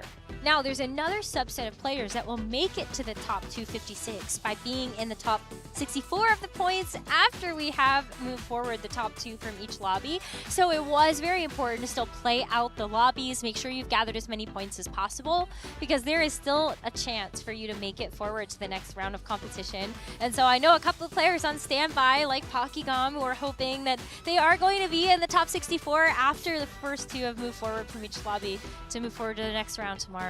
Well, somebody that doesn't need to hope is the DACH prep group, so the German-speaking prep group. Interestingly enough, 3 of the players have played in Heat 1. 3 of the players are currently sitting in our top 7 of that Heat 1. So That's something insane. in that prep group, something in that boot camp really was working out for these guys. And I want to shout out some of my APAC players as well. Go for it. Bintum is there, Ironbog made it through, and Terry. So we got a lot of our big hitters through. I'm happy for day 2. For the Americas, we've got Dank Memes that has made it, Setsuko as well, and it's going to be really exciting to see what other players can actually join this group of players. It's so epic. Already seeing Heat 1 conclude. We have all of our players getting ready for Heat 2 of the competition, and I'm already seeing some games start over there, so it's going to really come through quickly. Yeah, and if you are ever looking for a specific player POV, then make sure you check out the co-streams. We have tons of them live as we take you to more of the entertaining approach of the TFT Con, as I like to call it. I'm going to make it happen. And we will go back to, of course, watching the final lobbies once we are down to less players than our initial 700, which would have been a little hard to follow over here. But have you guys ever wished you could have seen Gangly as, you know, Quizmaster show host? Yes. Oh my god, yes. And actually, I have seen a sneak peek of this, and you do not want to miss it. This is like probably the coolest game show idea. We polled all of you, so I hope you were watching the Tactician's Crown and you actually participated in this, because your answers are important. They are going to be used to put our devs to the test to see if they can actually understand you all, the community. So everyone filled out a survey. We've got some great answers, a la, you know, family game show style. But of course, TFT version, that's going to be really fun. Yeah, absolutely. I'm really excited for that as well. Clement, who do you think is going to win? I have my guesses on Kent. He always comes up with a lot of different ideas, and if anything is Lilia related, he's going to pick that. All right, he's a specialist on that side of things, that's for sure. So we are going to be getting ready to get over to Gangly with Cluttered Minds on our main stage. Let's hear it.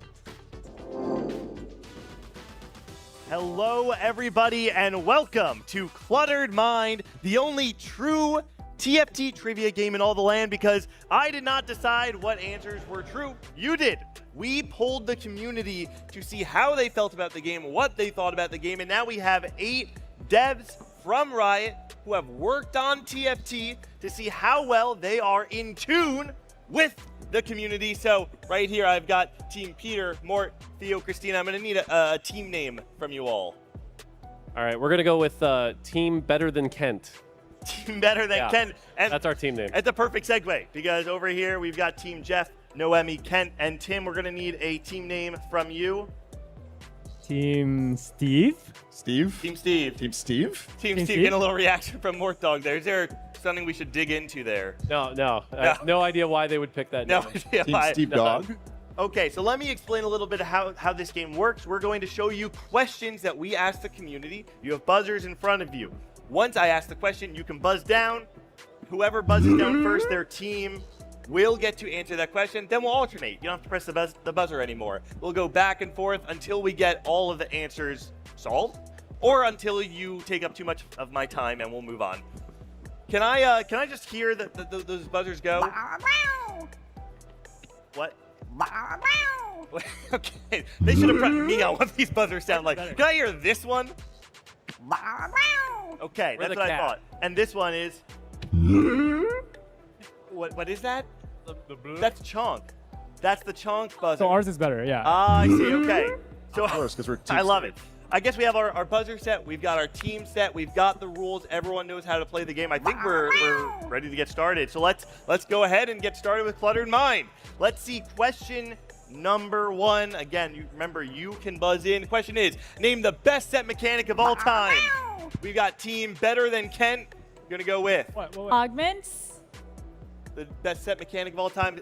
Set 6. Augments. Good answer. Let's see it. Good answer. Good answer. Show me augments. Number 1. Let's go. All right. Next up. You don't need to press the buzzer. You're going to you anyway. Give it to me, Team Steve. Chosen.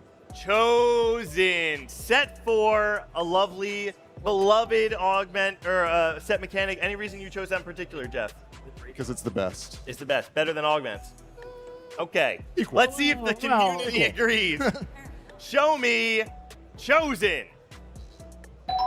Number 3, Respectable. Respectable. We'll head back over to Team Better Than Kent. Let's see, what do you got? No, again. I just want to hear the sound. Don't need to press it. Portals. Portal, set 9. Love it. Okay, Runeterra Reforged brought us Portal. Why is it the best? Yeah, I want to know. Why? Is it because it's Kent set mechanics? Oh my god. Wow. It has nothing to do with you. And it wasn't Steve's. It wasn't Steve's? He actually found the true answer, because even if it's most loved by the community, Kent still wins. Thank you. Okay, let's see. Is Portal on there? Survey says. Number 2, let's go. Number 5. Not too bad. We'll take it. You got points on the board. This is going way better than rehearsal did. Let me tell you that much better. Okay. Handing it back off, Team Steve. We have an answer. Yep, no, I know, because I'm coming to you anyway. Okay. Team Steve, what do you have for me? Headliners. Headliners. Oh, okay. It's just because It's like Chosen, this is like because newer. Chosen. I see. So it needs to Okay. be honored. Now, before you lock this in, can you tell me one set mechanic that you don't expect to be on here? Ooh. Every set mechanic is great. Wow. All right. I should have asked Mort this. I think Mort What'd can you probably say? answer. Wait, what'd you say? Said every set mechanic is great. Great. All right, that should be your guess. That's your guess. Yeah, all of Throw them. that in there. All right. Shadow items, Tim? You're going to go shadow items? That should be your next answer. Hey, every set mechanic's great. Just say every set mechanic. I'm sure that's an answer. All right, let's lock in headliners for now. Let's see. We got Chosen in question number 1. Headliners answer number 2. Show me headliners. Okay. Okay, now let's slow down for a second. Yep, we'll slow it down. Let's figure this out. Yep. We got number 1. We got number 3 through 5. Yep. This feels to me like maybe we're missing an obvious answer. Yep. Before you lock in an answer, Yep. talk me through, as a dev, Yep. how do you approach this next answer you're giving? Yeah, so I mean, right now we're looking for a lot of what we thought resonated with players, what we see a lot of communications around, like what really like they remember. Also, I think things that are still in the game are an obvious answer as well. And you know, behind the scenes, you know, thinking about things, we try to keep the community in mind. So I'm gonna give our answer. Yep, go for it. We're gonna go with charms. Charms. Okay, set 12, Magic and Mayhem. Yeah. One of my favorites, actually. Really liked it. Had a lot of And you're part of the set. community. Yeah, All I right, didn't answer better be this. number 2. Let's find out. Show me charms. Wow. Yes. Big man Mort coming up clutch for Team Better Than Kent. We'll hand it back over, though. Okay, Team now Steve. you have like the top 2. Let's see it. Okay, I'm a little biased Yep. Why? I want to know. Explain it. because I worked on it. Okay. Hero augments. Hero Augment set. Good answer. Good answer. Great answer. Why are you shaking your head? We're just talking. Great answer. Completely separate. Wait, what'd y'all say? Hero augments? Hero Augments set 8. Did you have any favorite Hero Augments in that set? I'm gonna be honest, yes. I don't remember Yes. that well. The Lulu one, where you could put her in the second row and she would nuke somebody.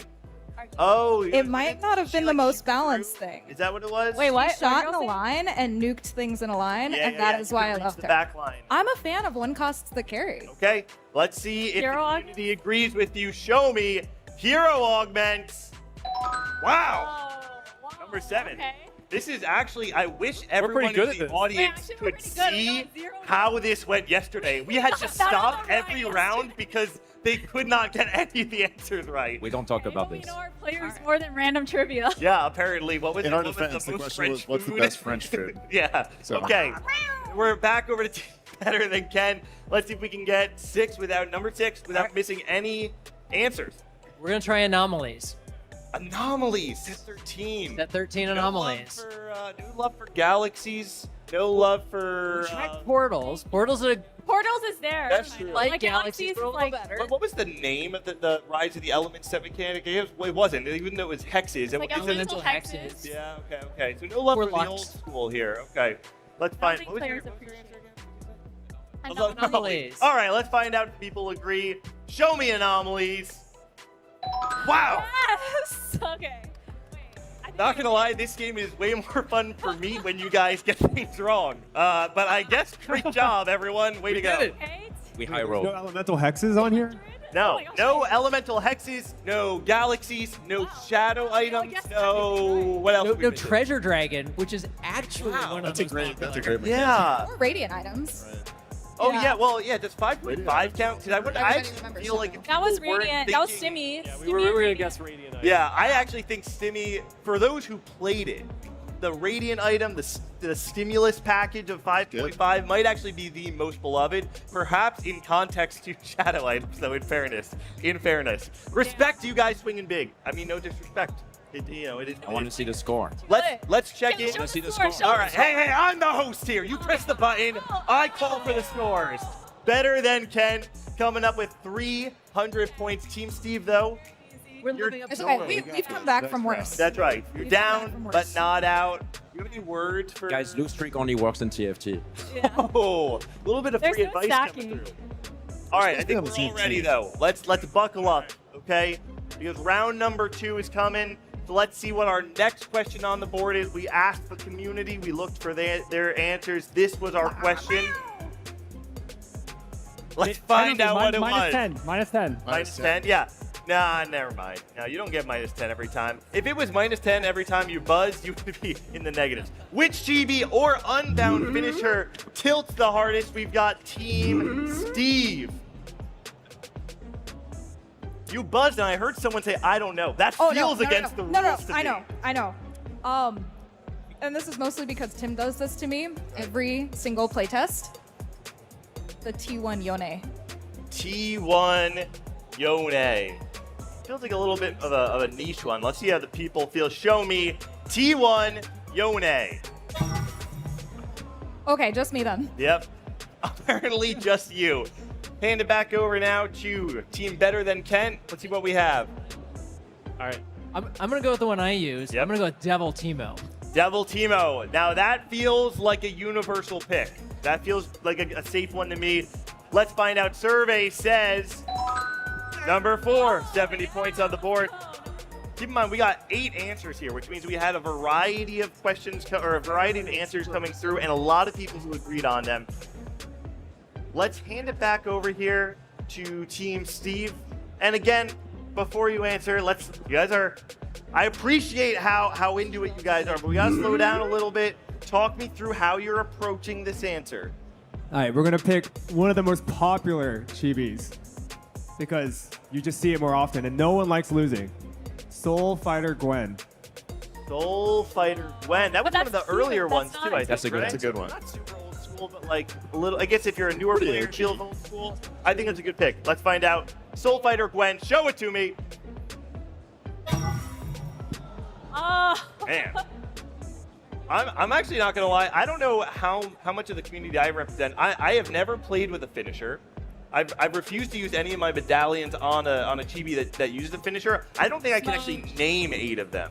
Can you name 8 off the top of your heads? Like it's your cosmetics, right? This is like where you live. I know them all. Your post cosmetics. Yeah. Okay. I know them all. Okay, so let's hear it. What's your next one? I'm gonna go with the Morgana one because we literally made it to be infuriating. Oh. The one where she stares at you. I think it's Immortal Journey or Majestic Imprint. That one is terrible. Wow. Okay, we're getting a little bit of insight Sorry, here guys. too. From the inner workings, the inner mechanisms of Riot Games. These finishers are designed to tilt you. Only this one. Only this one. Let's Don't find twist out. my words. Don't twist my words. Theo done his job well.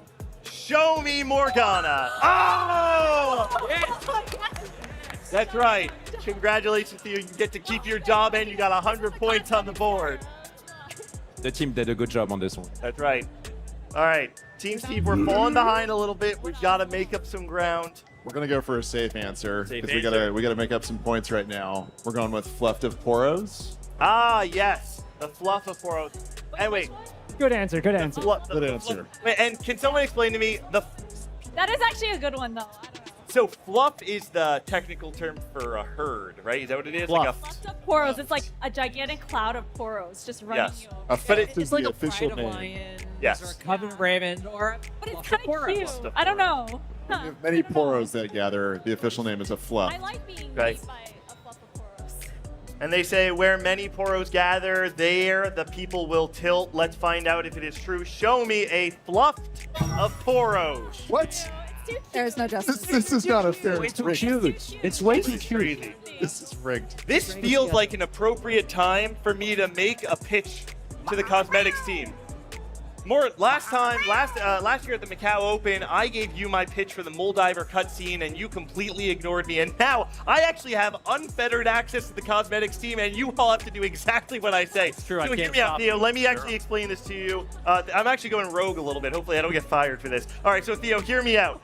Okay, so this is the Moldiver cutscene, and I want to get some feedback from the audience too. Okay, so we start in darkness, ready? And then all of a sudden, boom, boom, eyes open in the darkness, right? It's the Moldiver, the goggles fill up. And then we have the shovel, you hear the metal? He throws someone up into the air, and he does a little combo. It's like, do, do, do, do, do. And then big finish, do, poof. You see a coffin opens in the ground. They throw themselves in the coffin, the lid slams shut. And then we have on the other side, Moldiver goes to the ground next to him, doof, doof, doof, doof, doof, doof, doof, doof, and he digs. We only have 6 seconds for the finish. No, it's okay. We're getting there. It's okay. It can be so much faster. I promise. He digs up the ground. He throws the coffin. He kicks them. Poof! They fall into the ground, and then he digs them back in. He buries them alive, and that's the Moldiver cutscene. What do the people say?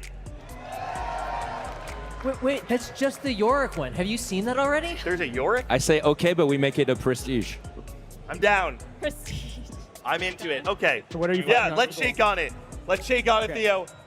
We shook on it. What? All right. You heard it here.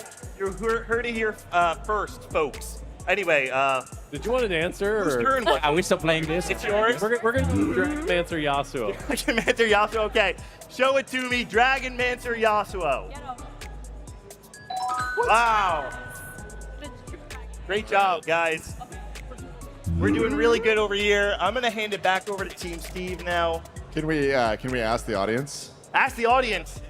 I don't think you're allowed, but I'm gonna say you're so far behind. Like, what's the worst that could happen? Yeah, you can ask the audience. We have a hand right there. I didn't hear it. Did anyone Heard hear Lulu. it? Lulu? Was it Lulu? He said yes, it's Lulu. Is that your answer? Which Lulu skin? I can't hear. Can you come closer? Yeah, they're getting audience help. Perfect. Anyone get it? Star Guardian? Wait, what? Star Guardian Lulu, okay. That's an out? That's an out. The audience has given their answer. Welcome to Team Steve. Team Audience Steve help. Wait. in desperate need We're of trying to an guess the audience answers, and you're getting help from the audience. Oh yeah, that does Can't seem be like a worse than conflict us. of interest. It's Anyway, fine, they're show three- me they're 3-0 Star Guardian Lulu. Wow. You failed us. That guy That was gonna did be our not answer. answer Thanks the for poll. Someone did not fill out the Google form and then raise their hand with confidence anyway.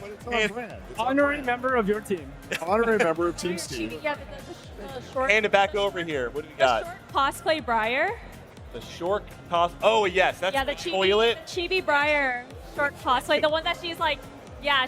Yeah. The one that she like goes over through a wall and like. She goes all shining on you while you're on the Yes, toilet. yes. It's a shiny thing. Okay. All right. It is the, what's the official name? Short. Chibi short cosplay Briar. Okay. Show me Chibi short cosplay Briar.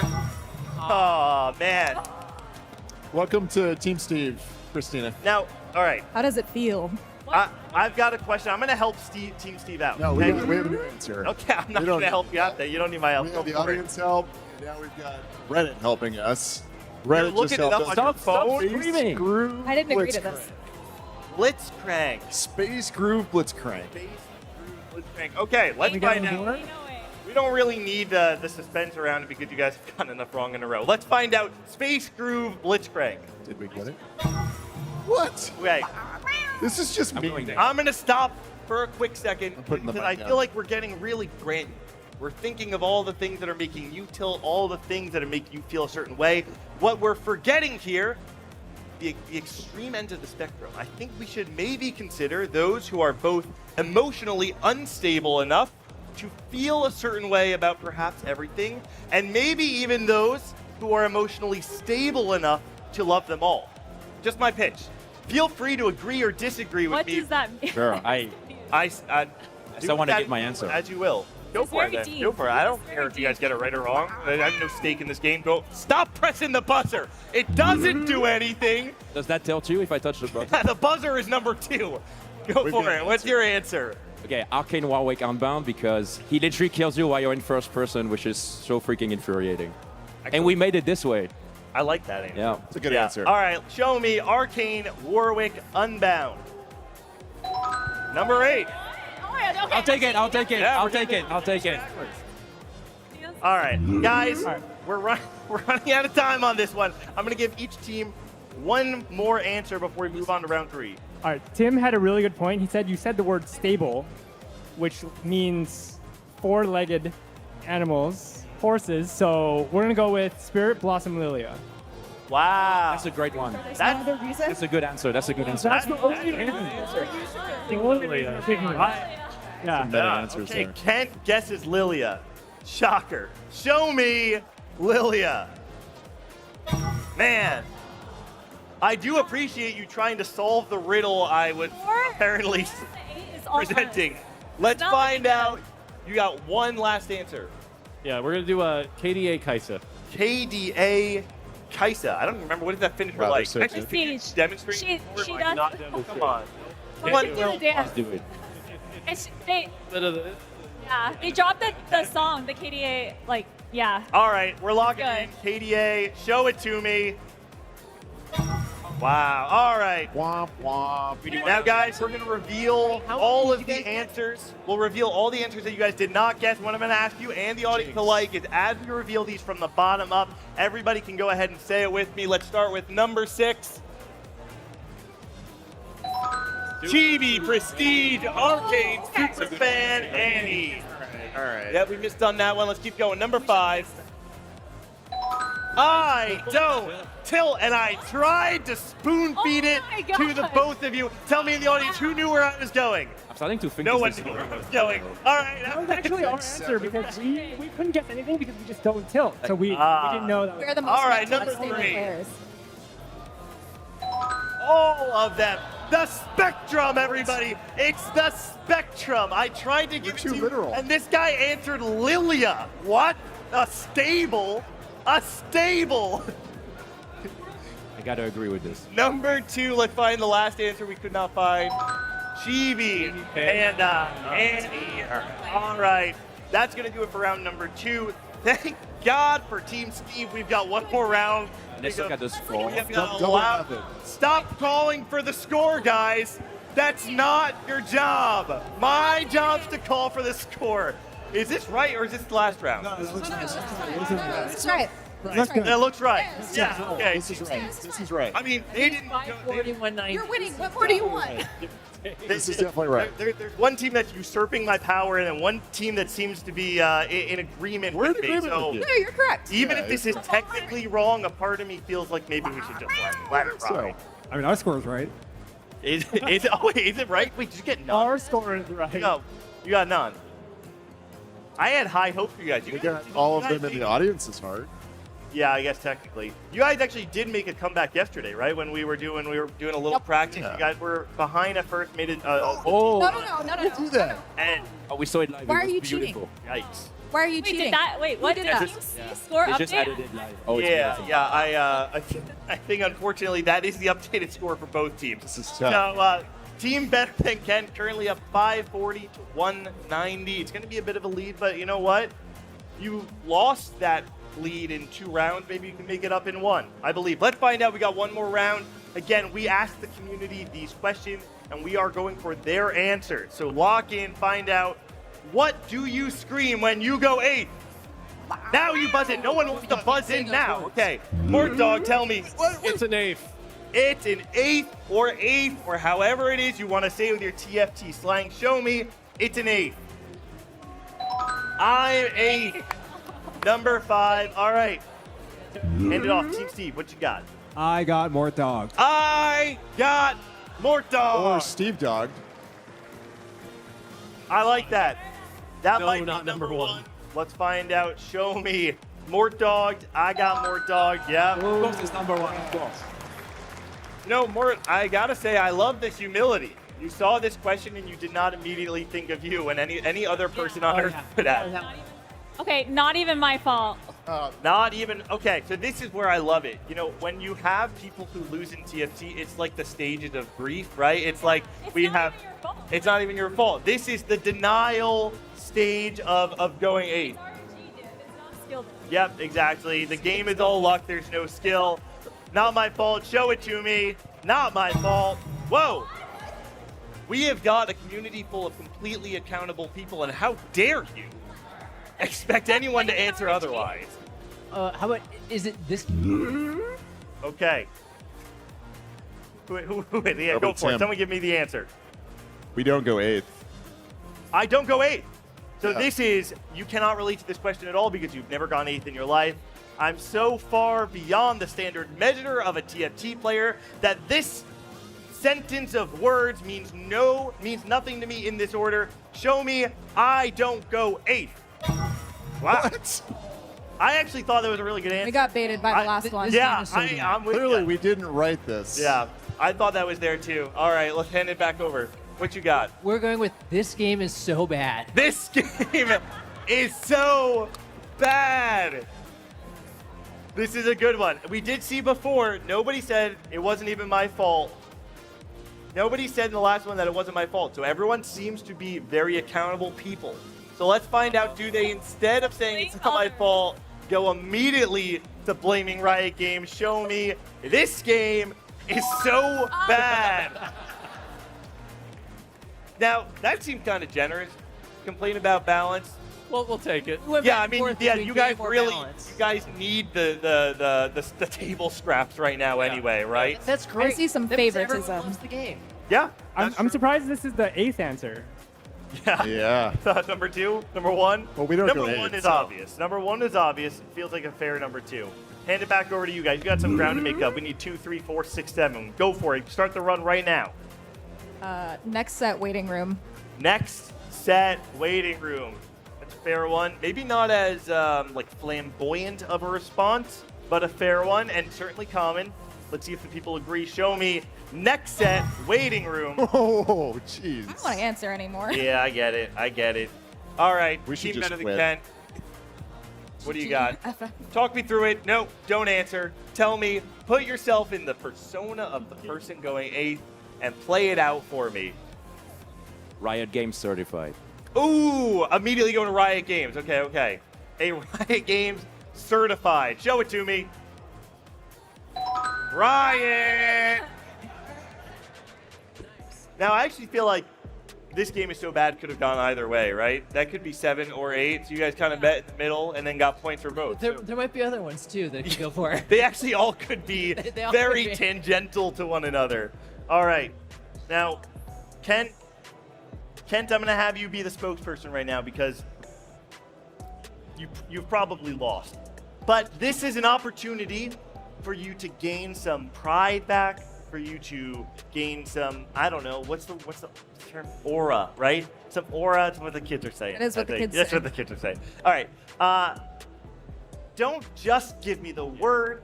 Break down the thought process on how you're arriving there, because I think everyone's shocked to see the answers that you are. Clearly, nobody else agrees with the answers that you would be giving, so I want to know how it is that you're actually getting there yourself.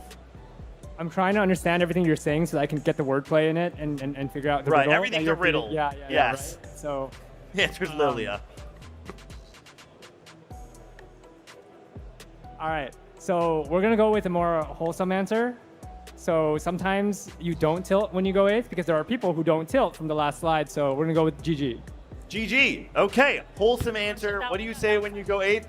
Good game. We try again. The game is great, and I'm happy. Let's find out. Show it to me, GG.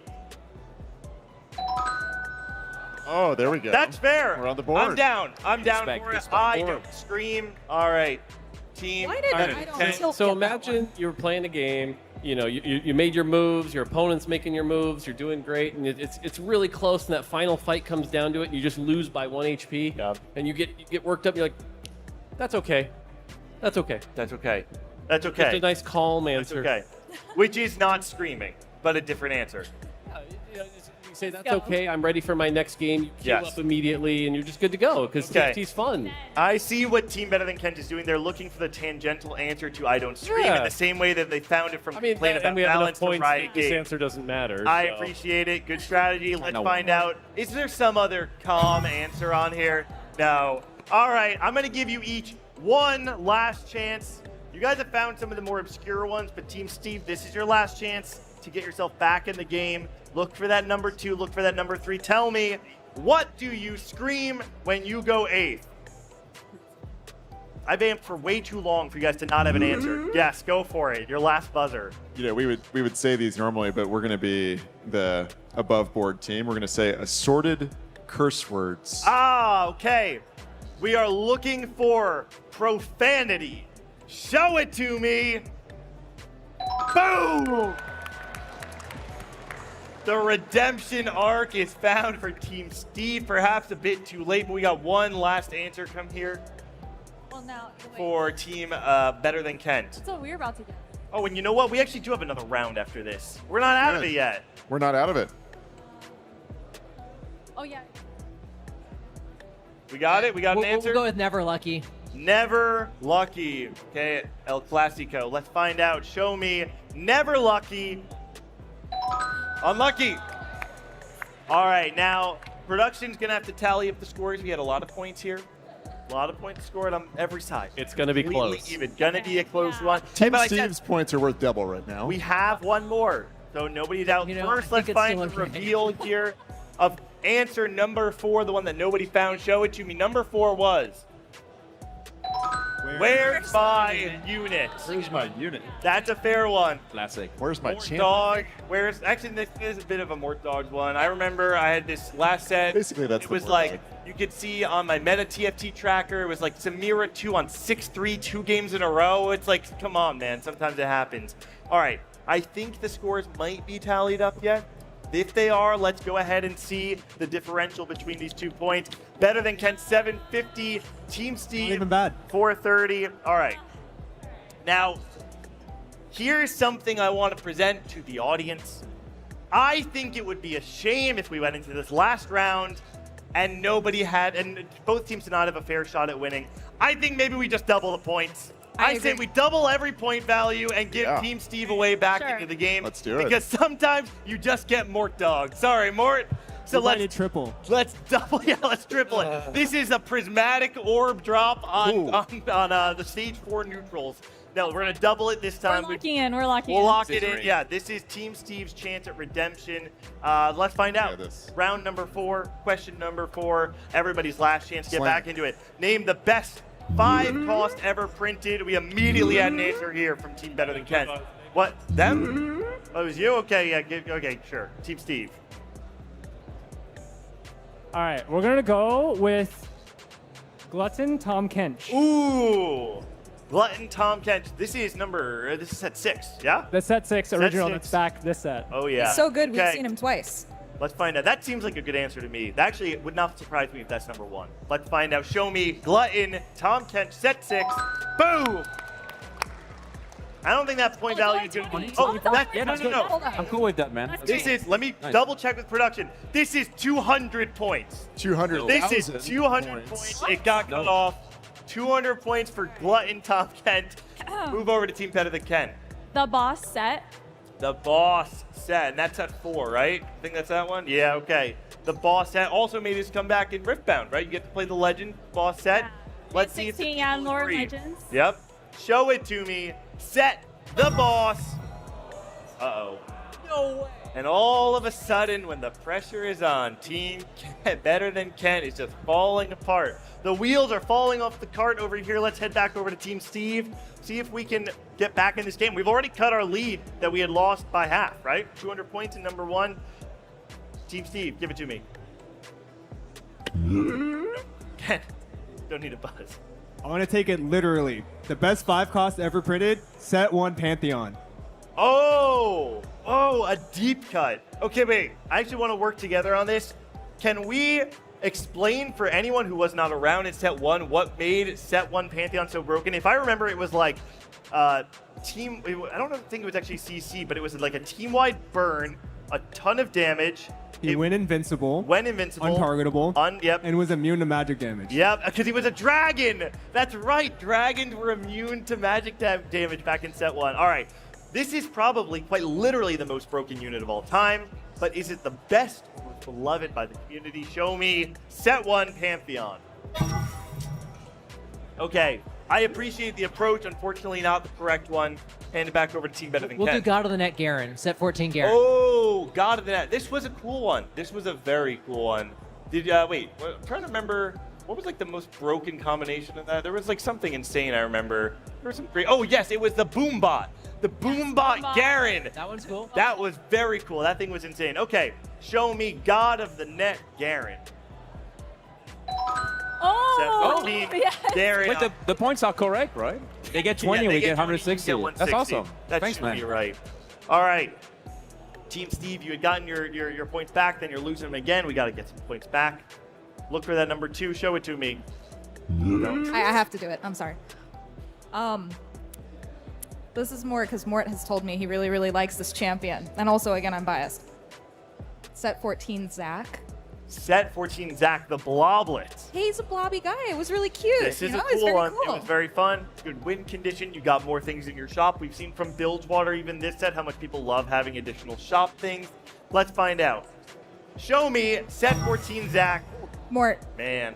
Mort lied to me. I feel like we're missing some maybe more obvious answers. I'm gonna hand it back over to Better Than Kent. All right, we're gonna go old school, which Yep. I don't know if this is gonna work, but there was nothing cooler than a dragon flying around like a spaceship.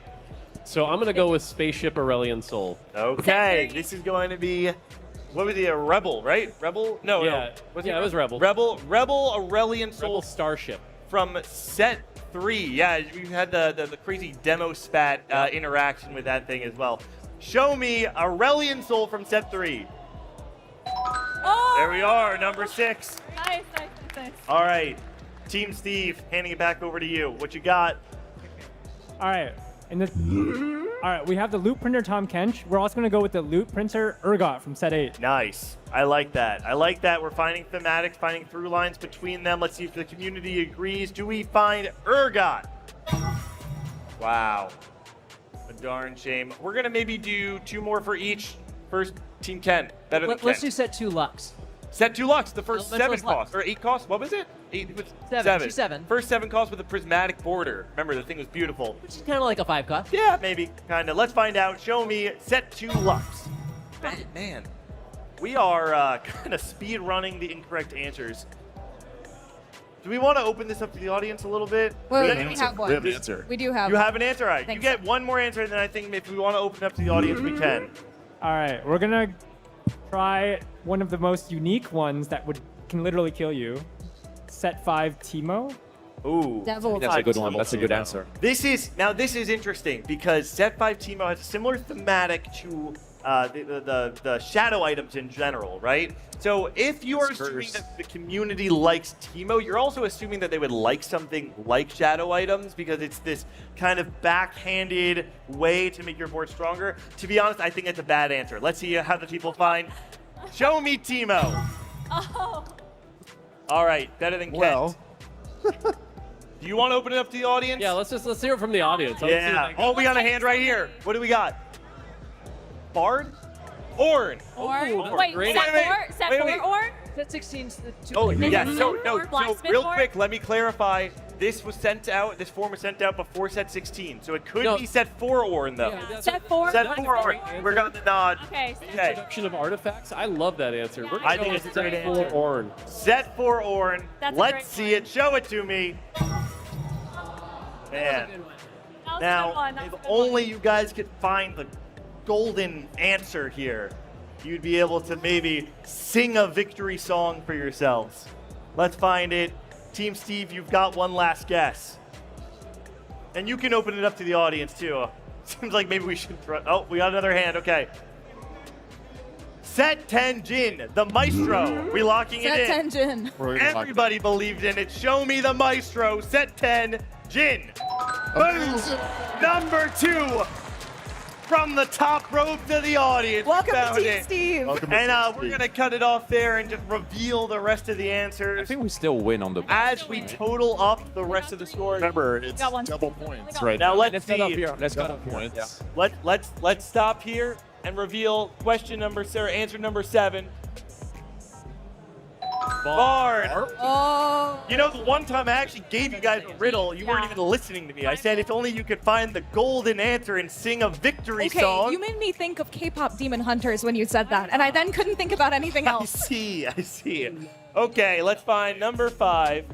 Oh, 7-5 Soraka. Set Oh, 13, Savika, the jackpot. That was a very cool one. And finally, number 4. Set 11, Irelia. Wait, actually, Christina I'm curious. Do any of the answers here massively surprise anybody? I admit I was surprised with Savika. That answer. Really? Yeah, I am surprised, Savika. Why? I think, you know, the balance of it was a lot challenge for people, and there was some, but like the hitting the jackpots was definitely very fun. So, and it's more recent. I should realize the more recent part. I mean, it turns out people like things that are in the earlier These answers days. are very recent. So Yeah, we're getting old for it. You and me both. All right, I think the scores are going to be totaled up here. So let's find out the winner of the first ever Paris Open Cluttered Minds. Team Better Than Kent clutches it out. Team Steve almost made the run back here. Up to our name. I want to open up the floor. Any word from the winning team? No, we're just grateful for the good competition, and Yeah, of course. Kent did do very well, though we lived up to our name. That's right. Thanks for guessing Lilia when it was completely wrong. Thank you. We appreciate have it. you see even take a look behind us. You see just giant victory, better than Ken. Victoire du better than Kent. Wow. And any words from the losers? Respect. You know, we're all winners in our hearts. Right, just not today or in this game. You guys suck. No. We certainly won as the audience favorite. We had the most calls to the audience. So I think in our hearts and with the audience, hopefully Team Steve is walking away today with that beautiful medal. That's right. And that medal reads most desperate. Fantastic job to both teams. That's going to do it for Cluttered Mind here at the Paris Open. Thank you, everybody. We have so much more in store for the rest of the weekend, the rest of the games. Enjoy. Have a great day.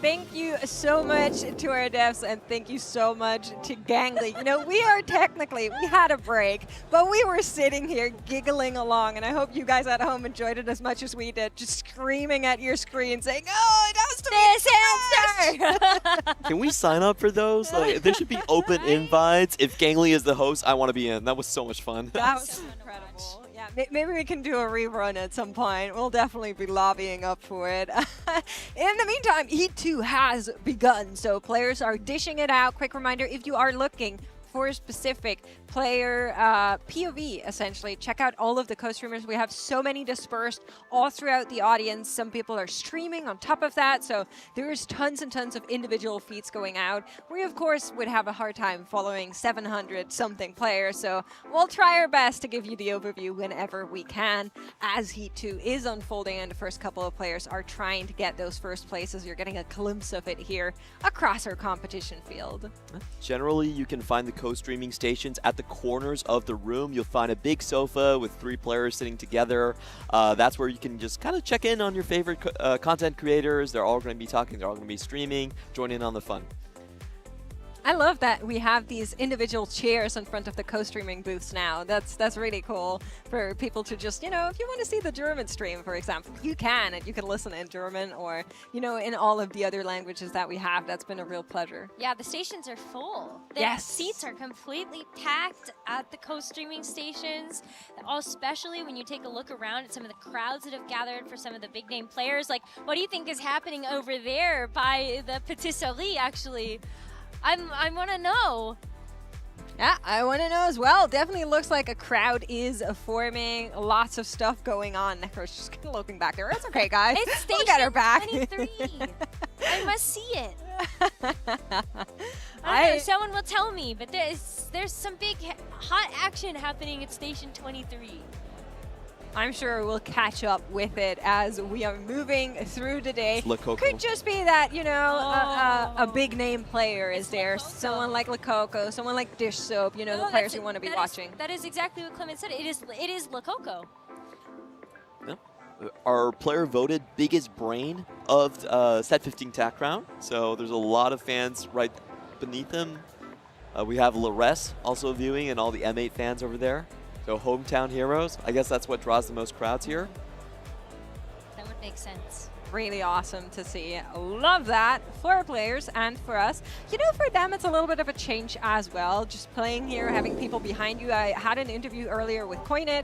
There were tons of people behind him just like talking about his choices. I was like, oh, if I could hear that, I would freak out. But of course, we have great headsets that try to take most of it out. Here is the standings from Heat 1 one more time. If you're just getting a little bit of a catch up on our mainstream here, if you were trying to figure out how that Heat 1 went, here you can see the top 4 from each lobby. Of course, top 2 already are promoted. The rest of them will have to shake.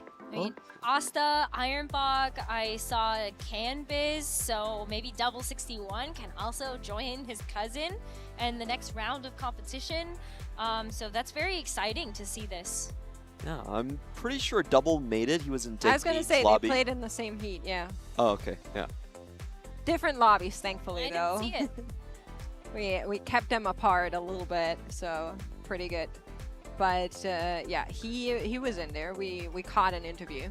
Oh, but actually maybe a good note That's for the people Dank watching at Memes lobby. home that these lobbies were seated. So we did end up splitting up a lot of the pro players across the lobby so that they were not facing off against each other in as stacked of a lobby. So a lot of that was rewarded based on how well they've done in previous pro circuit tournaments, regionals, tacticians crowns, and based on how you did, you definitely gained an edge for this tournament. Can we check what Lococo is playing? This is crazy. Look at all the faces behind him. It's like, Everybody's what just is like, this? I've never seen it. What is he doing? He's cooking something. Well, we'll try to figure out what exactly is going on there. In the meantime, though, our beloved host, Laura, has been taking a gander across TFTCon. Let's take a look together. Hi guys, I'm back here and I want to catch up on what's going on in the venue actually, because I've been on stage most of the time, but check it out. The fans have been really active to offer everybody like an amazing experience. We have a smolder here. It's animated with a little finger on it, of course. And I just want to check the fan alley. You see it right behind me. There's a gathering of fans and artists offering a lot of different things. Here we have a sticker station. Bonjour. Yeah, hi. Hi. We can do it in English. How are you doing? What do you have here? We sell pins most of the All time. right. Yeah. Did you make them yourself? No, my wife. Your wife made them. They look absolutely amazing. Thank you so much. And I'm gonna keep on going here because we have, of course, we have the spatula here. So they have blind bags that the fans can open. A lot of stickers here as well. Everything is fan made here, as you can see. Made by Joy. Hi, how are you doing? Good. What do you have here? I have an assortment of keychain stickers and enamel pins. Did you make them yourself? I drew everything myself. You drew everything yourself. That's actually amazing. How happy are you to be here and celebrate TFT? So excited. Yeah. I'm from Canada, so I flew all the way here. You flew all the way here? Well, I hope you're gonna have an amazing time. Thank you so much. We're gonna come back to her later, of course. More art here. So we have stickers this time around. Bonjour. Hi, how are you doing? Well, fine. So you're drawing everything yourself? Sorry? Something For the wall, for everything. So you're drawing postcards. You made these? Yeah. As well? They look absolutely amazing. Thank you so much. Have a great day. And going to the other side. Oh my God. Okay, you're absolutely gonna love all this. Are you down for a small interview, girls? How are you doing? I'm fine. Yeah? What do you have here?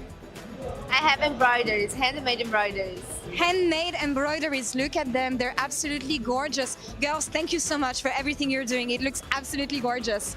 So yeah, as you can see, a lot of ways to spread fandom, celebrate the game, celebrate TFT. There's so many more booths that I could show you, but we have 3 days of events, so I'm gonna save it for now. Thank you so much, Lauren. Did you guys know that if you buy things from our artists, you can actually collect a stamp for each transaction, and then you get goodie bags if you collected a couple of those stamps? Yeah, see? Pretty cool, huh? Oh no. Oh, I'm in purchase danger. rewards. My wallet is very in danger.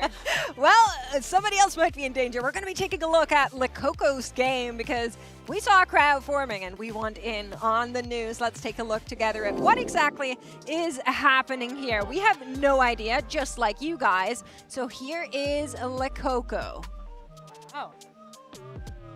Well, it's not looking great at the moment, I feel like, but there is the Bard. So clearly Lecoco rolled quite a bit on the first stage just to be able to unlock it. I wonder if the strong reactions that we saw were from people looking at another player in this lobby, and it wasn't actually because of Lecoco, but because of something crazy that is in this lobby. We'll need to see what. I'm thinking it might be 3,700 HP. You know. Oh, this might be the reason. Oh There's two players on essentially the same line here. Lecoco also building with the Krakens and going with the Vayne, and he's going to be losing that race. Yeah, I mean, that's going to be a Vayne 2 already for stunning. Also, finding an early Senna Lucian is honestly quite insane. And he has the opportunity to actually build 2 extra Demacia emblems. Oh, wow. With that fast Galio, we heard Mortdog talking about this early on the day. You get those emblems for those quick unlocks. They do count as unique Demacian units. Yeah, I think that might have been the reactions that we saw. People just recognizing the power potential of a board like this one could have been what exactly drew people in. But that's the beauty of the Opens. Just, you know, live reactions, people going around saying, did you see this guy? He unlocked a 3-star legendary and stuff like that. So I really appreciate that. Well, Dark Hydra is actually going to deliver the first loss to stunning of this game. Is able to kind of start to get like a pretty good board put together, but I think like stage 4 is definitely going to be where we see a lot of our players actually do their big roll downs. And Lecoco has actually made quite the pivot now. Decides instead of using the Vayne to go towards the Yunara instead and try to put together this Freljord board. I really wonder what his early game looked like. He had the Bard and then Isolde. It's like, I think you see it sometimes, but it's so rare to see like a tempo Bard. Yeah, you can still use the Bard to get some amount of resources, but he actually had quite a few bruisers. So I was wondering, maybe was there a moment where Lecoco thought a little bit about going towards like a Bard and Scion reroll? Maybe something that ended up getting a little bit out-tempoed by the rest of the lobby, but is recovering a bit of HP now that you found the stabilization point with the Lissandra 2. I mean, the beauty of the Open is that the patch is still so fresh and a lot of the tech is not uncovered yet, even with all the games that have been done on beta. I remember in Macau, everybody was kind of just catching on to some of the new comms, and I expect the same to happen today. And Climber just had a huge hit though. The fact that you're able to get not just a Lissandra 2 with full items, but you also now have this Azir 2 that's going to be offering some amount of utility to your board, I think in a fairly good spot. He's definitely going to crush stunning at this point. Lissandra already into the back line, and I just am so stunned at how stacked this lobby actually is. You have Dark Hydra and you have Hwanmie there as well in 6th place currently. Didn't see him at the start, but this is a triple tack round stacked lobby. Very rare to see any of these in the opens. And then if you're the one player that's in there that's not actually a former TAC round competitor, you're kind of looking at the other guys like, what did I just walk into? I mean, I wonder if some of it though, like you might know who they are, but then you say, well, I just got to do my best. Of course. So maybe a little bit of the pressure is off and you say, well, I might just need to settle for like a 3rd or a 4th, and I have to call that good, and it might be good enough. Well, at least you got a good excuse if you don't make it, right? Exactly. You're like, that's what I was thinking. You got a 3rd place? Dude, I had Hwanmie, Dark Hydra, and the Coco in my lobby. Like, kind of crazy.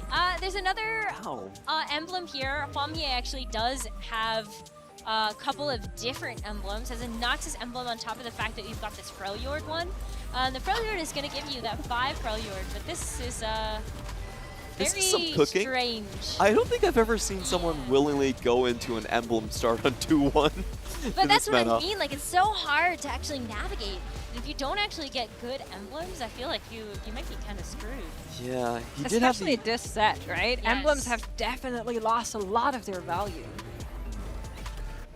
Some, I think, is just, yeah, like the verticals are not as strong as what they have been in previous sets, which is like as we've kind of heard some of the devs talk about, a very like a specific type of game design that they had in mind. But a lot of it too is just like, you don't necessarily know how to make the emblems super strong.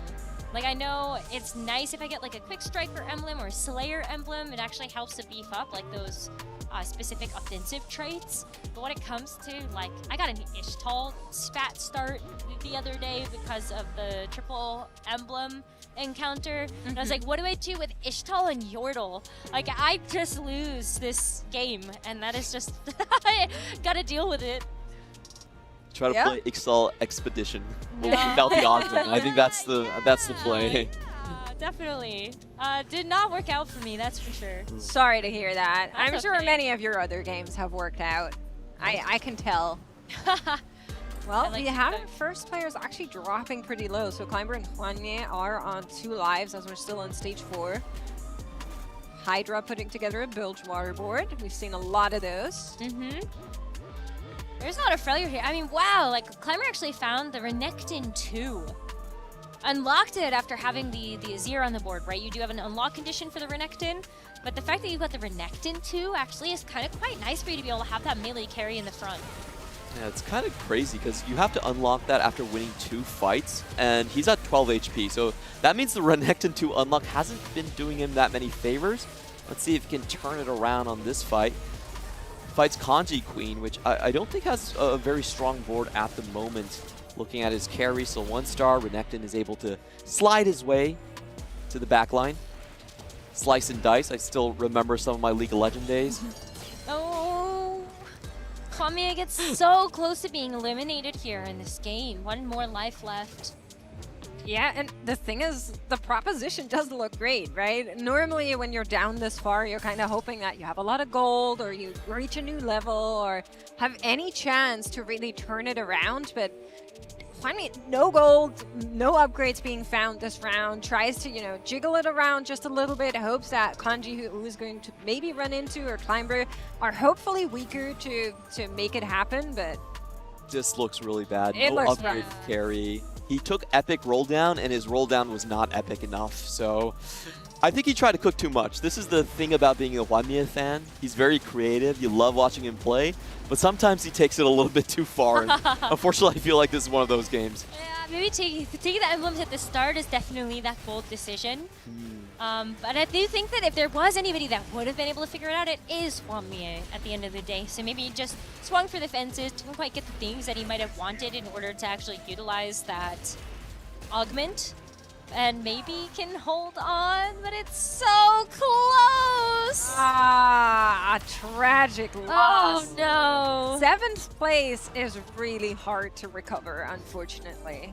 Yeah, from what we've seen, you need at least 22 points to advance in a lobby here. So if you're 7, the rest of your games are so hard. Yeah. Yeah. There is still, of course, like the top 2 from each lobby advance. But if you get into the top 64 points after that, then you can also make it forward to round 2 of the competition. That will be tomorrow.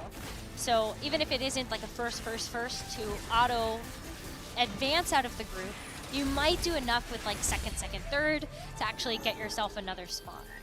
Yeah, I think that's what you have to kind of keep in mind for the players here as well. Try to play your best, keep playing, get as many points as you can, and hope that the dice roll your way. Kleinbrut in a position where maybe something could happen. We were talking about this Freljord board a little bit earlier on in the Mastermind segment. That version was the reroll with Tryndamere and Ashe.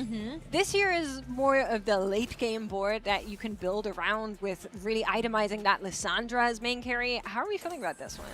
I think he has great items for his Renekton. He has the BT and the Sterex, so one of the 2 best items. This should be a relatively strong fight for him. Yep, and there goes the Sterex. Sterex, in this set at least, is kind of best cruiser item overall. Slayers already gives you Omni-Mat, so Sterex is like, you get that extra protection shield. And a lot of times, if you just keep your Renekton alive, he can stack up on those slice and dices. He starts hurting a lot more. The fight's already going past 15 seconds. He's on the Draven, and it's enough. Wow. I mean, this board is just like, it's so strong, and I think as well, when you look at something like Know Your Enemy, it is great combat power as well as just giving you that extra information that you know exactly who it is that you're going to face. So you can position better, you know how to get the Renekton onto the backline carry when that's the case. So I think very, very good board. We'll have to see if you can unlock any of the other Shuremans. That would be very cool. I know Xerath has also seen a lot of additional play since the B patch and has looked quite strong. But it's hard to unlock. He needs to lose a couple of rounds, and he just doesn't have the HP to do it. So it's Ooh, Rise too. We just saw a lot of gold being generated on his board, and that comes from the Shurima unlock on the Rise. So that's a great way for him to kind of come back into this game despite the HP deficit. Yeah, the Rise 2 in the shop, definitely want to lock that one and use it. And Rise is one of those really interesting champions. I haven't actually had a chance to play around with Rise too much because that is just like, that is a lot of things for me to consider when playing a game of TFT. But it's really cool how that works, where the spells change based on the traits that you have active.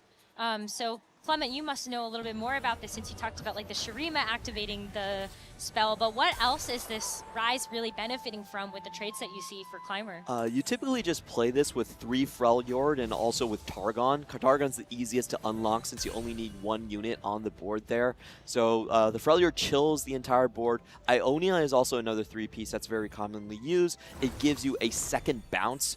It just amplifies your damage so much. And I think the Shurima board is the one that everyone really likes getting because it's crowd controlled and gold. Everyone loves gold. Well, and everybody loves crowd control, right? It's like a 2-for-1 almost if you think about it. Yeah, absolutely. This was the player that we were talking about with the extra Demacia early on. And instead of trying, you know, to chase that vertical, we're actually seeing a step back and instead going more wide, which, as we were talking about earlier, as well, is definitely something that will give you those high finishes in the set. So really just utilizing those emblems to sit on the 5. Demacia has 6 right now, could still take something else out if he wanted to. He is losing for now. Yeah, I think it's hard because everyone else has hit the 4-cost carries 2-star and you have not.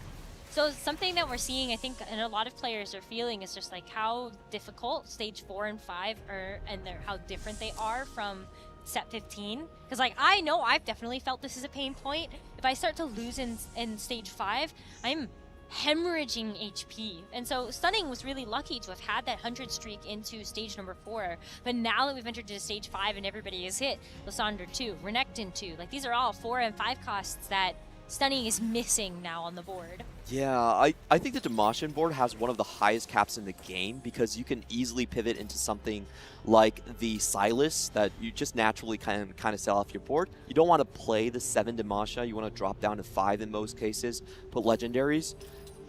I just want to point out something really interesting is that our Renekton player actually dropped out. Kanji Queen going out in 6th place. I thought he had a fairly strong board, but must have faced someone with an even better one here. Big finds for Dark Hydra. This is your standard Bilgewater board. Still missing some of the upgrades that he wants, notably that Tahm Kench we've been talking about. Yeah, you know, a favorable unit for this set, absolutely. But on the other side is Lakoko, and Lakoko is sitting on 15 HP. He needs to keep winning to make it into those high finishes that I think a lot of people are expecting from him, and it's just not going that way. Oh, big hit. All right, 1 HP, 1 HP still and a dream. Yeah, for sure. But I mean, what makes this Bilgewater board so scary, and you can kind of see, is like the misfortune being able to get things like backline access. If your frontline crumbles, and it just ends up kind of getting collapsed on, especially when you've got that Lucian Senna with 3 items and 2-star. It's just doing so much damage to your board. And so I do worry about Lakoko a little bit in terms of like making those kind of like final moves. It's going to come down to a lot of positioning here. But otherwise, like you can't really make bigger upgrades than this. Yeah, Lakoko, he's kind of stuck in an awkward position where he was thinking about getting the Rise online, didn't really have the item slot for it, and now he's just putting 2 tanks. He's playing around with 2 Wukongs and saying, I just can't like make my Rise into a secondary carry. So he invested a lot in this board to get the Rise, but he's also not playing it. So I feel like the game plan is just kind of a very convoluted. Someone else is also playing the Rise on the other end and just destroying him. That's, I think, the worst way to get out. If you are planning on playing a certain unit, then you don't get it online, you don't get the conditions, but somebody else does, and then that person ends up eliminating you, you're just like, come on! Yeah. That's a really fun thing about, I think, set 16 in general, is when you're ahead, you want to go for these crazy unlocks to open your cap even higher, but oftentimes that means you're losing HP that you could have saved otherwise. Yeah. And unfortunately for the Coco, someone else kind of just ran away with the Rise game plan instead. Yeah, beating him to the punch just a little bit. Stunning, though, actually does get Galio unlocked and available on the board. 2 copies here means that you can also start to throw them into the bench. And Galio is definitely one of those kind of funny units. I've not played around much with Vertical Demacia, but I love seeing this unit jump into the board and get that big stun. This is the uber cap version of Demacia because he has the Silas. So he's already purchased 6 errands. Oh my god! That is a nasty shot. Silas 2 and Shiv 2, I think you definitely make those upgrades, especially because you are running out of HP there with only 10 left. But yeah, you're right, Clement, like, to unlock the Silas, it's actually really hard and it's very expensive.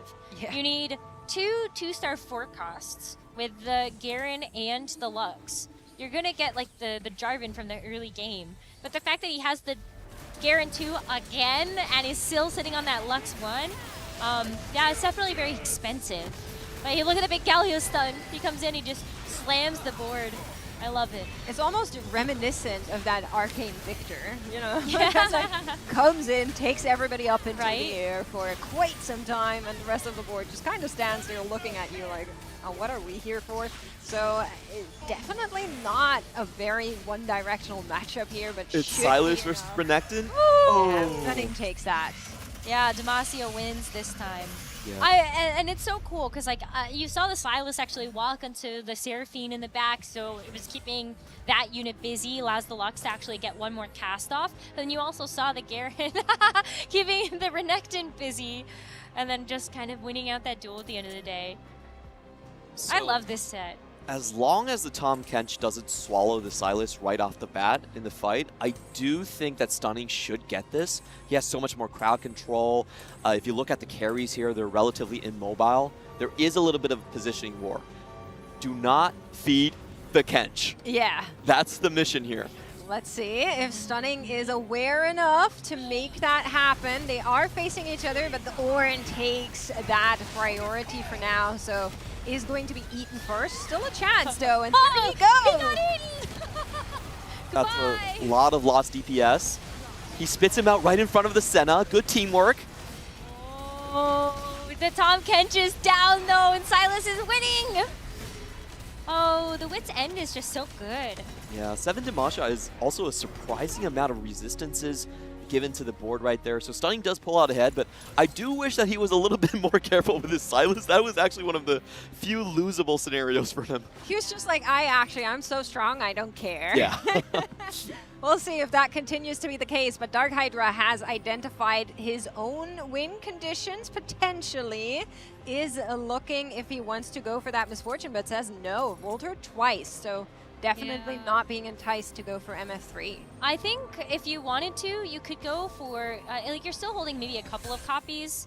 If you think that you have enough time, you are at 41 HP, so you only need one team fight. Otherwise, maybe you're able to get something off of the carousel, or you're just making it a little bit easier for you to actually find those 5-cost upgrades. But that's really where like the Bilgewater gets the maximum cap, is if you can get Kindred 2, like the Volibear 2, any of these big legendary upgrades. But this fight is happening again, and it does look like the Silas is getting a little more stuck this time. But look at all the healing that it gets. Like again, the Wit's End is just coming in so clutch. Yeah, there's 2 forms of healing for this Silas right here. The Wit's End, as you mentioned, Spirit Link as well. So even though that's Stunning, I think again his Silas got swallowed 3 times. It didn't even matter. He was still able to clinch the win. It's not just the Silas, it's also the backline, right? Yes. That backline is doing a lot of lifting here for Stunning. With just keeping away Claire, you can see a little bit of jiggling on the disciplines.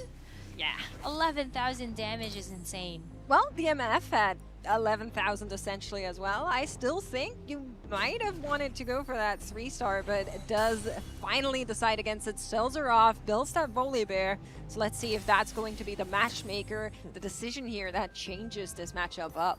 Oh, was it a Quick Striker emblem taken off of Carousel? Yes. Yep. Oh, wow, that's So- actually kind of big. Because, like, 15% team-wide attack speed. that might be kind of big. I mean, like, we look at Quick Striker as, like, one of those kind of splashable traits that is very good for just overall combat power. So the fact that you were able to get a spat for that, usually, like, Bilgewater, you would have the Quick Striker enabled by something like the Twisted Fate, but you don't want it in a maximum cap board like this. So you've got that Quick Striker alongside the Kindred, and the Silas Volibear gets through. Still Volibear is on the Silas. Tahm Kench! Silas is down. The Volibear found him. I think that's it. Yeah, I think so as well. Dark Hydra taking that first place, making Germany proud. You know, I love to see it. I love our OGs returning to TFT. Yes. It's just one of the best things about the Open. So exciting. Board. I love the Damasha board where you get the Silas in, you get the Galio, the 2, 5, and 7 cost unlocks right there. Unfortunately, I felt like the positioning did falter a little bit. Typically in CN, we want to put Silas on the edges. Yeah. These he'll get to the back end a little bit easier, usually not the crowd control target.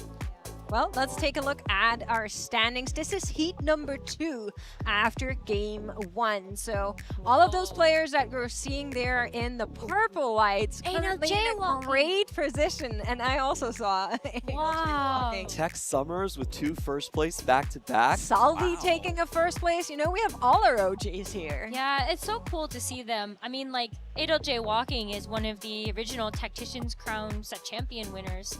And so the fact that, like, you know, he's back here in the competition, of course, like, Double 61 has continued to compete. I know ALJ Walking has taken just a little bit of a step back as of late, but coming back to compete at the Opens is just so cool. And we hope that there will be more history made here this weekend. There absolutely will be, and we're eager to share it with all of you. We're going to keep the action going here at the TFT Paris Open right after a short little break, so don't go anywhere.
Welcome back to day one of the Paris Open. Take a look at that. That's awesome. What a cool walkthrough. You can see a 360 view of the venue that we've got going on here. We're back as we've got plenty of more exhibition show matches, things in ahead of us. We've got a long day left and a longer weekend, so there's plenty more to do. But welcome back, everybody. How we feeling? I'm feeling great. We have a really, I think, special show match coming up for me in particular. It's going to be the Movistar Koi versus DSG. I'm very close friends with all the Spanish players on Koi, so I'm hoping for them to come out with a dominant win, but it's going to be fun. I think it's going to be so cool to see both orgs fighting it out. I think Emily's been smashing it on ladder and NA as well this set, so hopefully she can anchor the team, and it'll be really cool to see. Well, we do have an interview with one of our competitors over on the floor, so let's hear what's going on down there. Hey everyone, Panda here with Safo, player from Spain representing Movistar Koi. You'll be playing in the 4v4 show match later as well. But more importantly for you, on an individual level, you played in Heat 1 and you qualified to Day 2. How was that experience? Well, it was like a roller coaster. I started with 5 and 6, so I was mentally out, and I thought, well, I have to go first no matter what. And then luckily I went first with Ixtal game, getting to 700, which was extremely close. And then I got first again with a fast 9 board, and I'm so glad I made it, because after the second game I'm not making it, and I recovered and got the double first, so I'm so happy. So you clutched it up when it mattered most, which is something that Spanish players usually don't do. We haven't had a Spanish player qualify to attack round yet in all the history of TFT. Is that going to change in this tournament? Is it finally time to at least have someone in the top 8? I hope so. I mean, we have great players that came here, D'Alessio, Modesta, that are my teammates, that have played an amazing start of the season. We have other players like Chuso or Blackthor who are really good as well, and I hope someone can make it to the top 8 and show that we are actually good and not frauds. You're also playing in the 4v4 show match today between Movistar Koi and between Disguised with his team, with Emily Wang playing there as well. How do you feel? Are you guys going to win that, or where's the confidence at? I mean, we hope we win that. I mean, we played in the last EWC together as a team, and we did quite good. We almost made it to the LAN event. I hope we remember some of the stuff we did and win, like not just a win, a good win. Like we want to win by a good margin. They want to have a dominant win. The 4v4 show match will hopefully be starting soon, so definitely do not miss that. Safa will be here trying his best to make it through not just to day 2, but to everyone's hearts in Spain as well. We got some very valuable insight there with Safo, one of the members of Movistar Koi, who will be taking the stage in our 4v4. And Panda, you already said this team is very special to you, but there are 3 other competitors that are a part of this team. There is also Reven, Odessa, and Dalesom. So what can you tell us about this squad? Yeah, Reven is one of the biggest co-streamers and streamers in the world, I would say, for TFT now. He came back to the game 2 sets ago. There was some doubts around his level of play. He was competing in WC in the open qualifiers with Koi. He was invited to TPC last set, and he completely shocked everyone with how good his level of play was. He really took the game very seriously, prepped really hard, and had some incredible showings in the first cups. So I think he's one of the standout players on this team. But then we have Odessa and Dalesom, who are 2 ladder warriors from Spain, always fighting hard on EU West, but they haven't had quite that conversion to tournament yet.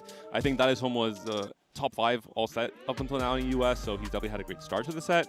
But we'll see how he finishes. That's the big part, how he does in tournaments, and this maybe is a good showing for him to get that confidence on LAN as well. I love that we're talking about Spain trying to make their way onto the global stage, breaking through that ceiling above them, but the first test they have is, can they beat DSG?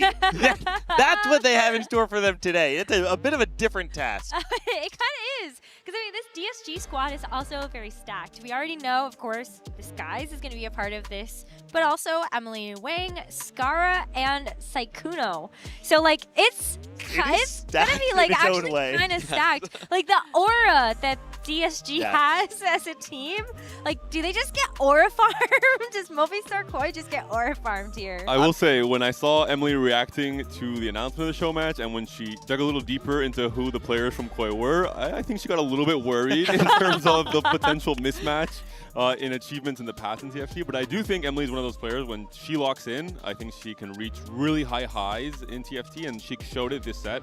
I think the first few days on any ladder, she was doing really, really well in the box boot camp. So if she can kind of anchor the team and, you know, show them the path in terms of how to play this meta and how to play in 4v4, I think they can do really well. I mean, I thought Emily, actually listening to some of the co-streams that she was a part of earlier today, had some amazing points that she was able to bring analytically to the co-stream. So I think she is super locked in, and so I'm really hopeful for this squad that it's going to be a good show. Clement, between the 2 teams, who you think is going to win? I have to go with MKoi. I'm pretty familiar with their analysts, so I know how they prep for 4v4, and they have an entire system lined up. Who plays what comps, they figure it out on 2-1. They have these certain lines. It's going to be hard to beat an entire system if you're just stepping into the format right now.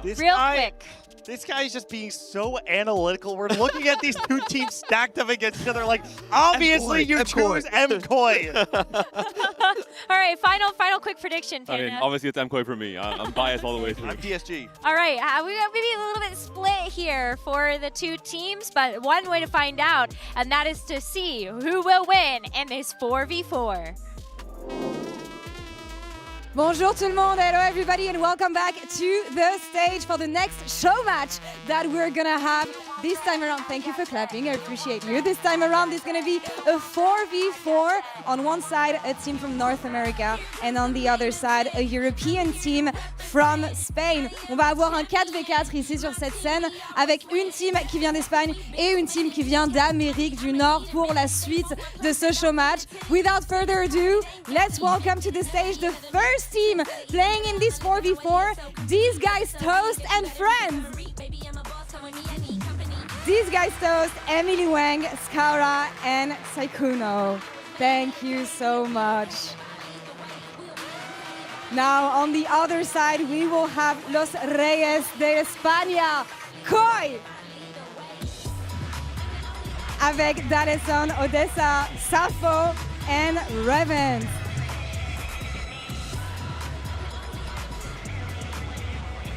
Now everybody, the stage is set. Players are ready. You may take your seats. And let's begin.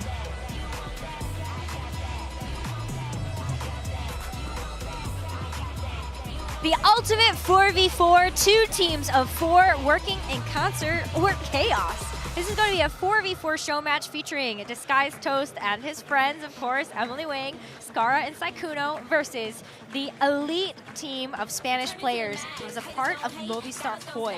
Let's talk a little bit about how 4v4 actually works as a format. We do play this at the Esports World Cup, but this is a format that still may be a little bit unfamiliar to those that are watching the stream. So tell me, how is this going to work?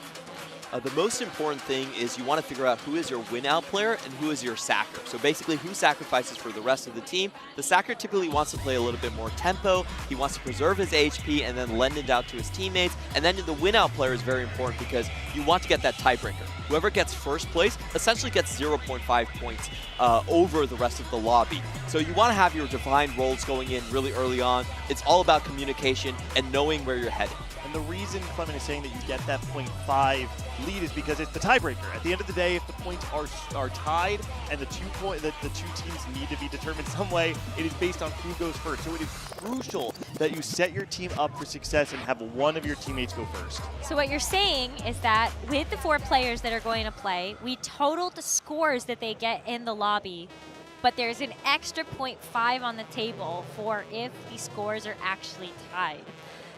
A key way to understand the format, if you've never seen it before, is if you have 3 of your teammates in the bottom 4, even if you win that game, you no longer win that match as a whole for your team. It's like an average placement. Exactly. It tallies up the placements of each team, and HP matters so much more because of this. This is something that you can't open for 2 stages in a row, because even if you end up becoming the strongest player, it doesn't matter if you just win the game by yourself. You need the entire team, and you have to add up all of your HPs and all of your placements, and that's what determines the winner of the match.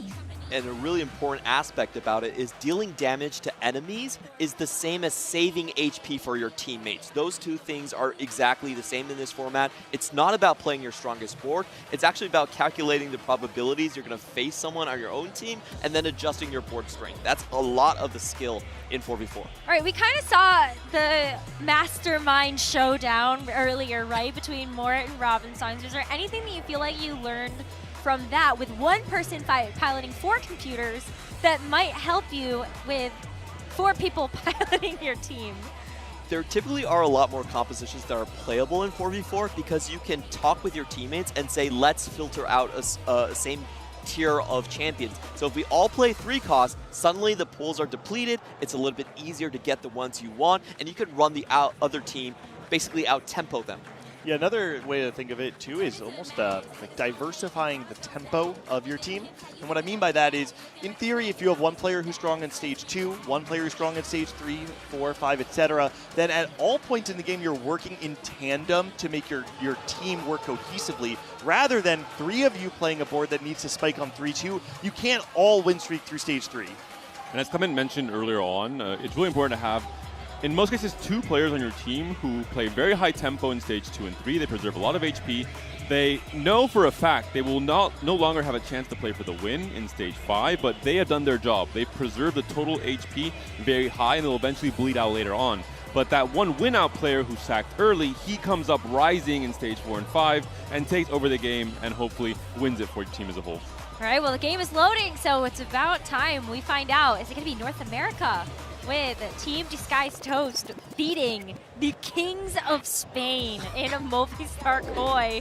Let's get into it. 4v4 is such a fun format to be able to watch, as it is a team effort. You want to see which team can actually kind of averagely come out on top. And I don't know if you can hear it, but like there's something really crazy happening in the venue somewhere, and I'm just hearing like screaming of like screams of joy, and I don't know exactly what, but hopefully someone can fill me in on what's going on. It's the beauty of LAN. Everyone comes together. You can feel the excitement in the air. When one person pops off, it's felt everywhere. This Paris board is so pretty! First time I've ever used my medallions, by the way, was to buy this board. Wow, I'm so proud of you. Good purchase. Because you're usually a Scrooge. I am. I'm a dragon hoarding my gold on air. Wow. What is it that you admitted? You're like, I've never played with a finisher. Yep, that's right. So we need to fix 2 things for you. Well, you fixed one, which was buy an actual, like, you know, cosmetic board. Yep. But now we need to get you Step 2. a finisher.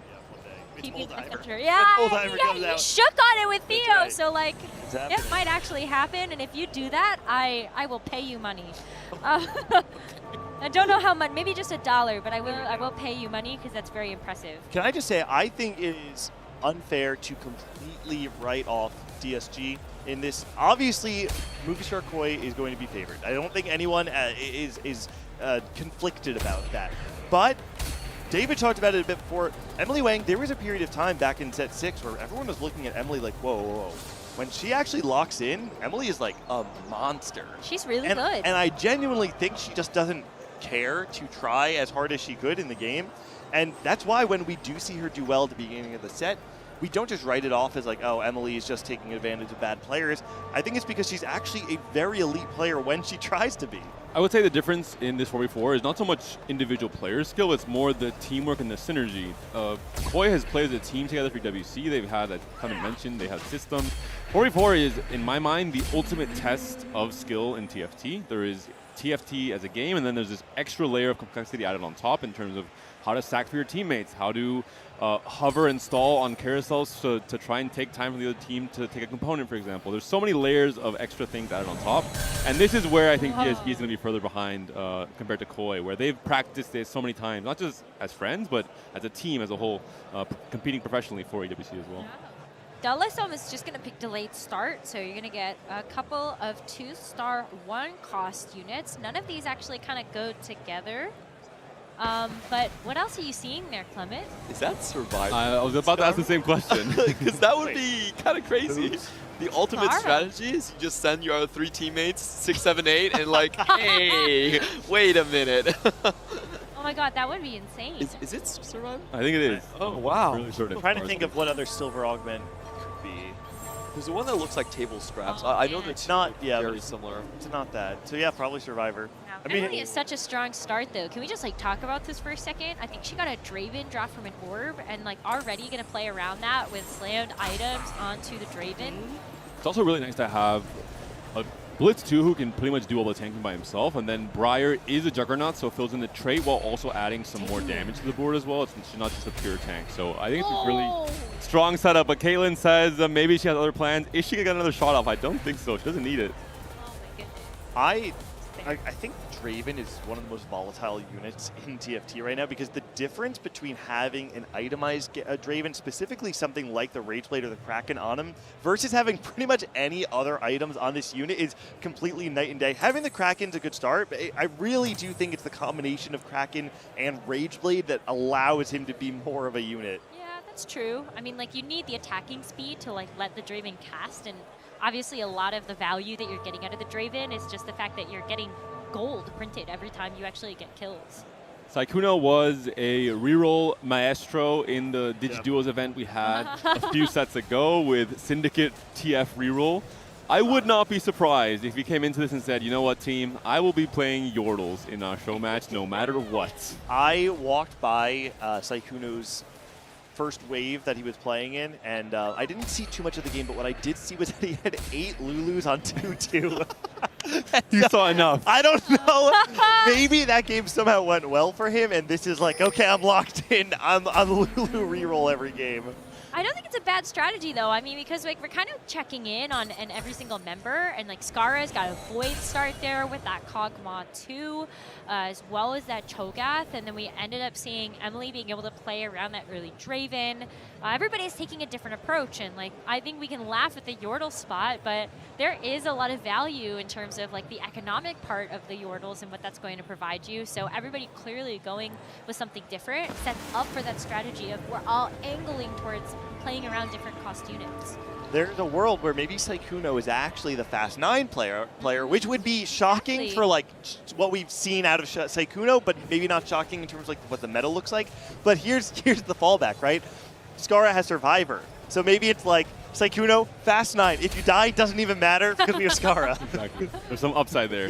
Yeah, It's good to not have all your eggs in one basket. They're diversifying their assets, and that could be the strategy for this 4v4 show match. We saw Revan here, a very high tempo start on level 5 already with the Draven online. I wouldn't be surprised if this ends up being something like the Build Water Draven reroll we've been seeing, expecting a lot of today.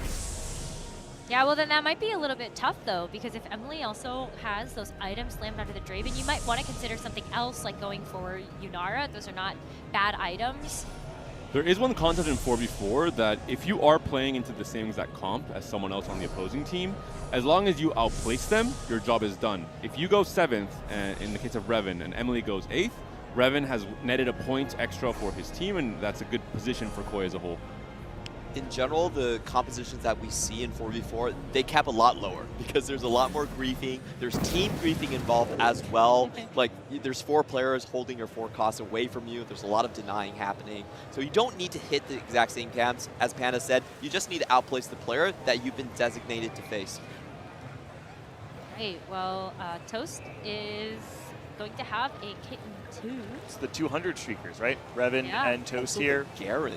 Revan did actually go for the, Revan went for the level to 5 on before Carousel, and Toast instead did it after, and so Toast is going to have an economic advantage. Ooh, the positioning, potentially trying to find an ace in the hole onto that Draven.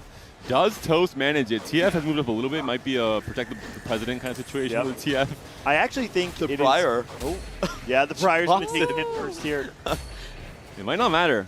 There's a lot of damage coming out from this Kog'Maw and the Caitlyn as well. Yeah, and this actually hurts. Keep in mind, again, Revan did pump XP 1 additional time compared to Toast. That's 4 gold, essentially, that he's lost, that if he's not able to make 20. He has stuff on his bench, though, I imagine. Actually, wait, can he make 20? Is there anything too important? He's probably not selling GP. He's probably not selling Alawi. I don't think so. Like, you might not want to sell the Darius either, just because like getting Noxus online is super valuable. It's actually a pretty tough spot now. Like Revan actually pumping 4 XP there and then losing suddenly puts him in a spot where he's probably not making 20 without at least losing something important on his All right, bench. Prismatic Augment or Orb. Just win out for the Void player. Safo trying to go for the full loss streak here. This is really important for the econ. Usually you want to play for 1 full win streaker, 1 full loss streaker. Oh, Safo does his Scarra. job. Oh, Scarra might have tried to also like grief it. Yeah. Scarra gets Revan, so both players, they get what they want. Revan takes that, not the win streak, but at least gets that win there. Yeah, but Scarra actually continues the 5 loss streak. And yeah, Safo as well. And as we look at the final fight, Toast is going to keep the 5 win streak. I think Sykkuno is going for Yordles because you see the death cap. That's yeah, not a very typical item. And he does have the component ambles, right? So that's one way to guarantee you can hit the Veigar, which is one of the harder unlocks in the set in terms of trying to find 4 rods throughout the game. If you pick especially the Yordle augment that allows you to go 10 for 10 Yordle, and you don't have a way to get the death caps, the game can get very frustrating very quickly. Oh, but Veigar is like such a good unit. Like, I've loved playing around it, and when I am able to get the Rabadon, because there's also the augment in the game that gives you the additional AP when you actually get a takedown with a Rabadons on your unit. And so that can really start to scale up quite quickly. But you see, like, Sykkuno pops the anvil and actually doesn't get a rod. So that's one more chance, and there are 6 Lulus, so what Gainley saw earlier. You actually saw the tech. Yeah, I did. He revealed it. We didn't even realize. So we have some players who warm up in show matches and then take the tech to their games. Sykkuno warms up in his serious heat games to then bring that tech to the show match. Lulu 3. Man, I actually remember in Mort's video where he breaks down the set, he specifically says, you don't want a 3-star Lulu this Exactly. I remember that as well. So do you guys have any experience on full Yordle? I do. Okay, Necro does, and I remember actually Clement in the playtest game that we all played in Alicante, I'm pretty sure it was Clement that went fast 10 with Yordles and then 3-starred a Ziggs. Yes, that was really cool, but you beat my that Bilge was water the only forward. time I played full Yordle. Okay. Afterwards. That was good. I mean, like, there are 2 kind of classic ways that people are playing it. There's the tempo Yordles, which seems to be more popular in higher elo, but there's also a world where you can actually re-roll the Yordles, and I think, like, just based on some of the combat power that you get from 3-starring the Yordle, it gives you some extra stats. and that can actually help you. But we'll see if that's actually the direction that you want to go for. I don't know how worth it is for you to like kind of keep those units. If it might just save you placements. Toast is in a really strong spot with this Caitlyn. If he can get enough gold here, I mean... Construct a companion. Make a Caitlyn 3. Go Piltover. She deserves it, right? After putting in all this work, you have to reward her. Yes. Surely. No, go Piltover. Do it. No. First one rolled. Dreams shattered. Irv's Gambit would be crazy. I mean, if you are just trying to play tempo, preserve HP, and then have a lower cap, I think Exiles, I mean, not that it actually lowers your cap, but it's a very strong tempo pick right now. It'll give you a lot of functional HP, but no, I think it was, what do you take? Magic roll with extra HP on units. The HP totals are almost perfectly matched between each member of all the different teams. They're all staggered. We'll see, especially in Stage 4, how that changes and if any team starts falling really behind, because then it gets really dicey. Matchmaking matters a lot more. You have to really make sure to min-max how you're removing your items and how you use your removers in particular. When you're facing your teammate, you can remove all your items, wait to see who you face when you load into the portal. If it's your teammate, you don't slam. If it's someone else from the opposing team, then you definitely do slam your item. Oh my goodness. Loris like went all the way into the back and kept that Draven so busy. And this is one of the head-to-head matchups we have so far in the lobby. Both of them playing the Noxus and Bilgewater kind of roles here.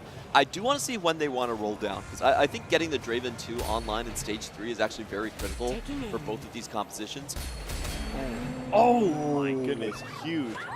So close. And Odessa was one of the players that went to level 6 on 3-1, trying to contest the high-tempo gameplay of some of the players from DSG, and Toast able to maintain the 7-win streak, and again, didn't have to match the pre-level before Carousel from Revan, and didn't have to match the level 6 that Odessa did on 3-1, and is still level 7. And Toast is putting himself in a position to really carry his team, maybe not with a first, but at the very least is guaranteeing some placements on the board. 100 streak for the whole game. Mr. 100 would be Mr. pretty... 100 would actually be so sick. Yeah. There's a world in which DSG could still lose if that happens. That is true, Panda. Thank you. No, but we've got to rely more in particular. You're kind of pessimistic. No, but I mean, Panda's True, correct true. though, right? Because even if Toast goes first, if the rest of your teammates go bottom 4, the average placement of your team is lower overall than the opposition. It's a key round for Sappho. He's going to go into the carousel, really needs to find another rod for the Hextech Gunblade, and he's going to get the Rift Herald the next round. He's been losing the entire way. It's time for him to kind of turn the corner, start winning a little bit, but he does need to find the items, and this is where a lot of the strategy comes in. If Scar sees his spot, he could try to deny that. Oh, Scar just had to take a huge hit there. A lot of Rift Heralds unlocked already. This Belveth could be interesting for what could be, multiple Void players in Stage 4 in particular. I wonder if Sappho with more gold will potentially have, the first chance to go 8 earlier, the first chance to get more Kaisas and roll deep for Kaisa 2. Yeah, because I'm looking at Toast's spot. What are you going to do with the Shojin? Who do you actually give that to in the comp? Because I don't like it on Kaisa. He's not locked in on Void yet. He also has an early Garen. He might play towards Demacia, for example. You can play Demacia vertical with Vayne and Kaisa as dual carries, for example. And you could play AD Kaisa as well with Shojin, right? Over the AP version with Rage Blade. Still don't like it. Toast is really, really open in where he can play just because he's 100 HP. He has the most popular frontline duo in Nico and Vi. Caitlyn and Vi, that's old news. Nico and Vi is the real love story for me in set 16. I'm curious to see where Skara goes, by the way. I know he obviously is one of the players that was contesting the loss streak. I don't think he's locked into anything either, though. I know he had a Hodge slam, so he's... I don't know. Could also be set. Forced into like a level 8 composition. For sure. You could go set and Ionia stuff. Maybe. Is that a Diana? Yep. I mean, Diana is one of the compositions a lot of players I've talked to throughout the weekend have said, hey, if I have an opener that feels kind of homeless, is the term a lot of people use, if I have something that doesn't seem to be giving me a lot of clear direction, I'm just going to play Diana. Fair enough. So maybe this is what he's actually trying to play. I mean, his items are not the traditional Diana best in slot, but maybe this is just where Scar feels he can play, or maybe he's just going to be pivoting into something like Kaisa later on. You will be getting a little bit of more Exiles value in your backliners, especially against Diana, because you have that shield, where it wouldn't really matter if that unit is not touching the start of the fight. So, not sure if it's necessarily because he saw Diana was being hovered for Skara that he picked that augment, but still a nice upside. And the general sentiment is that Diana is going to be a lot weaker at this event. When you're playing on ladder, actually nobody's positioning against Diana right now. It's everyone's going for the fast 9. And she works very differently than Akali from set 15. She actually doesn't target units on her path. So if you just place her on C1, the unit's actually just safe.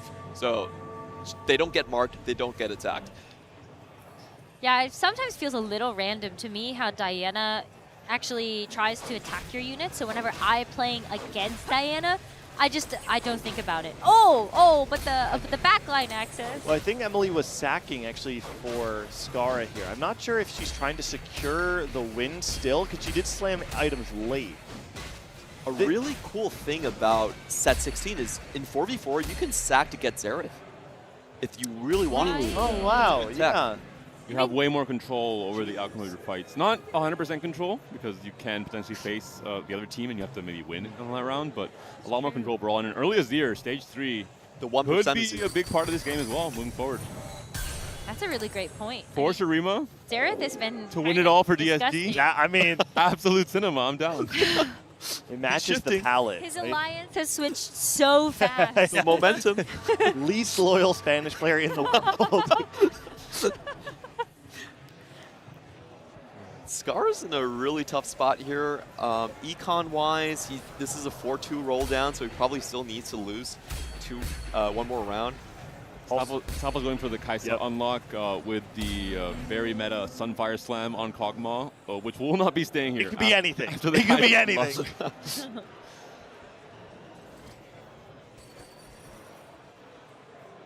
Ooh, Kaisa pair already.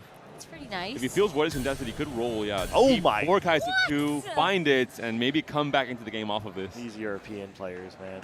What the heck? I just can't. You're still missing like some really critical things though. Like the Kaisa 2 is nice. Oh! Diana 2 there for we go. Scarra. That's how we do it. Honest North American Scarra finds Diana 2 in a reasonable amount of Sapo's on one bias goal, whatsoever. Scarra has 9. He has 9 times more gold than him. I was gonna say like, but what about like the fact you only have a 1-star Shelly? You know, like what do you do? Like, does that actually buy enough time for your Kaisa? I mean, Kaisa 2 is going to be pretty high tempo right now. I think he's not going to have the goal for roll it right away. Or I guess roll that's that deep. true. And there will be kind of a more evening out of HPs across the stage 4, I believe. One of the most interesting fights of this stage, I think, is going to be if we get to see Scarra up against Sappho. These are the two players who played the exact same shape. We talked about it before the game. When you have players playing the same tempo, oftentimes they butt heads, and a fight between them will say a lot about how the rest of the game goes. All right, gold augment for the final one in this 4v4. Mess Hall did get changed a little bit. It's a little bit weaker now. I was definitely insta-picking that augment before it got changed. There's some spicy ones coming out. Emily Wong already unlocked the Nasus, so it's kind of interesting to see what legendary board that she could be building into. The fastest way to for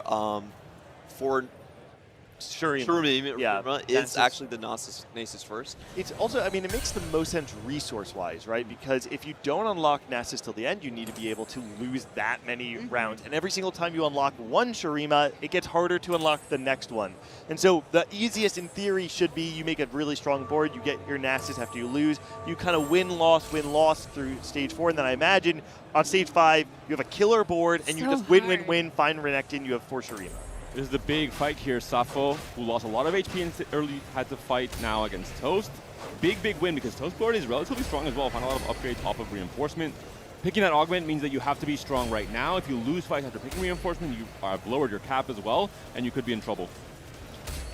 All right, well, it is going to be a good fight, I think, for the Lissandra. Oh, but the Yunara just gets absolutely surrounded. There's just not enough damage on the side of Toast compared to the other side, right? Both the Belveth with pretty, reasonable items. The Titans is going to get a lot of value there, and of course the Kaiser. That was the Thieves' Gloves. Yeah. So you get a lot of value on like a pretty low middle item there, right? And on top of the Kaisa too. So there's just way too much DPS on the other side of the board. And Revan probably realizing that he has PSG players mostly in his pool, so now starting to roll a bit deeper. You can slow roll above 50 if you see that it's mostly Koi players in your pool, because you don't have to deal a lot of damage in the first place in those matchups. You want to try and save HP, either losing or dealing less damage. So he can guarantee the GP next round already. Yeah, the lesser, he has one lesser duplicator now, and then you can also get that second one from the shop with the Bilgewater active. You just need to have Silver Serpents though, because I believe you only get 18 with 3 Bilgewater active. If you do lose by a lot, you're not going to be able to get next turn. No, but I mean, like you'll get it at the end, but that's crazy. Also keep in mind though too, like if you're trying to 3-star the Nautilus, Revan has a lot of HP, and he has the opportunity to play it a little bit slow if he wants, right? He can continue to roll, save his Bilgewater duplicators for whichever he doesn't actually hit naturally on level 7, and have a higher cap by making sure he gets both the Nautilus and the GP in a standard cadence.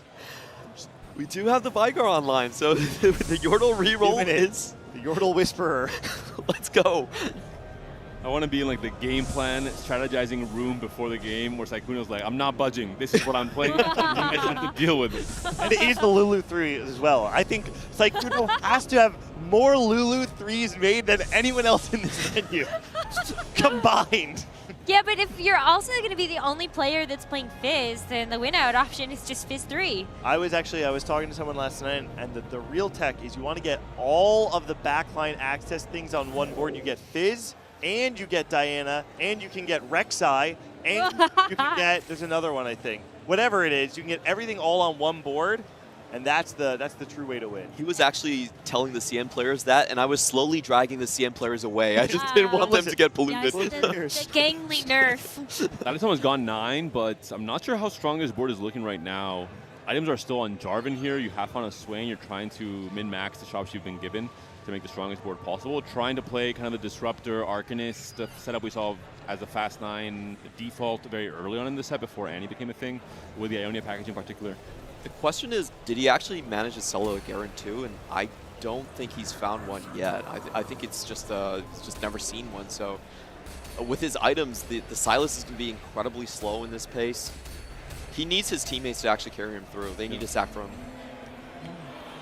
I think there's at some point you have to kind of recognize as the teammate, is it worth it even to sack, right? If we sack that much for Dalisum and we don't believe he's going to be able to stabilize to win out, then unfortunately you just let him die, right? You just let him lose because you can still win the 4v4 even when someone goes 8. This is a great job by Skara. He was on the lower end of the totem pole, but was able to get malicious monetization, clawed his way back. He's sitting on 60 gold, very stable on stage 4. It doesn't look like the players from MCOR were actually able to position around the Diana as we were hoping for.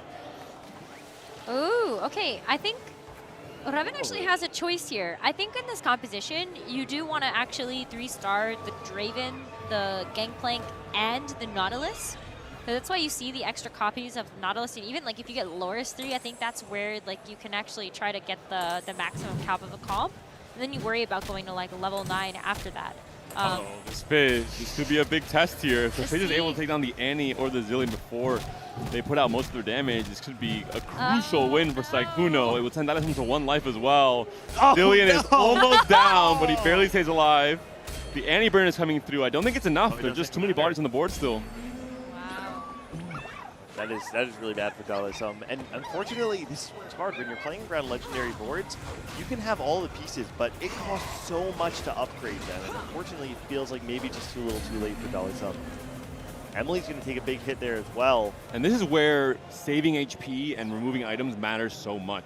These players would go out in the very same round, but being 1 placement above is a huge, huge thing here if Dallas is able to survive or take less damage than Emily in this next round if they both get eliminated. This is also the first time we're going to see like a Fast 9 meta in a 4v4 case where people can just deny your Annies. Like, if DSG is aware of that, and I'm sure they are, they just hold all the Annies, no Annie 2. This board is almost guaranteed 8. Quite frankly, I don't even know if getting Annie 2 alone is enough. There's just so many pieces of this board that feel fragile, and we have certain forms of backline access in both the Diana and the Fizz that just bypass this 2-star Tivers in the front. I have around 30 gold to roll with for Dalisum for both players, really. But Emily is still on 8, so she'll have a much harder time, I think, making this board strong enough to guarantee win the next fight. There's the Annie pair for Dalisum. Dalisum's already giving up on the Sylas route. We saw the extra Luxus not being picked up, doesn't have the gold to transition. The next one to fall should be that Ornn. Has very low combat power, but gives you extra potential. sacrificing a lot of the pairs to try and find any key upgrade, knowing that this fight might be the one that matters for him. Wait to see, did anyone pull their items off in case they were fighting teammates? It will be, yeah, Safo has moved his items off of his Kaisa. It's just the Lux with the red buff here. And Revan is fighting Emily at full strength here, too. So Revan has a chance to be a hero for MKOI. He's able to get this win and eliminate Emily in 8th place. Would be a big step forward for MKOI in this matchup. It's looking pretty good, too. That front line's still holding up. The Nass is going to ult again. The Seraphine is just about dead in the back line. It's getting pretty close. The GP is dead, but almost all that damage is gone Swain now. versus Annie. Emily's going to to win this. Emily will barely fall, but if Swain can clutch it out, no, Dolly-san barely holds on. Perfectly calculated by MKOI. Surely. I mean, well played, though, by MKOI. This is exactly what you guys have been talking about all game long. It's the importance of saving your removers and using them when you need to get that 1-point swing. And if it ends up being even parity in this bottom 4, it's very likely that first place will be what matters the most. So we got to also look at Revan and Toast in terms of where they can cap their boards. We just saw a Draven 3 upgrade from Revan on the side there, so that's probably a really big spike that he needed to stay alive and stay relevant in this stage. Big upgrade here for Dallasum in that Shyvana 2, though. Needs to position well against this Diana, and I don't think he has the positioning here. No, it is a Shojin Hodge. Yeah, he's positioned well against one of the Dianas. There's 2 of them. Well, actually, that Diana did make its way onto the Annie now. How did the Fiddlesticks get back there? Annie is down, so a lot of the damage is just completely wiped from Dallasum's board. Most likely going to lose here to the Diana board. On the right-hand side, though, we do see Odessa, who takes a win against Saikuno. And so Movistar Koi is not going to lose 2 people this round. Skara looks like also took a loss there. And now we have Odessa and Skara's this next featured matchup to see which one of them is going to be able to take the 5th versus the 6th. Does Mel make a difference here? Probably not. I have some feedback for this set. When you get eliminated and you unlock a champion, it's like, I don't care. I'm not playing the game anymore. Please don't show me this. Oh, that's actually a good note. You want to rub it in. You were so close. Try again. Wait, he's one off. Wait, he's one off. Finisher. Did we know that? Mel unlocked. Great. Yep, one off. Literally one off. I feel like Diana you should 3. sell something at this point. Oh, wait, who do you play? Oh, he's playing Toast. Surely Toast sacked, right? Surely Toast sacked. Surely. Wait, the Volibear's trapped. Oh, all planned? Oh. The Volibear is loose. The cage has been opened. If Skara goes out here, this is going to be you're going back to the team meeting room and you were having a word with Toast. That might be true. Volibear is quite stunned. He's had the slow goings in this particular Okay, we're fight. good. Yeah, right? Surely. Looks pretty good. I think Skara is going to be able to take this one. The Dianas are still alive. It's just the Volibear. He's going to fall now. No more damage left. Skara lives to see another day. Okay. And no one can deny this, really, right? I think no one else in this lobby from MKOI has unlocked Diana yet. So that could be an easy potential first place for Skara. Now the key idea for DSG is we can't have the rest of the players go out in the bottom 4. Odessa's still alive here. It's only that one's been eliminated for MKOI. Saikuno is also on last life. So it's mostly very, Toast. very Toast has dangerous. to either stall out enough where he ends up 4th or 3rd even, and that would be fantastic for DSG. So far, where the points have fallen, Emily only getting 1, Dallasum getting 2, and it will be between Safo, Saikuno, and Skara. And even Odessa here right now. They're all at single-digit HP totals. This could be the last fight of the game right here. If there's 3 members DSG going bot 4, that is it. Called game coming in for MKOI. 6 fizzes for Saikuno. That's right. Oh, there's a Baron. And there's a Baron for Safo. I think the game plan for DSG is how can we cheese as many 3-star forecasts as possible. Yes, I think you might be right. And unfortunately, Skara and Saikuno could potentially both go out here. Toast has the opportunity to sack once more to save Saikuno here. And this is going to be the Volibear trapped again. This time he's jumping immediately onto the Fizz. But now the Fizz is on that Yunara in the back line. I don't think he's going to be able to finish it off, though. That's actually really smart. You trap a strong melee unit to kind of be the bodyguard against Fizz when he comes into your back line. But I do have to point out that this time Yunara is fully itemized, so I don't think he actually planned to sack here. So he's probably looking at another player saying that, oh, well, I have to roll the dice here, maybe take out someone from MKOI. Unfortunately, runs into his teammate. Wait a minute. What? But the Veigar! Wait, that's 3 for Lulu diff. Oh, wait. Oh, man. Odessa also falls, though. Actually, whoa. takes Okay, some okay. damage. Survivor for Scara, right? Yes. And he's For done Diana 3. He no! Worked. It's basically over if Scara wins this. Oh my goodness. It's even on the bottom. Oh my Found God. out.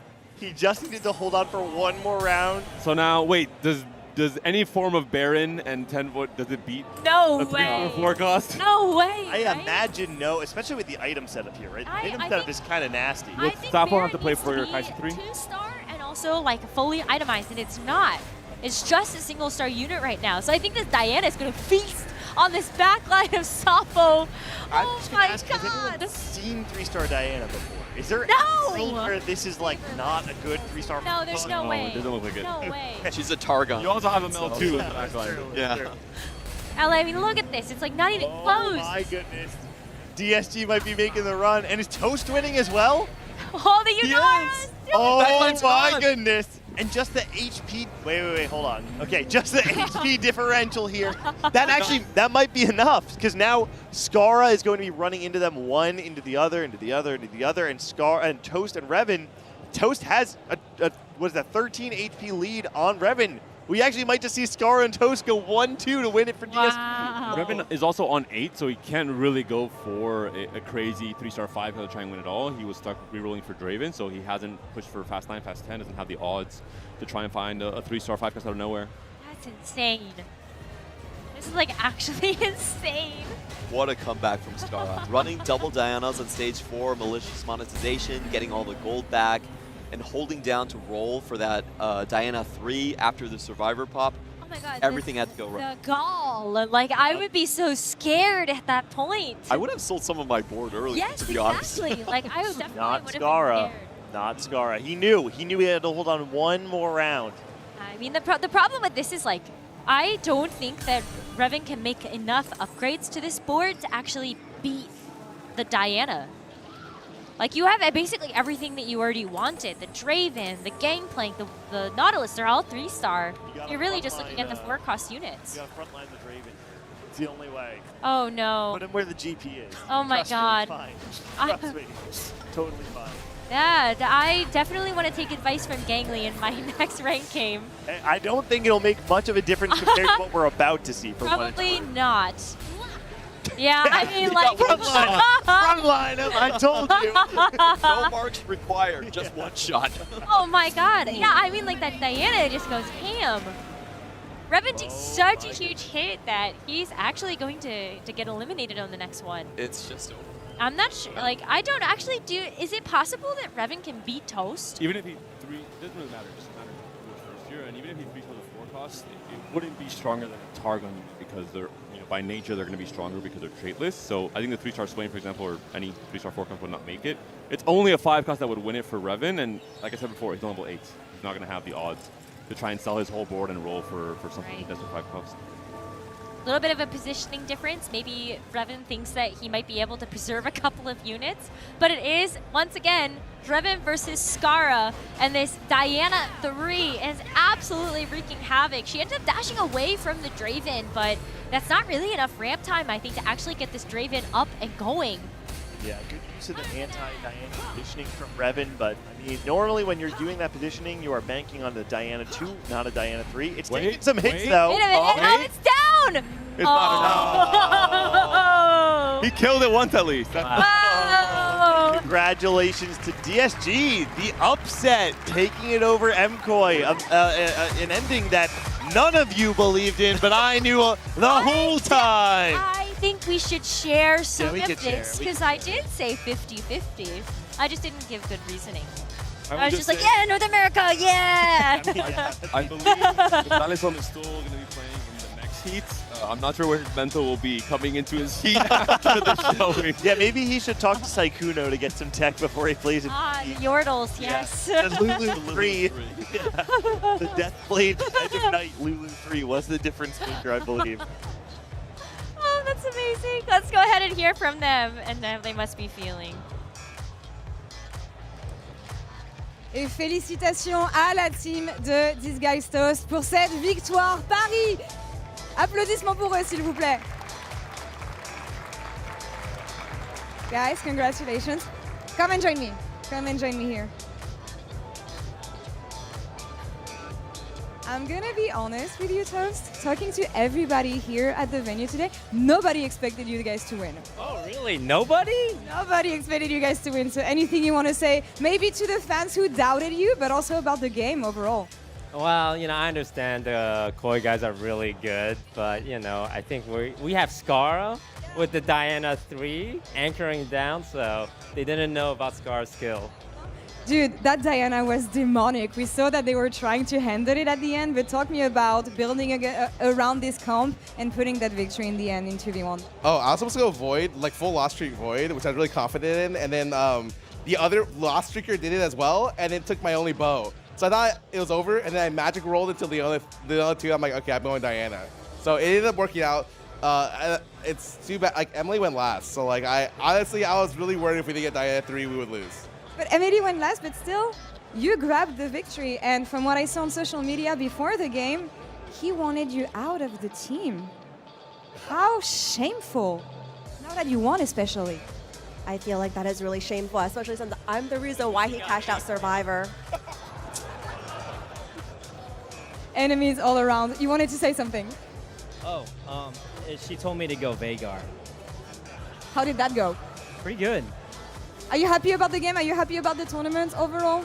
Yeah, I'm glad to be Disguised Toast's friend. You're all friends here. How is the tournament going so far for you guys? Outside of this stage experience, how has it been? Pretty good. I beat up a lot of people in 2X also. Yeah, in every game he's active, guys. Be careful, be ready.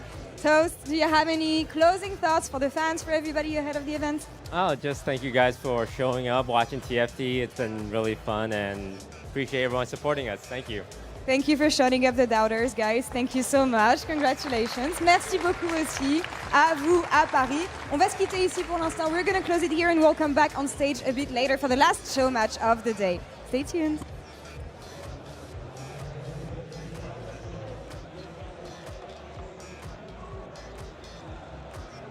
They're all just happy to be there and be friends with Disguised Toast. Couldn't have said better words myself. It wasn't about the power of skill, the power of practice. It wasn't about any of that. It was about the power of friendship. Because at the end of the day, that's all it comes down to. TFT, the game is all luck. Friendship and Lulu 3, of course. And Lulu 3. And Survivor procking the exact turn you need to roll for Diana 3. They knew what they were doing. He angled, toured it, they played, toured it. In tandem, they played together. And that is what they needed to win. What this a first is my written apologies. Yes, so thank you. Please take it there. Yeah. I will never deny any opinion or any tech you ever provide me ever again. Oh, that's Signed, dangerous. Clement K2 with love. Wow, I did not sign, by the way, so. I love it. Let's go back and look at some of the moments that we had in the ultimate 4v4 between Disguised Toast and Movistar Koi. This was already off to such a fun start. I feel like Toast was off to a really hot start there with that 100 streak all the way through basically most of stage 3. And then what happened? I think Scara mentioned it. A lot of TFT is not necessarily having the best game plan, but being able to adapt on the fly. Wanted to play for Void, was not in the best place to do it. If you forced that game plan, it wouldn't go well. Suddenly, Magic Roll, an augment that has a lot of variance in it. He finds a Leona 2. He says, you know what? I played Diana before. This might work out here. And look where that path led him into Diana 3 at the very end. It says a lot about set 16 in general, too, right? Because in a lot of previous sets, you might find a Magic Roll with a 2-star 4 cost and suddenly be like, I can't do anything with this. 11 gold. Right? But what you can do here is you have a Chargon unit, you just have to build around it. Even the Diana composition itself is extremely flexible, so well played by Scara to not be phased and be able to pivot his board when he needed to. While we have had this amazing show match action with the Ultimate 4v4, we've also, of course, still had all of our heats happening here at the TFT Paris Open with our 768 competitors. So that's why we've got this tactical breakdown presented by HyperX, and we're going to look at a specific showdown between Koinid and Escha. Now, let's kind of take a look at what's happening here. It's the very, very end of it all. Both Escha and Koinid are both on just a single life. Yeah, we have a standard Bilgewater board, and already with the 7 Bilgewater items here coming in for Escha's, so much power, right? And it's the story of so much of set 16. HP, that must be like sub 10. Wait, what? That was brutal. And that was late game scaling on the side of Esha as well. Yeah. So there was a lot of scaling coming through for that game. We saw the boards, how high cap they were with the Bilgewater starts. Wow. Crazy finish there. Something I was trying to say before is how set 16 feels the most high cap out of any set we've seen ever, right? If you just look at the average board that goes 5th, 6th, even in your solo queue games, you're finding full legendary boards where people have stabilized after going past 9. They hit everything, and then they marginally lose one fight, they marginally lose 2 fights, and all of a sudden this board that you would normally think is going to win out suddenly finds itself in a 5th or a 6th. That's just what set 16 looks like. There's so many different ways to build your endgame boards. That's what I love about it. The magic really feels back, I think, from older sets of TFT, where it just like, you kind of combine different boards. It's less formulaic at the end game.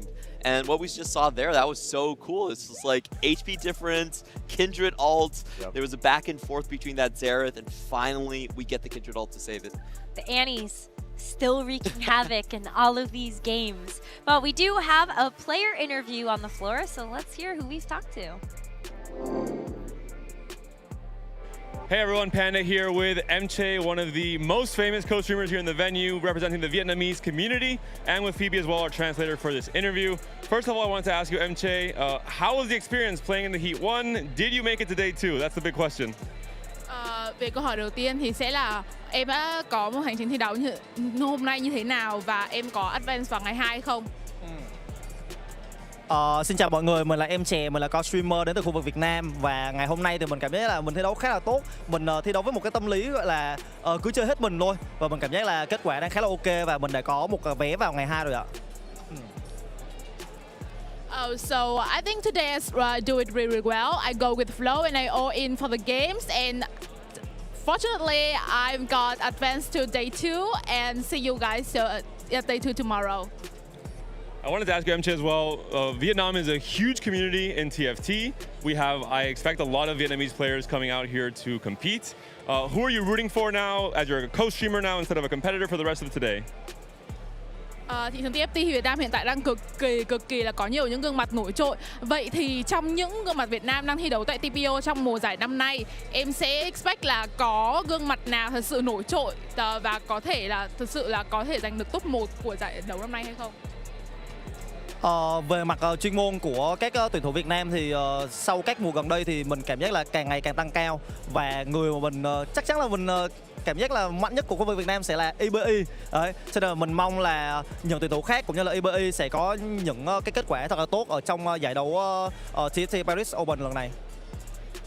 So basically, we recently said all the players Vietnam has improved their skill sets and meta a lot.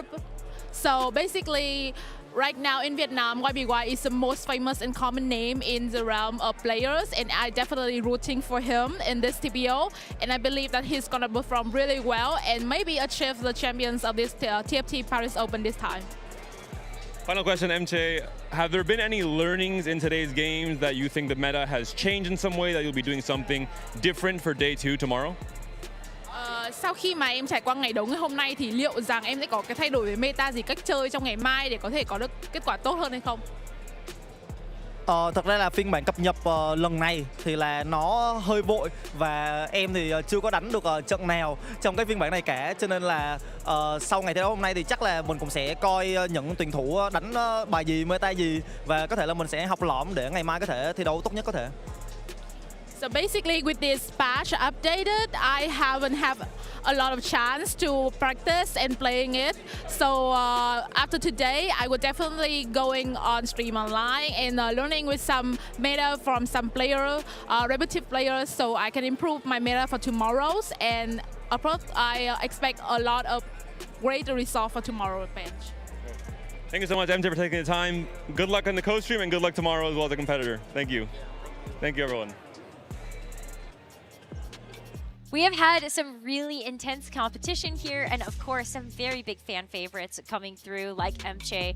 Panda, it was so cool to be able to get the insight from all of our players, and so thank you for the interview over there. Yeah, I heard a lot about Emche from Clement, our expert on the APAC region, so it was really cool to see him in person, to get to talk to him. I think VN is a huge community, just player base, but also just viewership-wise in terms of these big events, not just Paris Open, but TAC rounds as well. So really happy to see a representative here on the ground in Paris being able to kind of funnel all that viewership and all that love for TFT this weekend. He's the biggest tech channel in Vietnam, going over a lot of the Chinese VODs. And for this event specifically, he actually did trade a lot of time with YBY just to get good for this event. So I'm so proud of him making it to day 2. Hopefully we can see him shine even more. I'm a big fan of also how just VN approaches TFT. I talk about this as often as I can. Here we go again. These guys are maniacs. The Vietnamese players, they'll just do anything, man.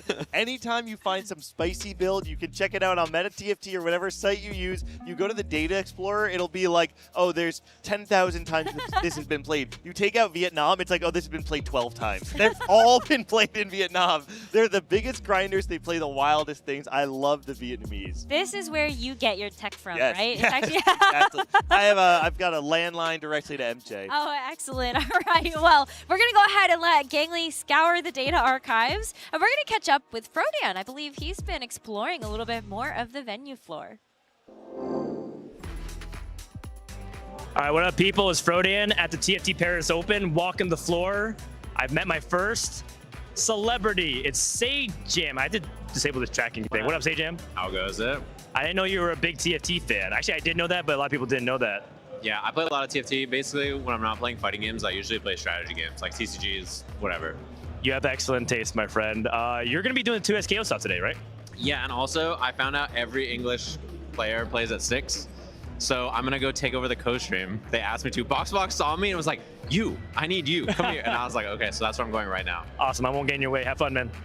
All right, let's go ahead and see if we can find some other people around. The venue is really sick. Just look at how many people are walking the floors, playing the games. There's side events. There's Artist Alley. There's a merch booth. There's snacks if you want TFT themed stuff. Where is Soju? Okay. I'm trying to see if I can get to Soju because he's playing right now. He's actually doing really well. He went 2nd and 3rd. He's at 29. All right. Heading over to the Riftbound area where it's actually pretty full. I'm a little jealous because, as you guys know, I love Riftbound. Great card game. Way too expensive. Riot, please print more product. French players actually really like Riftbound because they're printing it in French pretty soon. Okay, there is Soju. Do you see him right there? How do I get this to stop tracking? Eh? Okay. Oh, you guys see it? There's K3 Soju live in the flesh, playing his games. Oh, it's paused. Okay, well, not playing. But so far he's popping off, and sorry to all the hate watchers, but he's not going 7-7-7 today. Anyways, there's so many people. I know I ran into only 2, but trust me when I tell you that you can't walk 10 feet without running into someone you know, or someone you've seen on stream, or just some cool people in the community. So TFT Paris Open, hell of a good time. Next time, you should definitely make it out if you aren't here. Thank you so much, Frodan, for showing off the amazing things that we've got here on the venue floor. He's absolutely right. 1, you really cannot walk more than 5 feet before actually running into somebody that you know and you can say hi to them. And 2, K3 Soju is popping off. I got a chance to talk to K3 Soju as well as Setsuko, both of Setsuko making it already through heat number 1. And they were telling me that Vitality actually ended up doing a whole boot camp prior to the Paris Open. Clearly has been paying off. So I really hope that Setsuko and Soju can continue that success forward, as well as the rest of the team. For Soju, I mean, coming off a TPC inaugural season where he was a beast, right? Made it to the top 8 of all 3 of the TPCs that we had in the Americas, and unfortunately fell short, making it to the Tactician's crown. Wasn't quite able to get there. But K3 Soju he's a player who, yes, he's known for being a personality, known for being a streamer, kind of memey, and doesn't always play very seriously. But you cannot forget that he's an elite player, and when he locks in, he's among the very best of the region. That's true. I think that he is definitely locked in for this one, and hopefully we will continue to see more competitive TFT action right after this.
Look at Chonko! Look at him! He's just a lad. We have to resort to different camera angles to try and highlight the speed at which the our Chonk friend is moving at, because the waddling is sometimes slow. Is the waddling better from Chonk or Pengu? We'll have to find out maybe. Yeah, I think an Olympic so. race between them. I think it's the only way to resolve. All right, that's the next thing. Is going to be the Little Legend Olympic Games. If that is not copyrighted somehow, I think that would be very fun. But it is so good to be here at the TFT Paris Open. We are in day number 1 of our competition, and we have been able to go through some really fun show matches. We've got some dev panels. Please tell us what you've enjoyed so far in terms of our programming here on our main stage, and what co-streamers you've been tuning into to really catch up on all of the TFT competitive action. Welcome back, Makes. Thank How you. have you been doing? I'm a little out of breath. I just ran across the venue. Oh my goodness. Yeah, it's a long one, so that was definitely a trek. Are you also preparing for the race with Chonk and Pengu? So I was actually doing an interview with Tidal, and I see. until this game was over. But sure, I'm always training. Well, hopefully that means that Tidal's game went well. I can tell you it did. I was Excellent. watching. It was a crazy game of TFT. It's always such a pleasure to watch Tidal or players like Dish Soap. So I just enjoy that so much. It's been great. We're sitting in the lobby leaderboard. A lot of big names, not doing so well. Like Coco, they're only on 15 points. I think there is still one more game left to play. That heats. I think so. We will have the conclusion of heat number 2, and then we will have our final heat of the day, where we've got our last third of competitors waiting in the wings to play out their games, and then the top 256 will move forward to compete in Phase 2 tomorrow. That's where the cuts get even harder, and at the end of Phase 3, our players will get to play Checkmate. And I think that's what we're all really looking forward to, and Checkmate comes with so many surprises. I think the cuts today, especially, maybe there are some lobbies that with the seeding for the tournament, they might have a little bit more disparity in the skill levels. You could have players playing more of a dominant role, taking over their lobby, and just having an easier time going past 9. Tomorrow's going to be a lot harder. I think the meta will evolve in terms of the lobby tempo will be harder in Stage 3. Players will build better boards overall, and I'm curious to see how players react to that tomorrow. Yeah, me too. I mean, I think we're already seeing people kind of sit there with their little laptops and taking notes and bot reviewing. The sweaters are out here, and they're trying to find some hidden tech, and I feel like we've seen glimpses of it already. I feel like what is, what was it that you were kind of hoping to see coming into this event? Like, we kind of already knew, oh yeah, Bilgewater is going to be really strong. We've already got a lot of 5-cost units that everybody's going to be angling towards. But was there something you're like, I've got this call. Like, I know that this is going to be strong going into the event? I think the biggest winner, especially on day 1, is Void. I think the buffs are huge. Rift Herald tanks a lot now. Kaisa seems very, very strong as a backline carry when you have enough time to scale that Rage Blade in particular. Especially in this first day where you maybe have an easier time not rolling much on 8, getting your Kaisa off of your unlock. That's 1 copy is enough, pushing 9, and maybe even pushing for Baron, for example, in many of those games. I think that is a very clear and easy game plan, which might not work out as well tomorrow, where there's going to be a lot more pressure on level 8 on Stage 4. If you don't roll at all, you might lose too much HP. It's going to be riskier. We can muse about this all we want, but we can also just show you. And so let's go ahead and take a look at some of the highlights that we've had throughout our field of competition today and catch you up to speed on what you might have missed as Heat 2 got underway. And so as we go ahead and take a look at this first game, we get a chance to see Hoppe-san in this one with Corn and Popster. Oh my god, Taro is also in that game. Holy cow! That's a stunner. Oh my goodness. Guillosco as well, he's a reroll master from Spain. He's also a very, very talented player. Oh, it was Kess. Sorry, I saw the Zeta symbol and I was like, oh, wait a minute, that could be Taro, Kess, Summertimer. They have like an absolutely stacked team over there.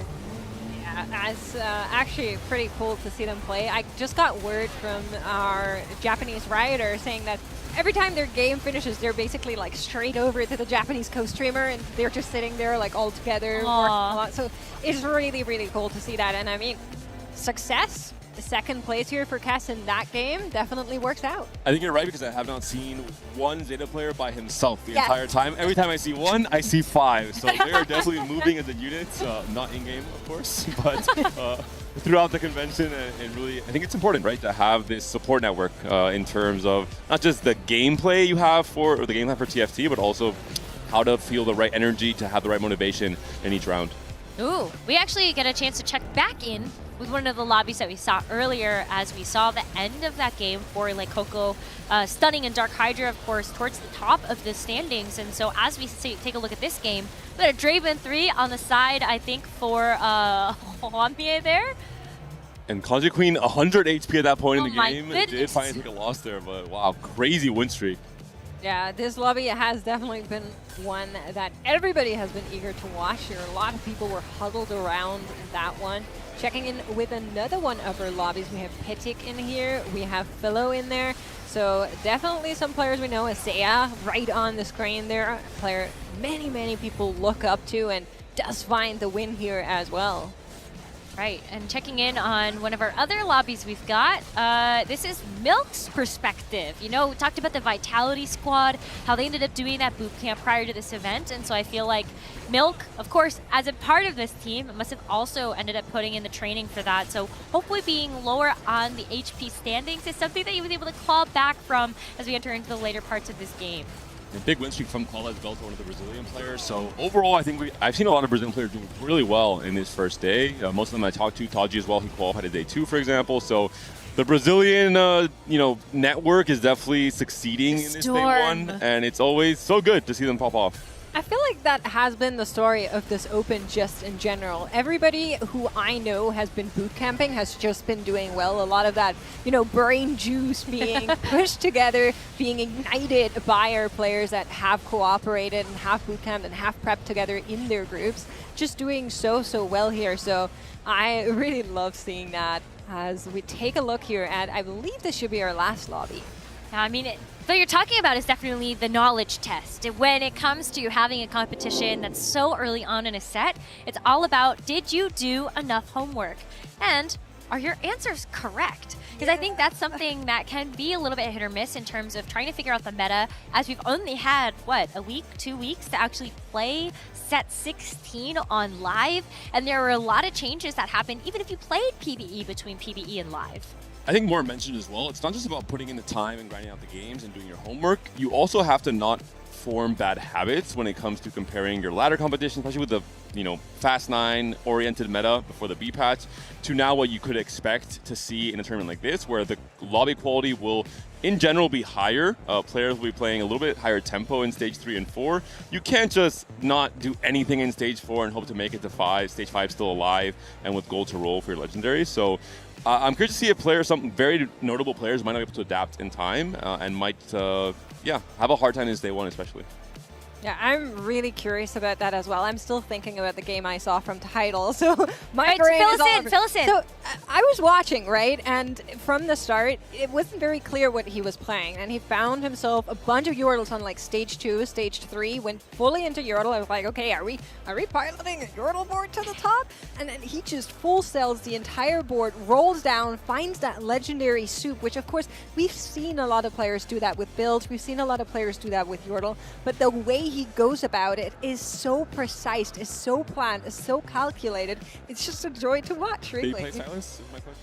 He did not. Okay. So It was Silas. Silas did get nerfed. I think one of the biggest things was the last patch you were thinking, okay, Silas is very strong, and you have to ride this line of, do I have enough gold to buy a Garen 2, a Lux 2, and sell these and then find the Silas? Not just gold, but time as well, because this adds on a lot of extra seconds to the APM you have to execute on in that 5-1 turn. So I think players now at this point are maybe deciding, hey, Silas is not worth that risk. I'm going to play a more clear-cut Fast 9 board, maybe with Azir coming back into the meta, and we'll see the Fast 9 board change quite a bit, actually. I think you're right. I mean, like, the APM checks, I feel so old sometimes, like, doing some of these scroll downs, because I'm sitting there, I'm like 5 seconds to kind of, like, look through all the units. All right, I don't want anything here. Let me press the D key again, and okay, I don't think I want anything here either. And then, like, let's keep going. I will say, and I say this with love, you like playing on iPad on mobile. Oh, okay, that's a different experience. Yeah, you may be right about that one, actually. I may be doing that to myself. But there is something so unbelievably satisfying about using the little, like, the pencil pen to kind of, like, drag the units on the iPad. Try it if you haven't. and then tell me how your experience was, and then don't at me when it's bad. But what? I will not at you because I will not try it. So. All right, well, thank you so much for the primer, for being able to talk about that title game. But let's go ahead and see that interview that you have with Title after that game happened. Hi guys, I'm here with none other than Title, and of course we're all really excited because he just made the cutoff into the next advancement. I was watching the game, it was a crazy game. We went from a Yordle board into basically full cell into legendary soup. It was really a joy to watch. I want to know if Title thinks that this is how most of set 16 is going to be played.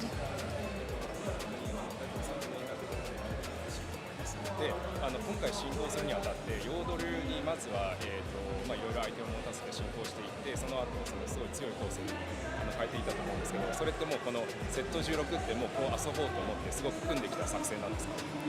そうですねセット16は9レベルファスト9を行ってコスト5のチャンピオンを詰め込む形が非常に強力なのでヨードルだったりビルジウォーターを使って金策を行うといった形進行は事前に準備してきたものです。Okay, Title thinks like set 16 very important things like fast 9, which is like how to save money. So in terms of the saving money, like a Yordle and a Bilge Water is a very good strategy to carry over the money. So things like that's very core how to proceed in gamers. All right, one more question. You are of course a player of great prestige. A lot of people look up to you. To the fans that are watching, what's maybe one piece of advice you would give them for getting good or getting better at TFT?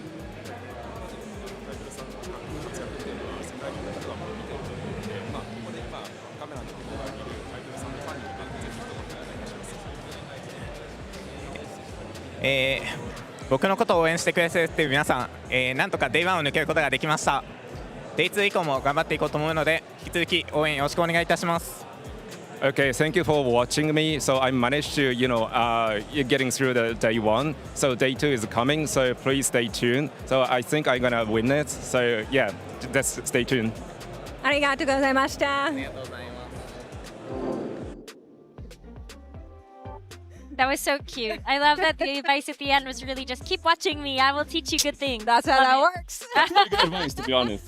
Two-time Tacron winner. I mean, what else can you ask for? Truly one of the biggest legacy players we have here. We talk about the success that we saw from Malala over at the Vegas Open when we kicked things off for our TFT Opens. And of course, Shichu joining the established list of icons after winning the Macau Open. So who will join both of them? Title is definitely deserving to be up on that mantle as a two-time Tactician's Crown winner. Dish Soap is competing at this event as well as a two-time Tactician's Crown winner. And so who's next? And Title was third place in Macau. Well, he was in the final lobby. Yeah, he had a very strong showing overall in Macau. I saw a lot of his games. He was just smurfing every stage of the competition up until that final. So sometimes in TFT, a lot of the third, fourth, fifth places are forgotten. But in a tournament like this, it's an open. Even making final lobby is incredibly, just a crazy performance from the consistency across this field with this format. If Title can do it again, I mean, what else can he do to prove that he is just one of the absolute best players in the world? Yeah, I agree. I think it's also something in the way that he plays that you rarely see. You might see it in a Dish Soap. You might sometimes see it in some other players, but the way he consistently just finds his outs is basically unmatched within our field. So I really love watching him, and I think you can learn a lot from just following him. I was grinning because when I asked him about the fans watching, you could immediately see him light up as soon as the translation came through, and we were all just kind of like, that's so cool. It's so cute. I mean, like, it's nice. Like, even talking to a lot of our pro players that are here, they're so happy to have that fan interaction. There are so many people that are here in the venue that are casual fans or they're here just as spectators. And the fact that I get to see them taking picture opportunities with some of their TFT icons. I saw over there in their corner, like Dank Memes actually just took a picture with some fans of his. And it's so nice to see that really growing as a part of the TFT community. Even the respect and the mingling between different regions of competitors, different established names from the Americas scene, seeing someone like Tidal, someone from the CN scene, and wanting to say hi, wanting to congratulate them for making it across their heat, for example, as well. I think it's just a great celebration of TFT, and it's somewhat rare to have this, right? The hubs for the TAC rounds are separated in most cases. We don't have CN and APAC usually in a relationship with Americas and EMEA players as well, so it's just really cool to see everything in one place. Yeah, and I love that we get a chance to feature one of the greatest regions on TFT history, and that is France. Now, for those of you that don't know, France has consistently had some of the absolute best competitive players in the entire world. Not Spain, sorry, not Italy. No offense taken. Not Germany, but France. And it's just been so cool to see this particular region really rise to the occasion when it's come to the Tactician's crowns. I mean, Double 61 is one of the all-time greats of TFT history, and so yes, and so let's think about the number of amazing French players we have, and let's put them in a room together and make them battle against each other for the Battle of Paris. How does that sound? That sounds like a great idea, Necro, because there's also, a lot of competitive beef between a lot of players in France in terms of who is the best, who's the best org, who are the best players across all these different sets. So we're finally going to get our answer today. I love that. And what better way to do it than with a very special double up tournament for the Battle of Paris. Let's go ahead and see it begin.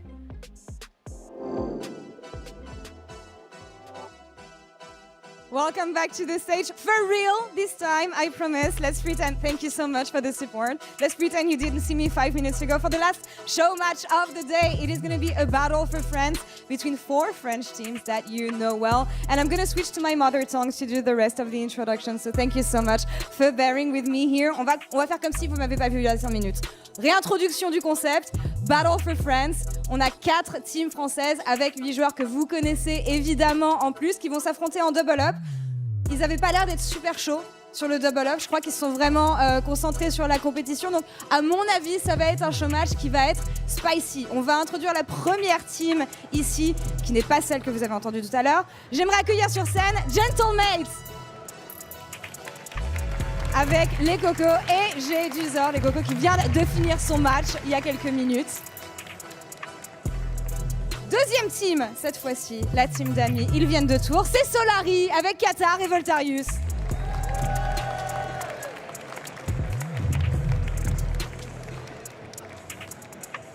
Et ensuite, le CEO et un vétéran de TFT, c'est Sean, c'est pas de bol.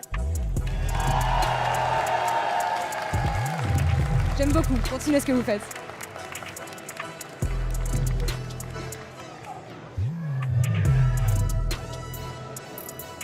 Et pour finir, les garçons en bleu, vous les connaissez bien, Double et Canbiz.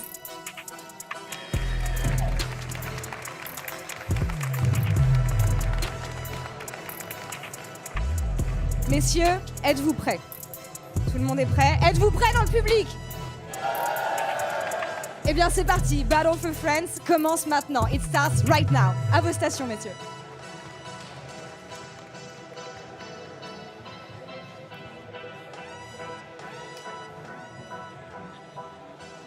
The Battle for Paris, a double-up match showcasing the strongest French orgs and players in the world. And what better way to do it than the 4 titans of organizations we've got here. Carmine Corp, Aegis, Solari, and Gentlemates. Tell me a little bit about the history of these organizations and these players. I mean, I think the one that goes the furthest and has the most known fan group has to be Carmine Corp, right? Not only do they have 2 players who are cousins, best friends, family that have consistently performed at the very top, there's also a huge humane aspect to it all, a social aspect where there was a time where for budget reasons, Carmine Corp was thinking about dipping out of TFT, and then the community rallied up in passion behind them, and in the end, essentially, Carmine just said, okay, I'll just pay these guys from my own budget. They'll stay with us. Yeah. I think Double and Canbiz are such an important part of Carmine Corp as an org now, historically speaking. they're just so likable as players and as people as well. We've known them, I think, very, very closely in EMEA across all the sets they've been dominating regionally, but also for double, especially globally as well from the TACrown stage. But there's a lot of competition in France in particular. I think Gentlemates has been rising a lot in the last few sets, in the last few years, not just in TFT, but in esports as a whole, as an organization really taking over in France in some ways. And especially in TFT, behind someone like the Coco and Jedusor, I think they're two of the best performing players across the last 6 or 7 sets, and I think it's not going to change today. Yeah, I mean, Jedusor was on a tear this morning, and we got a chance to see a couple of like Coco's games. We'll have to wait to see those final scores tallied, but both of them are definitely greats of TFT. You look at them having competed at multiple set championships. Jedusor as well, just a very young talent to be able to kind of rise up to this stardom level. Jedusor top 4 at Macau as well, made it to that final lobby alongside someone like Tidal that we just mentioned briefly.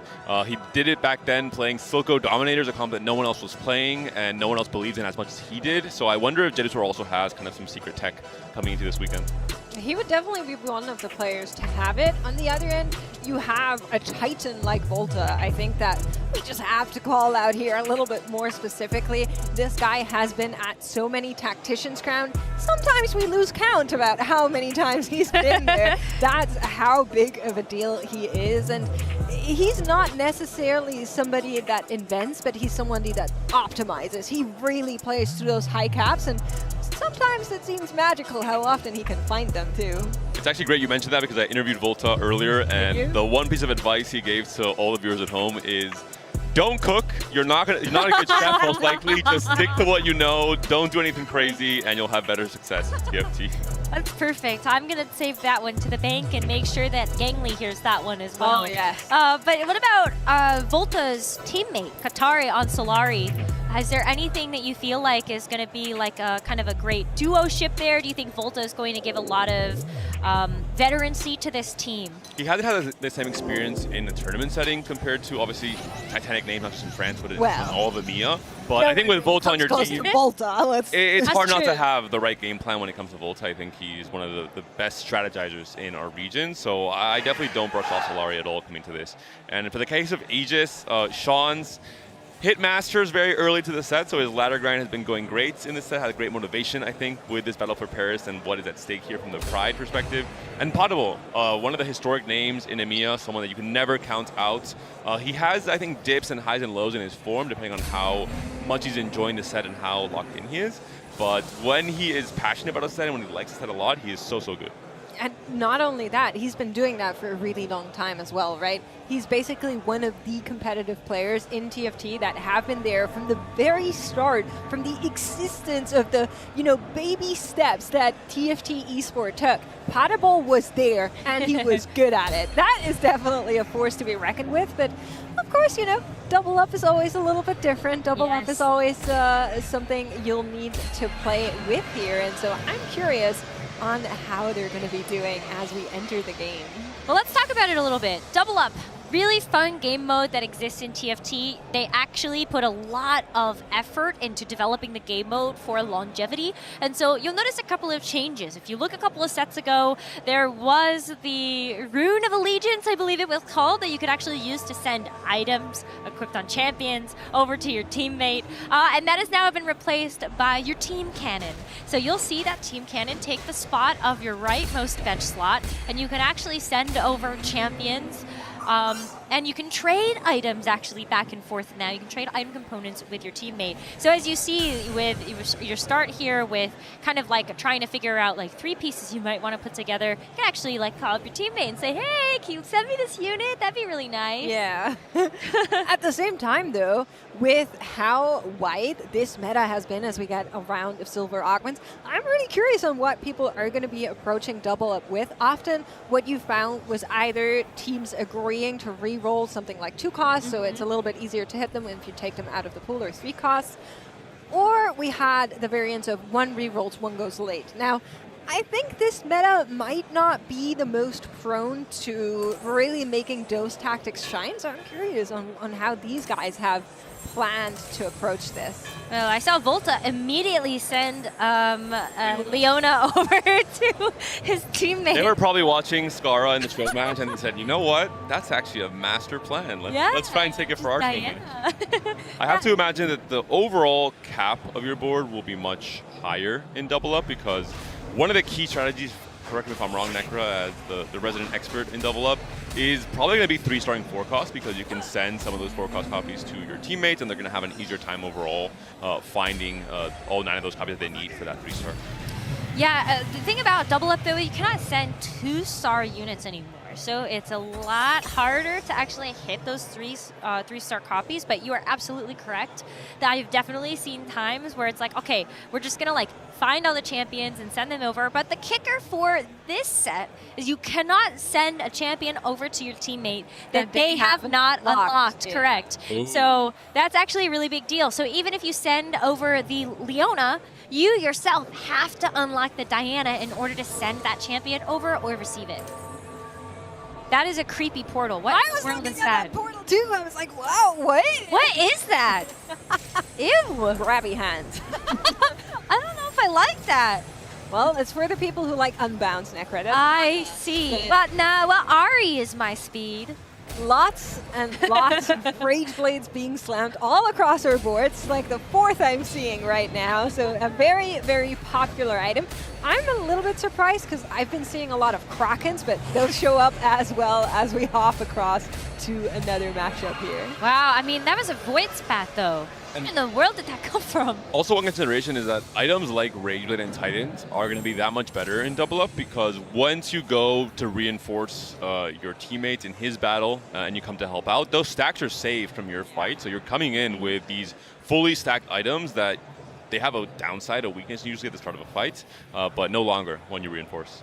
Yes, it's a really great point. There is something else that is nice in double up.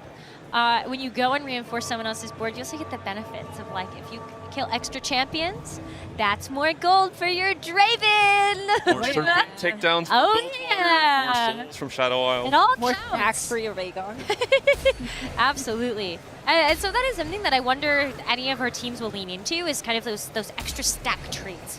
Is that something where like, yeah, you do go down the route of Yordles because you can get more stacks onto your Vhagar if you finish the job fast enough. It's also a much easier time forcing the Abyss for most of your carries because you have a chance to exchange components to kind of have this low roll protection, which is what I mentioned before about the higher cap. It's just everything is angling towards you reaching a stronger version of whatever you're trying to play. Why are there 4 of them and you're using the portal?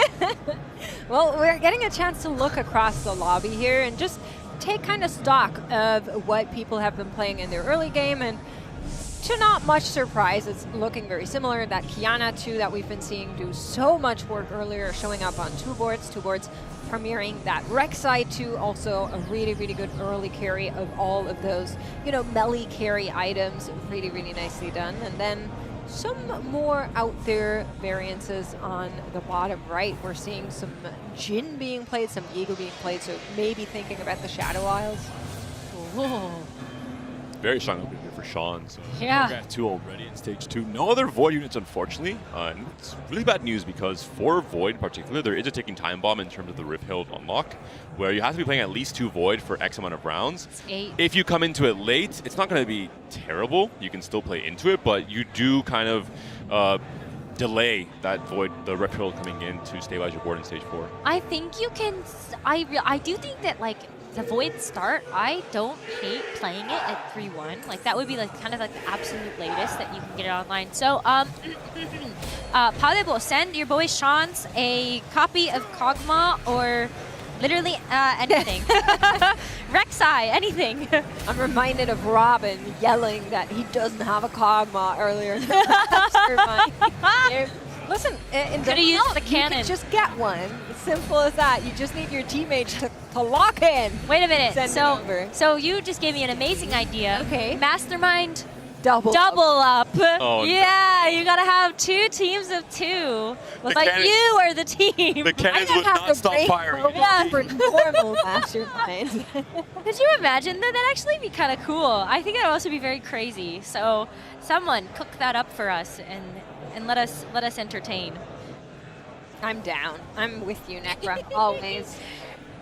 Yeah, this is certainly a board you will need to beat. That show 2 being found naturally early on is just crazy.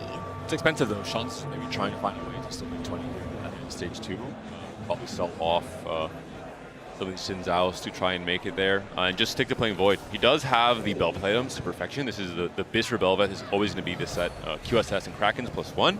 I think Giant Slayer is okay, second Krakens is also okay, but once you have these item pairs right now, you feel so comfortable and confident playing into Belveth as a carry. Yeah, you just need the Void. Yeah. But I think like while the obviously like Rift Herald is very important, I have seen other boards kind of stabilize around 4 Slayer instead of just needing the Rift Herald as like that big bruiser unit. You can also go 8 unlock set and use it as at least the bruiser trait until you get the Rift Herald. So I think there's a couple of ways that you can actually play around it, that it's not horrible if you don't get the Void in now. But Double is also playing with Void. You do have the Kog'Maw as well as the Rek'Sai in. I think that you could use these items as well, basically on any melee carry. Don't fall for it, Necro. I'm pretty sure he's trying to play Dan. No, give me Rage Blade Belveth. We can hope and dream, but I have a very, very clear expectation from Double. He played a lot of it on ladder. Yeah, you're probably right. Jedusor also is a player who was, I think, the player that popularized Diana, and this was a specific build. So I have him playing. Yep, you do. The thing is, Diana got an adjustment, right? I wouldn't call it a nerf. She got an adjustment. She's not as good with some of those attack speed items anymore. So I'm curious if they would be down to go into contested Diana here in this situation where you have so much possibilities to make something cool happen, like a 3-star forecast of another trade. So I'm not 100% sold, but I unfortunately also see the writing on the wall. I just want to mention, we just saw Potable come to Double's board after losing to him and spam some thumbs up. I've fortunately or unfortunately played a lot of games against Potable in the ladder race at the start of this set, and he enjoys coming to your board and thumbing it up every time you hit some high roll, some Rek'Sai 2 in stage 2. So he likes to play the mind games with any emotes and any capability he has in TFT. I think. Potable in particular. I think Potable is top 5 on my list. I think that's why that is like where if you know the mental warfare is coming, you are either ironclad or you mute them immediately, right? And then you don't see any of it. Yeah. The first thumbs up noise I hear, the mute's already done. See, I'm a thumbs upper, so. I love it. All right. A little bit of a support there. Double coming in to save Canvas, but together they reign supreme, and we're going to be going into our next set of augments here. Let's see what we're getting. Another silver. How spicy. Stuff like Pandora's becomes double valuable because essentially now you both have Pandora's. You just need your teammate to really make sure how many have you sent over and how many is he sending back. I will say, I actually don't know how that works because the cannon is in that final slot. It's like literally the rightmost bench slot. Oh. I've never taken the augment. No, not Pandora's bench. Pandora's items. I see. But I am now The curious cannon will about not how change. it works. I'm pretty sure Pandora's bench is probably disabled if I know anything about this TFT. Yeah, there are a couple of augments that are disabled in Double Up. I do not have the full list, unfortunately, but yes, I have never clicked it in Double Up, so maybe it just is not clickable. I could see that be the case. We definitely have Diana unlocked here for Qatari. At least that Leona 2 is now on the board. So that should help if that's your game plan. And at Archangels, you know, I think we might be looking at that one. You see an early Nara as well for Sean, so maybe using it as a stepping stone towards the Belveth. Maybe just playing something like a Warwick Strikers kind of game. But that's not something we've seen too much of throughout this day already. I think I find Warwick hard to unlock, but maybe that's just like I have not touched that trait at all. You've been championeering. No. I have some tech for you, but I tried to sell this tech to 7 different players in my interviews, and they all just look down and you're shook giving the their head. Gately treatment. I'm going to keep it to myself, and listen. they'll find out. Listen, Okay. now you need to share it with chat. They'll find out when they face Panda at the trials. Top number 1 in EMEA, Yeah, see? you'll find out the tech. I'm going to keep it hidden until then. Excellent. Because people have not been, they haven't been, enjoying my secret tech, so I'm not going to share with the world. It's done. Color me surprised. All right, well, we're going to take a look at another one of our matchups here. Katari actually going to change the items over to Zoe. I think that is a little bit better. I've loved Zoe in this set. It's been very fun to watch her just like spam chill. Any of the target units, really. I think they're so cool. I think they're so fun to play. So just a little bit, you know, for our casual viewers that are currently figuring out TFT, tuning in here for the first time, really good advice. If you ever find yourself in a position where you have a slot, but you don't know what to put, if you see target units, those go. Anytime, any place, they will make your board so much more stable. I've definitely been a Taric enjoyer in my front line when I do not have the one that I want. But I'm wondering, actually, are those Zoe items ASOL items? Do you think we could go an Aurelion Soul route from there? That would be a very risky line to take. I think after the nerfs, ASOL, even if found early, just takes so long to scale. You need to have truly the perfect setup for him to work. It is a power fantasy that is meant to be, you know, there's a 1 in 1,000 chance, but when it does work out, it's the coolest thing ever. I'd be surprised for this to be the 1 in 1,000 game. But you have your partner that can come in and help actually like give you a little bit more time. Yeah, maybe if that's Actually, you do scale more, right? You get more Stardust because you have a chance to play 2 fights instead of 1. So maybe the scaling factor is fast enough to make it relevant. But if that's the case, then surely somebody would be picking up Yordles, because that works the same way. That's true. If you get Veigar, the more ults the That's better. true. That's true. I'm just thinking about it because unfortunately no one did pick those. So, oh, first round of presents, everybody. Look at this. Lakoko got a Lichbane as an artifact that got sent over from his partner. GP1. Oh yeah. But this look that. Imagine if it was a Veigar, like Melanie said. Or to not Bane. I don't know. He has it. That's what matters. I think you want a Reforger.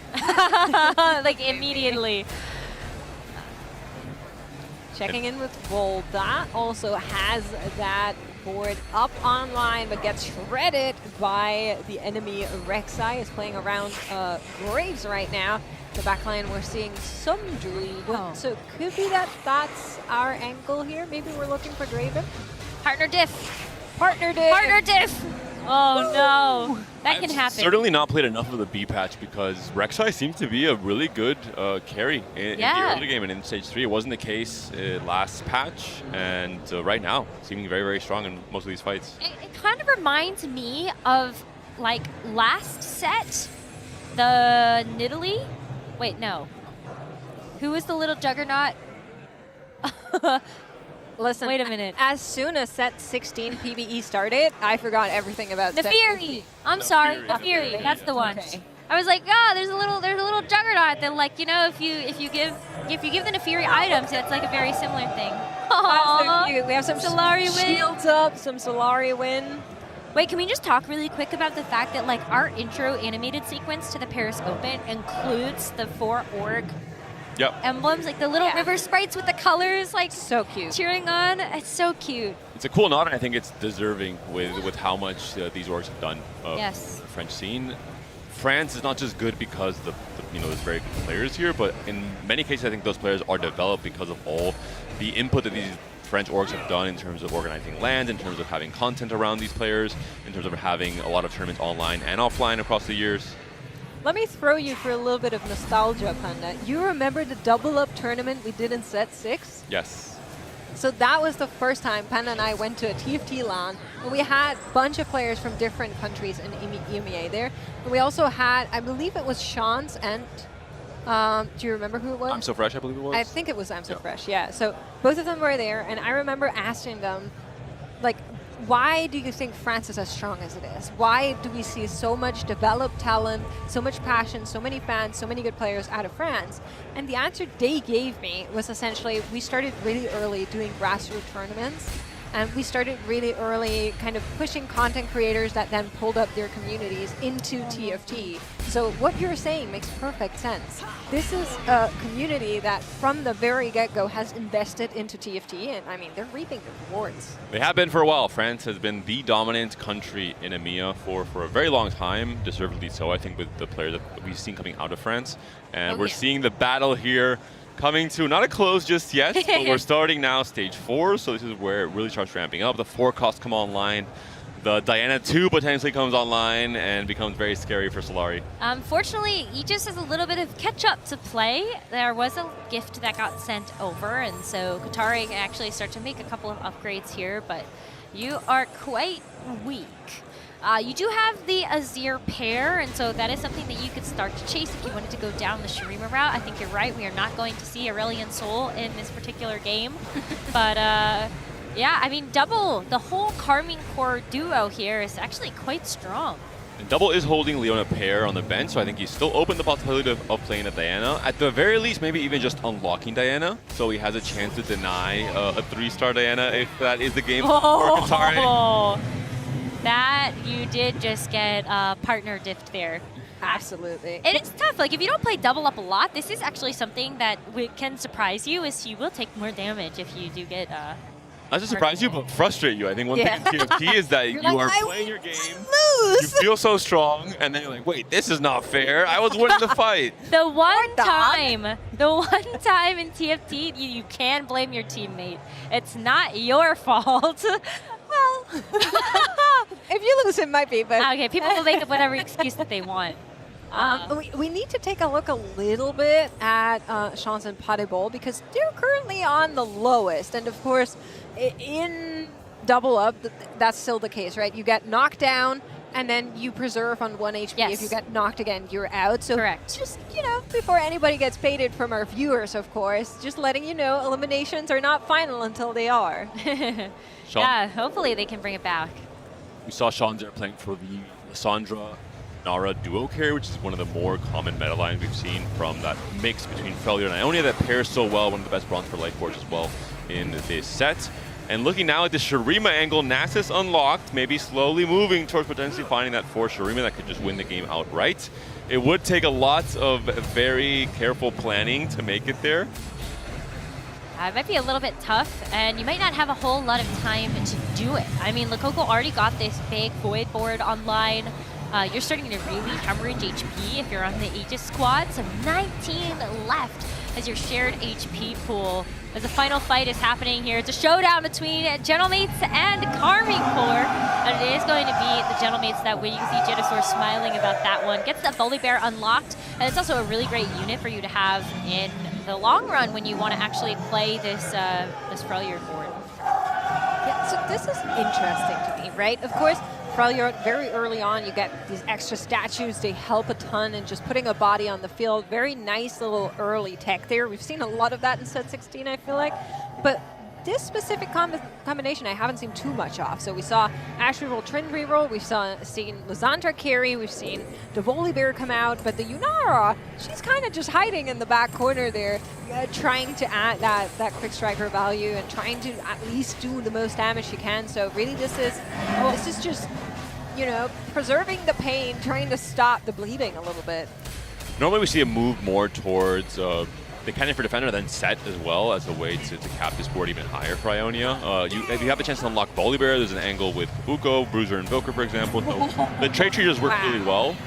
But the positioning for Sean's, if he's clumping so much to try and get max Freljord value, he's going to be losing a lot of value in terms of just getting a lot of AoE from something like a Swain in stage 4. So I think he has to change his position a little bit. He has a Hull Crusher as well, which is so awkward with Freljord. So a hard game to navigate for Sean's. Definitely a little challenging. You can already see it is going to be Aegis getting closer towards elimination. Solari in 3rd place. Then it really seems to be a race between Carmine Core and the Gentlemates to see who will actually take the win. Interesting to note as well that we ended up getting power up taken from Double.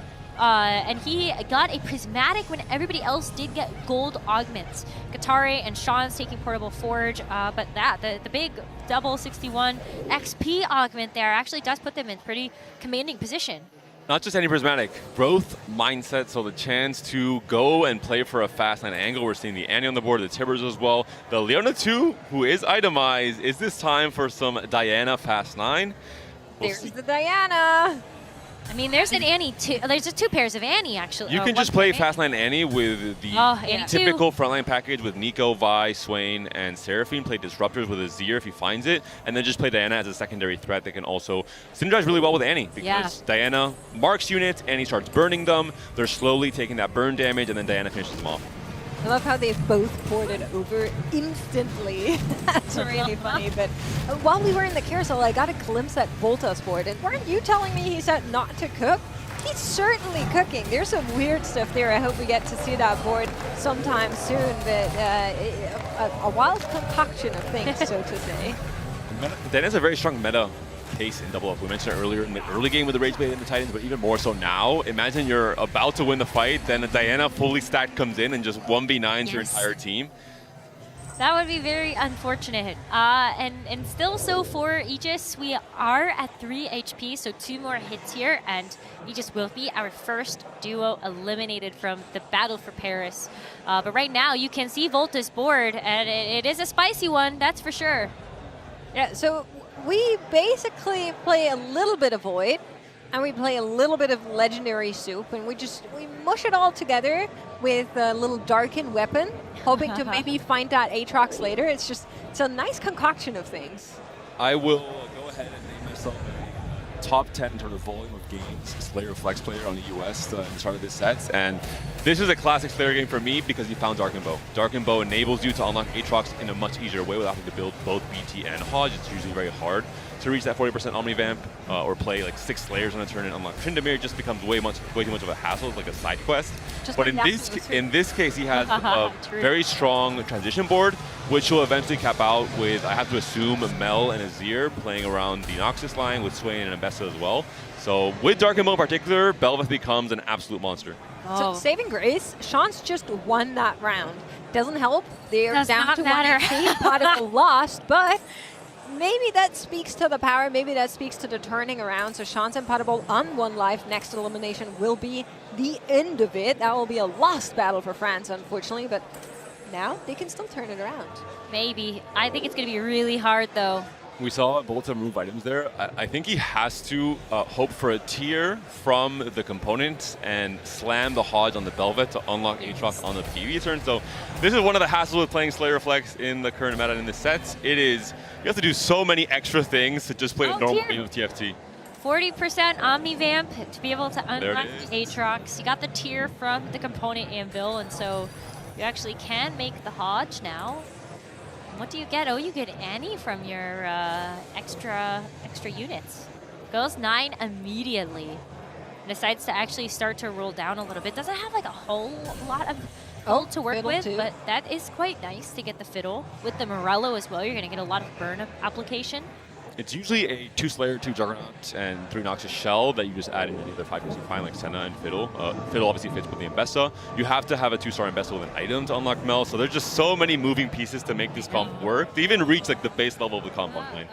Potable unable to find that Bel'Veth because she's sitting on everyone else's board, so really losing out on that contest there. I think 3 or even 4 ways, certainly a lot of Bel'Veth enjoyers in this lobby. And Sean just quickly hopping over, seeing how the state of things is, but it's not good. Potable will be taken down, unfortunately, and Sean's tear down with him.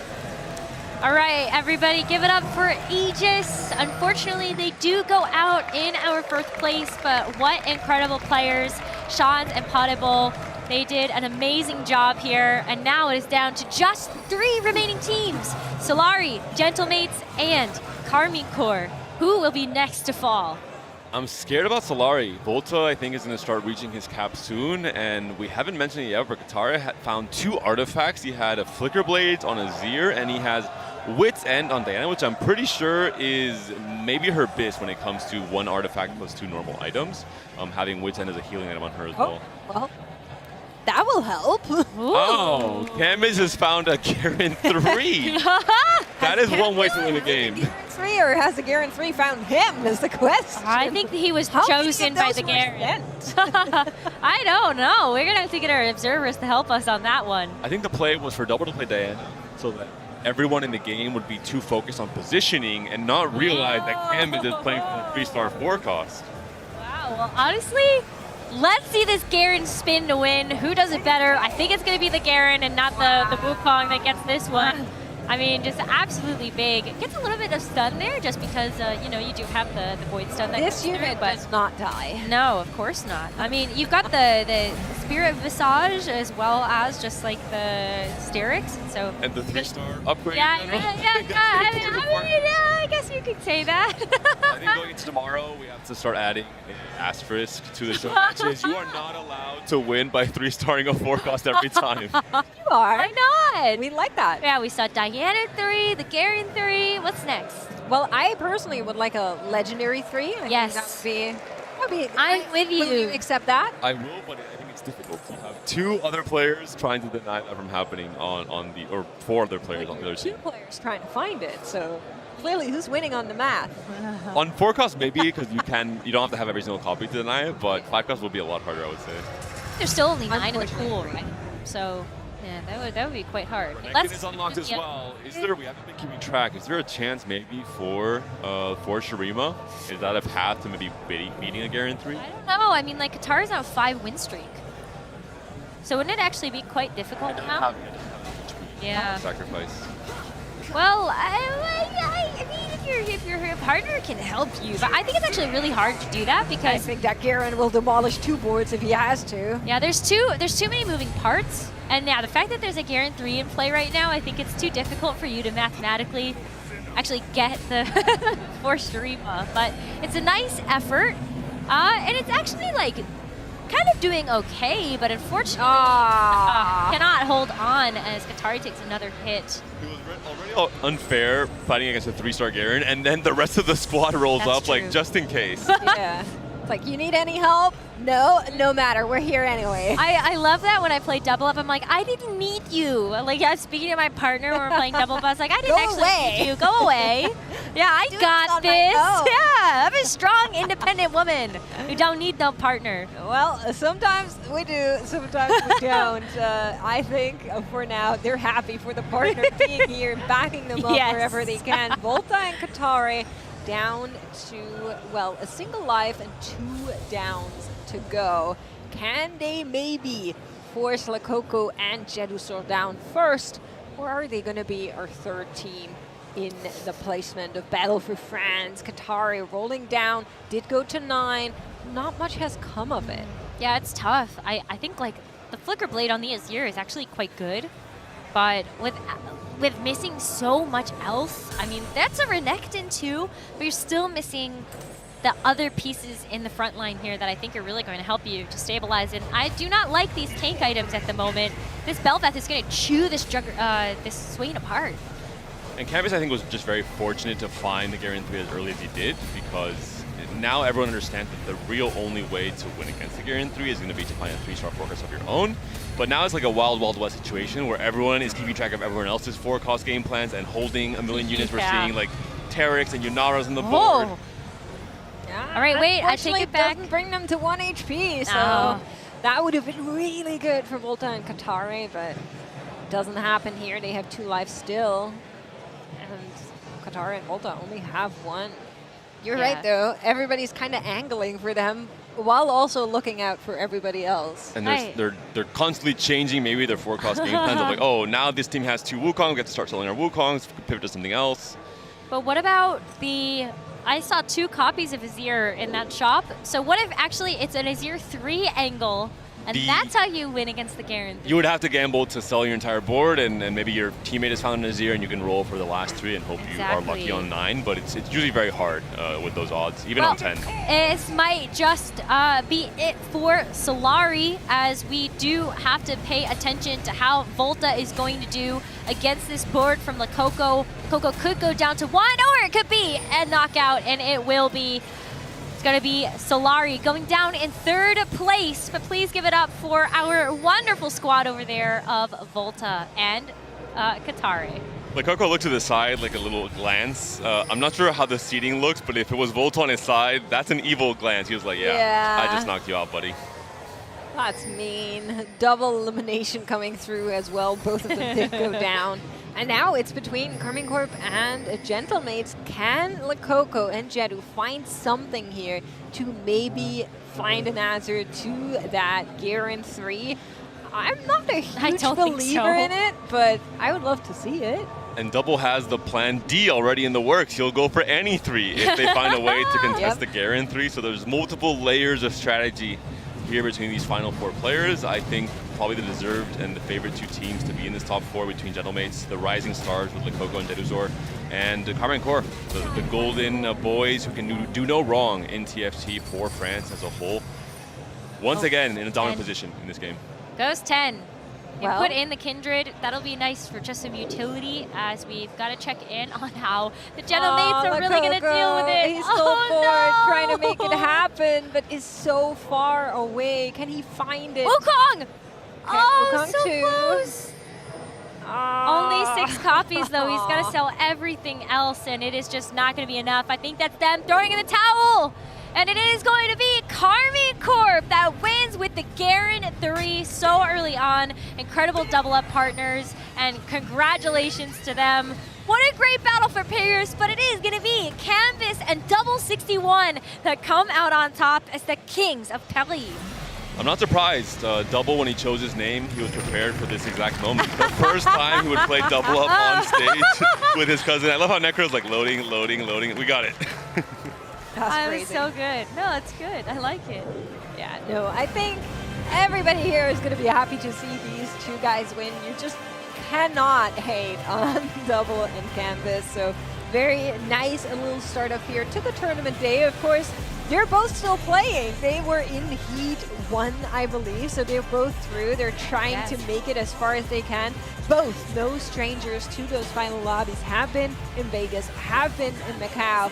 You can just see them giggling away there. Well, they're all friends at the end of the day, right? Even though they might have been fighting in our super serious and obviously very important, double-up match. Everything on the line. Yeah, with so much on the line here for the Battle for Paris. And it's just a show match at the end of the day, and they are such good friends. So let's go ahead and hear from our winners, Double 61 and Canvas. And Battle for France is won by Casey, Double, and Canvas, guys. Thank you so much. Congrats to the others, of course, but I'm gonna grab the winners with me right now if you guys can follow me on stage. Come. We're gonna have a chat. Faites du bruit pour Casey, s'il vous plaît, à Paris. Messieurs. On va faire l'interview en anglais, mais je vais traduire en français. We're going to conduct the interview in English, but I'm going to translate to French, of course. On va commencer avec le fait qu'avant le show match, ils me demandaient des conseils sur Double Up. I want to start with the fact that before they came to the stage, they were asking me advice on Double Up. So how did this one go, guys? I mean, it went well. It was really fun. We hired the Garen 3. So yeah, it was really fun. How hard is it to switch to this mode when you're so used to competitive mode?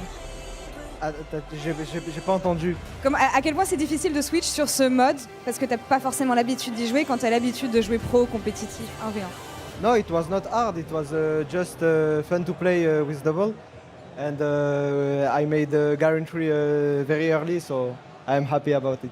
It was a swift victory from both of them. Happy to grab the victory here, especially in France. I assume I want to know how the day went for them on the other side of the venue. Comment était la journée pour vous sur le reste de l'événement? You guys qualified for tomorrow, right? Yeah, I finished first of my lobby and Double second. We are confident for tomorrow. We will see if we can make it, but we will do everything for it. Tout s'est bien passé aujourd'hui, forcément, top 1 et top 2. On a hâte de voir comment ça va se passer demain. Tell me about your day. Comment était la journée pour toi? The day was nice. I think the most important is tomorrow. Today it was not the hardest part, so yeah, I hope that tomorrow we can make the final lobby. L'important, c'est demain, évidemment. J'aimerais avoir un mot sur le patch. Tout le monde l'adore, ce set. À l'unanimité, j'ai l'impression il y a eu des petits fixes, évidemment, qui étaient nécessaires. Mais du côté des fans, en tout cas, il est très apprécié. I want to know how you guys are enjoying set 16 this time. I feel like the fans love it, but how is it on pro player side? Yeah, I think the patch is really great. The set is also great. There is a lot of to do, so you can unlock a lot of champions and you can play a lot of comp on this patch. So yeah, I mean it's just fun to compete in a patch that you can play a lot of stuff. C'est un set qui est hyper divers, c'est un set qui fait l'unanimité du côté des fans, mais aussi j'ai l'impression du côté des pro players. Qu'est-ce que vous aimez le plus par rapport à ce set, en dehors de la diversité qu'on peut voir par rapport aux autres choses que Riot ont testé cette année sur leur patch? What do you like the most about this set compared to everything we've seen this year? I think you can play a lot of things. I like to play competitively on this set, like I have so fun when I played, and I hope the rest of the set will be the same. Riot did a good job for the set, and I hope it's gonna be the same for the rest of the set. Il espère que le reste du set se passera de la même manière parce qu'il trouve que Riot a fait un bon travail de ce côté-là. Mesdames, messieurs, on est en France, on a beaucoup de joueurs français, on a beaucoup d'attentes du côté des joueurs français pour remporter la ceinture à la fin du week-end. Est-ce qu'il y a de la pression? Est-ce qu'il y a de la hâte? You guys are expected here at this tournament, especially being in France, playing in France. People want to see you lift the belt at the end of the weekend. Do you have any words of encouragement for you too, actually, or how do you think the weekend is going to go? I mean, it's a hard format. We're gonna do the best for make the final, and we will see tomorrow if we can make it. On va vraiment essayer de faire la finale ici, forcément, c'est l'objectif, et je me remets de ton côté une dernière fois. Do you have stress, or are you more excited when it comes to playing here in France, in the chance of grabbing the belt? No, I don't think I have any source of stress. Sorry. I just hope that we can make the final lobby because it's a really great experience. I did it in Vegas and it was really insane to live it. So I hope that I can make the final lobby again. And why not? If we are with Combis, I mean, it would be insane. En famille. Yeah, of course. I'm going to give you guys the closing thoughts on this interview. So I'm going to hand you the mic if you want to say anything to the fans, to everybody watching on stream. The floor is yours. En français? Merci à tout le monde d'être là pour nous soutenir. Ça fait plaisir de voir beaucoup d'entre vous venir nous voir entre les games et nous soutenir tout simplement. C'est un plaisir de jouer d'ici, depuis la maison, en France, à Paris. On va essayer de tout donner pour gagner demain et dimanche, si possible. Et merci du soutien, merci à tous ceux qui regardent, même sur le stream. Je sais que vous êtes nombreux et ça fait extrêmement plaisir. Merci beaucoup.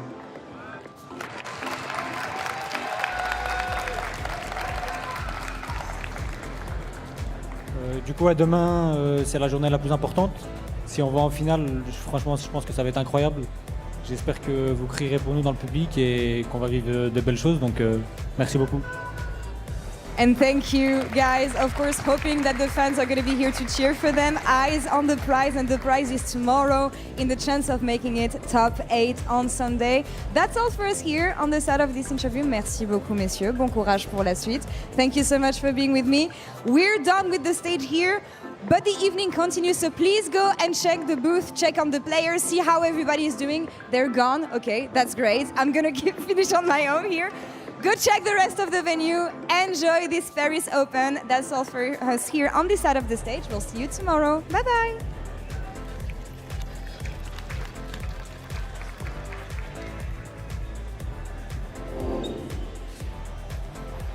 I love Lore. I think she's getting a really great introduction to TFT. I think the Carmen Court TFT guy, players you're specifically. great. That was an amazing interview. The way they I think Double and Canvas laughing. are It was just amazing. accidentally very funny in the way Yeah. that they operate. So as a duo in particular, They're so good. Double's like a speech. No, I'm good. Canvas, it's your turn. You got the guarantee. You speak. Yes, I love it. Also, I want to mention, Double quickly mentioned that he was in Vegas in the final lobby. Yeah.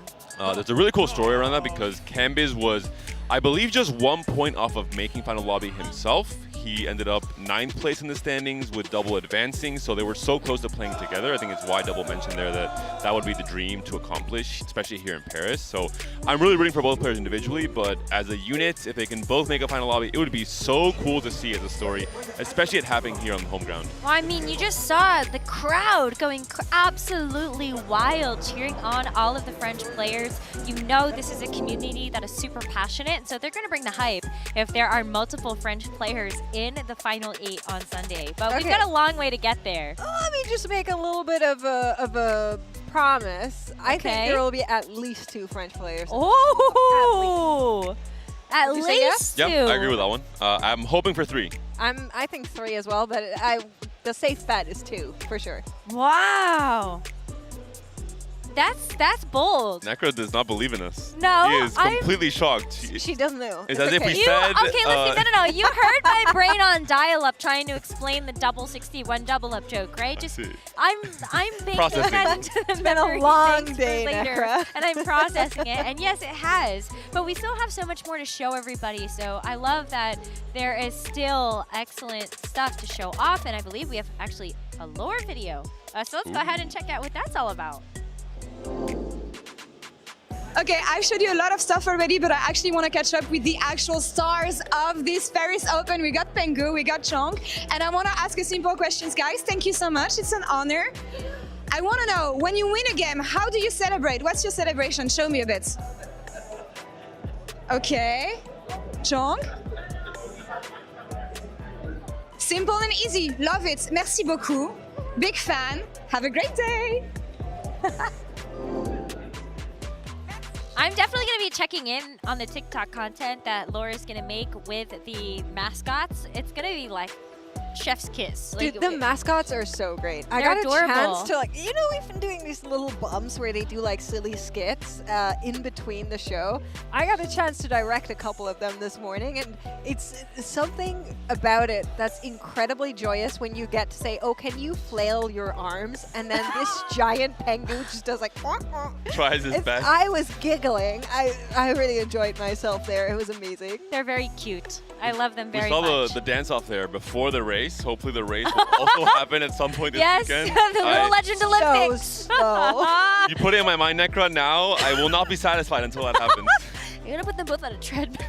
What happens? They could not walk. You have on to the follow a lot of slowest safety setting. laws in the first I think if we give them like a meter, they Maybe will like still with a fail. stroller, they can race with a stroller. I'm gonna cut you both off here. All right, I said we had a lore video that we just threw to, which was with the mascots. We actually have a lore video with Necrit, so let's go ahead and hear what's going on there.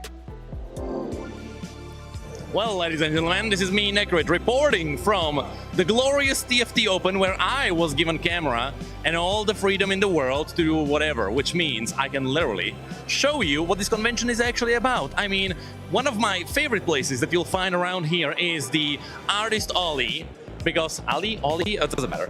Because this place actually makes you feel like you're in the middle of a Riot Con, where you have awesome stands with awesome artists. There may or may not be a hat on a stand right behind me right now. But what I really appreciate is that Riot, this time around, tried to make their own Riot Con, but they don't call it Riot Con. It's TFT Open for some reason. I mean, there's gonna be another TFT Open later.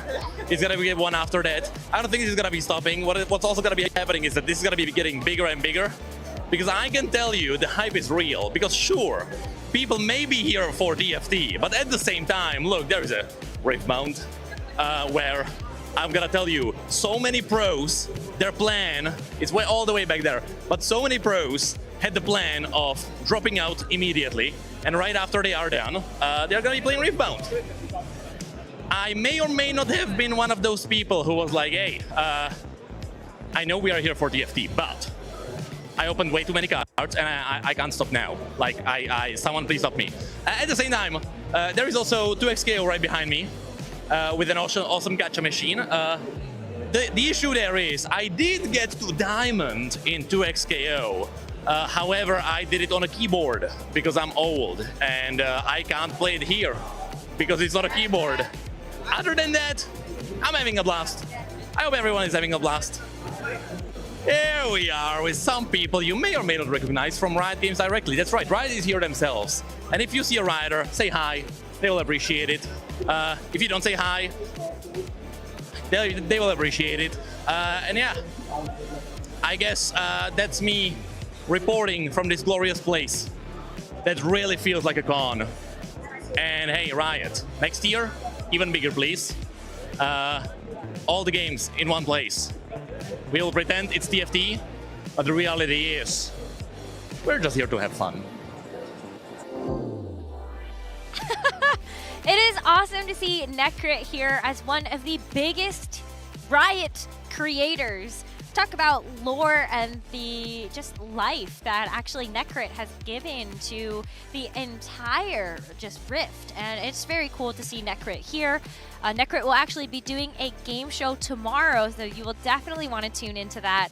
But wow, so cool that he's also given so much to even just lore and legends itself. Listen, I just need to catch up on what he was saying at the end there. If we make TFT Con bigger and include other games, I just want it on the record that, of course, we're going to be the main talent, right? Like, if the league guys come in, we can share, but like. I think Necrit was trying to push the focus away from TFT. I am not signing off on that one. TFT all about TFT. Is the main game for us, of course, in the Open. And there's also cool to have the mix-up, as you're mentioning, with so many different communities, creators, YouTubers like Necrit as well, who I think are so important for the scene in terms of fleshing out the lore aspect of it as well and getting players engaged in that sense as well.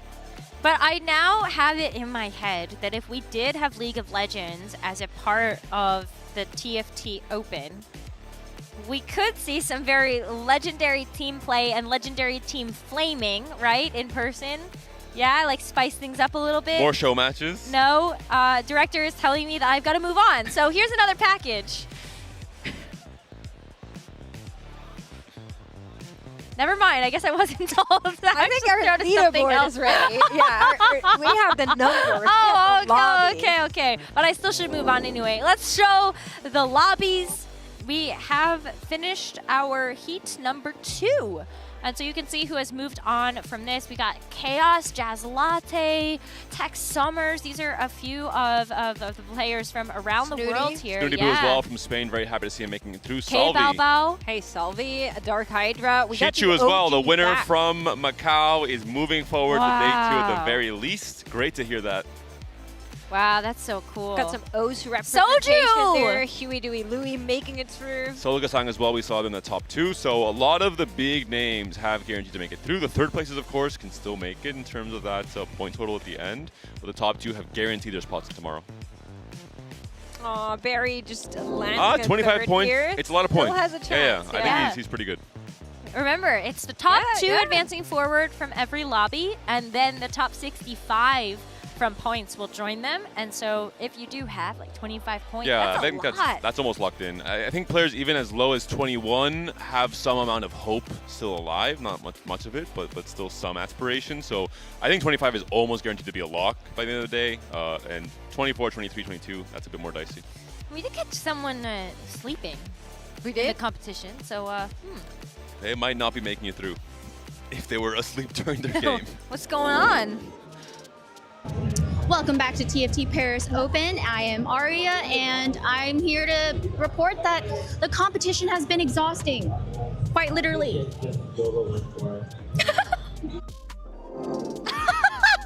That is crazy. That's crazy work. This guy is actually sleeping on the floor. I know what was happening there.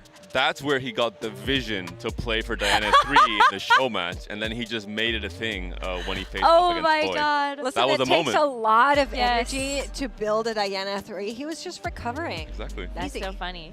Oh my God. Wow. I mean, hey, whatever works to get you the win in your show matches, or of course, actually for your competition, because heat number 3 is still finishing. So we will be able to show you some more of our players that will be moving forward to our competition tomorrow, but it's only 256 that will start out in phase 2 of our competition for day 2. And so we've got a couple more slots to fill as we saw heat 2 finish, but I'm looking around and there are still so many stations playing out those final couple games. And for Heat 3, I think there's the two-edged sword where some players, they're not really players who like playing more in the evening. They usually play tournaments early in the day. They don't feel as comfortable. But you have the advantage of having seen your friends, your teammates competing in Heat 1 and 2. They've learned some lessons like, hey, don't play this reroll because it's contested, or this is not a good line, it's too unstable in stage 4, you're trying to fight more for top 4s, maybe for those wins. So they have all the learnings they've absorbed across these first 2 heats already, and they can apply them now in their heat. Well, I was talking to Dish earlier, and he was saying that they've been studying. So quite literally, they got like a table there. Setsuko was there as well. And they've been taking notes on what everybody has been playing and how it's been going. Wow, so that might be really powerful to be able to put those big brains together. But we got another one that's here, Jazz Latte, one of our big stars from APAC. We've got an interview with him with Clement. Hello everyone, we're here with the largest competitive streamer in TW, Jazz Latte. Jazz Latte, we heard you had a really close run in the final of games. Can you walk us through how you advanced to day 2? Yeah, in the end, I thought I was eliminated because my after 3 games, I only got 13 points. So actually, last game, I feel really chill. Like I'm going to do my best and perform to my audience and viewer. But after I go first, and I still think, oh no, the lucky game come too late. So I thought I was eliminated, but my teammates say, oh, you just clutched it by 1 point. Yeah. So it sounds like you weren't looking too closely at the leaderboards. ALJ Walking was leading the lobby for the most part, but in the end you made it in. How did that kind of make you feel, and how are you going to prep for day 2? Yeah, I think he's come with some secret tech. He have forced every 3 games and with the Expo. So I think that is a very interesting playline, but I just got nervous and I didn't learn it from the 3 games. But the last game, he just picked the 10 loss one and everybody is pinging him. But I think no, I will just not open Fort because my points is too low. So, but I actually win out. Even he have the 2 Yanbao. Brock. Yeah, he had the 2-star Brock, but my augment is too good. I pick the Bronze of Light and the Jewel Lotus and just play any set and we win out. Well, so congratulations on your advancement. Best of luck to Jazz Latte. We hope to see more of you in day 2. Thank you. Wow, that is wild. Jazz Latte making it through at 21 points. What a journey that must have been through that lobby. And when the lobby is that even, I think we're going to see, points as low as that. It's surprising. I think on day 1 we expect more lobbies to be a bit lopsided with the really strong players taking over, but it wasn't the case in that lobby at the very least. I'm really happy to see him make it through. Jazz Latte has been an icon in terms of being one of the figures from the Eastern TFT region from APAC, from CN, who is still very relevant in the West. Players have watched his streams as early as Monsters Attack in set 8. So really happy to see him find success after not really succeeding so much in TAC rounds. Honestly, that's one of the things that I really love about the Opens. You usually get at least a couple of players per region, per country make it through, and then everybody huddles around their board. It's just such a joy to kind of join in the huddles and be like, how are you doing? What's going on? What's the board he's playing? Just like get all the beats. It's great. Except Zeta, they're always huddled. That's true, right. Yeah. Great minds think alike. Well, Jazz Latte is not the only player that has come through as a previous several Tactician's Crown competitor. We also have Shichu, which is our winner from the Macau Open, who has made it through, and we've got an interview with him. Hello everyone, I'm here with the previous Macau Open champion, Sichu. I heard that you had a pretty close brush to advance to day 2. How has your tournament been so far? Sichu, 我这边已经听到你已经晋级到第2天的比赛了，你目前的赛程进展的如何？就是今天第1把打得不是很顺利，然后发挥不是很好，还好就是后3把自己找回状态，拿下了今天比赛，还是非常开心的。So my first game was pretty rocky, but I did find my condition back in the last 3 games, and I'm pretty happy to advance to day 2. Sichu, you are one of the few players here that has their own augment in Arcane Victory. I want to know what your thoughts about your augment are. 那Sichu，你是这边少数拥有自己海克斯的一个选手，我们想问一下你对你的冠军海克斯有什么样的看法？我觉得我的海克斯是一个比较通用的海克斯吧，但是它在这个版本的节奏下不是一个首选，希望之后的版本它能作为首选出现。I think my augment is something that's utility focused, can be used in a lot of different scenarios, but it's not a first pickable augment in the current meta. Hopefully in the future it will be first pickable. And my final question for you is, have you thought about how to wear 2 belts at once? 最后一个问题我想问你，你有没有想过要怎么样同时戴2个冠军腰带？这个确实是想了一下，就如果真的拿下了这个冠军，我会2只手，一只手举一个。I actually have thought about this question, and if I do get the chance to win both titles, then I will just have to wear 1 belt on each arm. Thank you so much, Sichu. Good luck tomorrow. I can't wait to see that. 2 belts one on each arm. That's going to be a new fashion statement for sure. You might have to keep waiting, Nekra. I think winning 2 TAC rounds is a remote possibility for players like Tidal and Disso, but winning 2 belts and 2 opens with how crazy this format is would be, I'm not going to say impossible because there's a chance, but I would be so surprised for anyone to do it no matter how good they are at TFT. There is a because chance. There is a chance. It's like this small though. Right. Well, we do have one more interview out there, and that is with one of our featured artists. You might have seen her work from our Tactician's Crown sets or the amazing promotional material that we have had for our show matches. Let's hear from Wanda.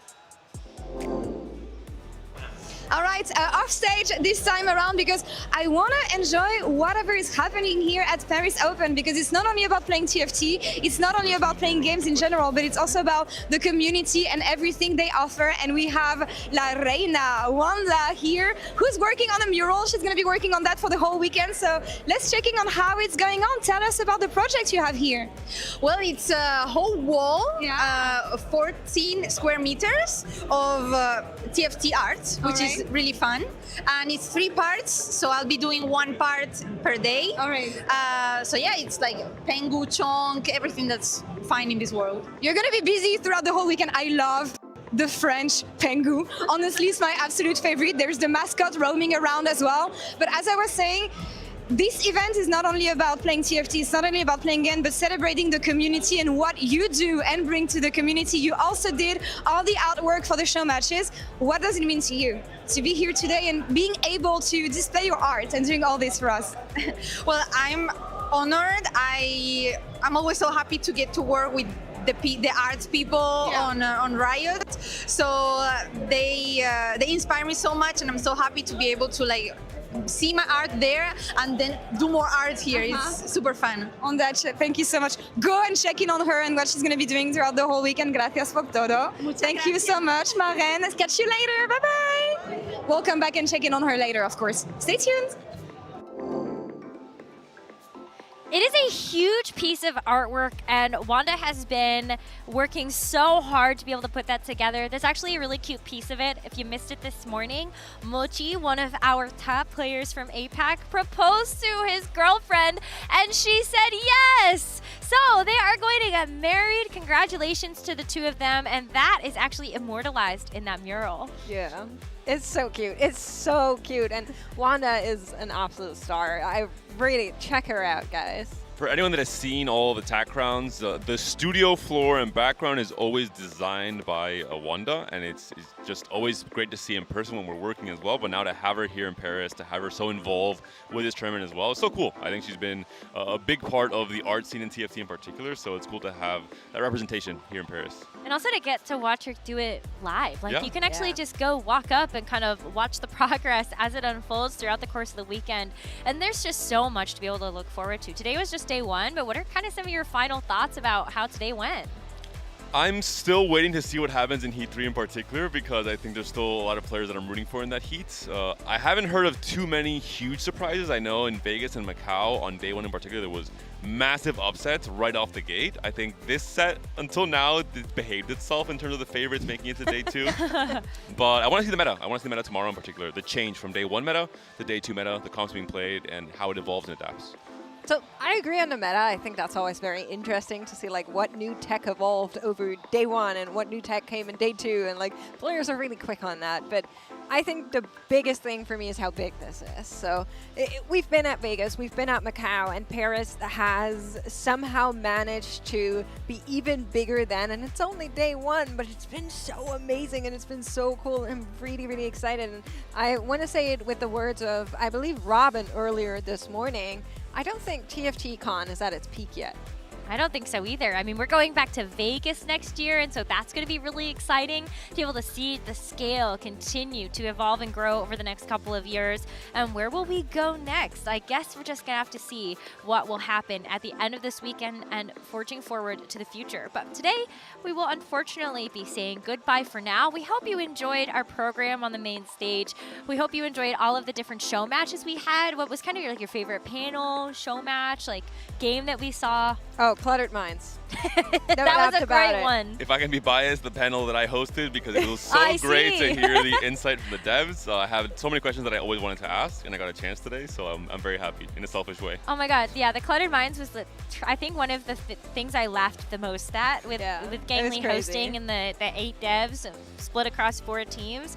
And hopefully you will all be involved in things like that in the future. So thank you so much for everybody who filled out that survey in advance to give us such great entertainment for that particular show match. There's more for us to look forward to tomorrow. So make sure you tune back in with us at 2 p.m. Central European Time for the start of our day 2 of our main stage action here for the TFT Paris Open. We've got the lore check with Necrit. We also have a new game show called Who Would Win, where we get to guess which board is going to end up actually taking it. And then, of course, we do start with Mastermind round number 2, which is going to feature Leffen versus Alan.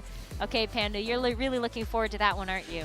Koi disappointed me, but surely Alan has this one in the bag. I think it's going to be a really fun show match between these 2 players. 2, I think, natural-born competitors in very different games, merging in TFT. Yeah.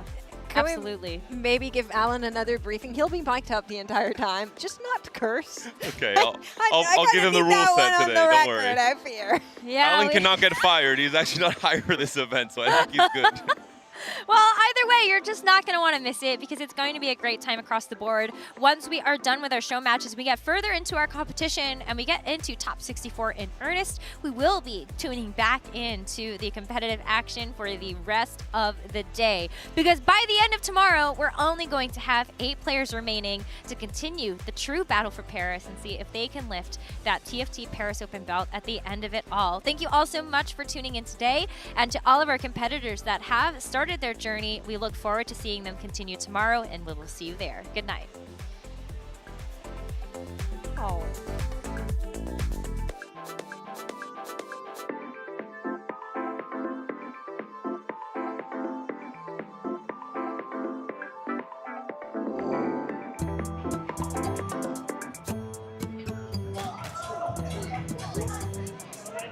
Amazing.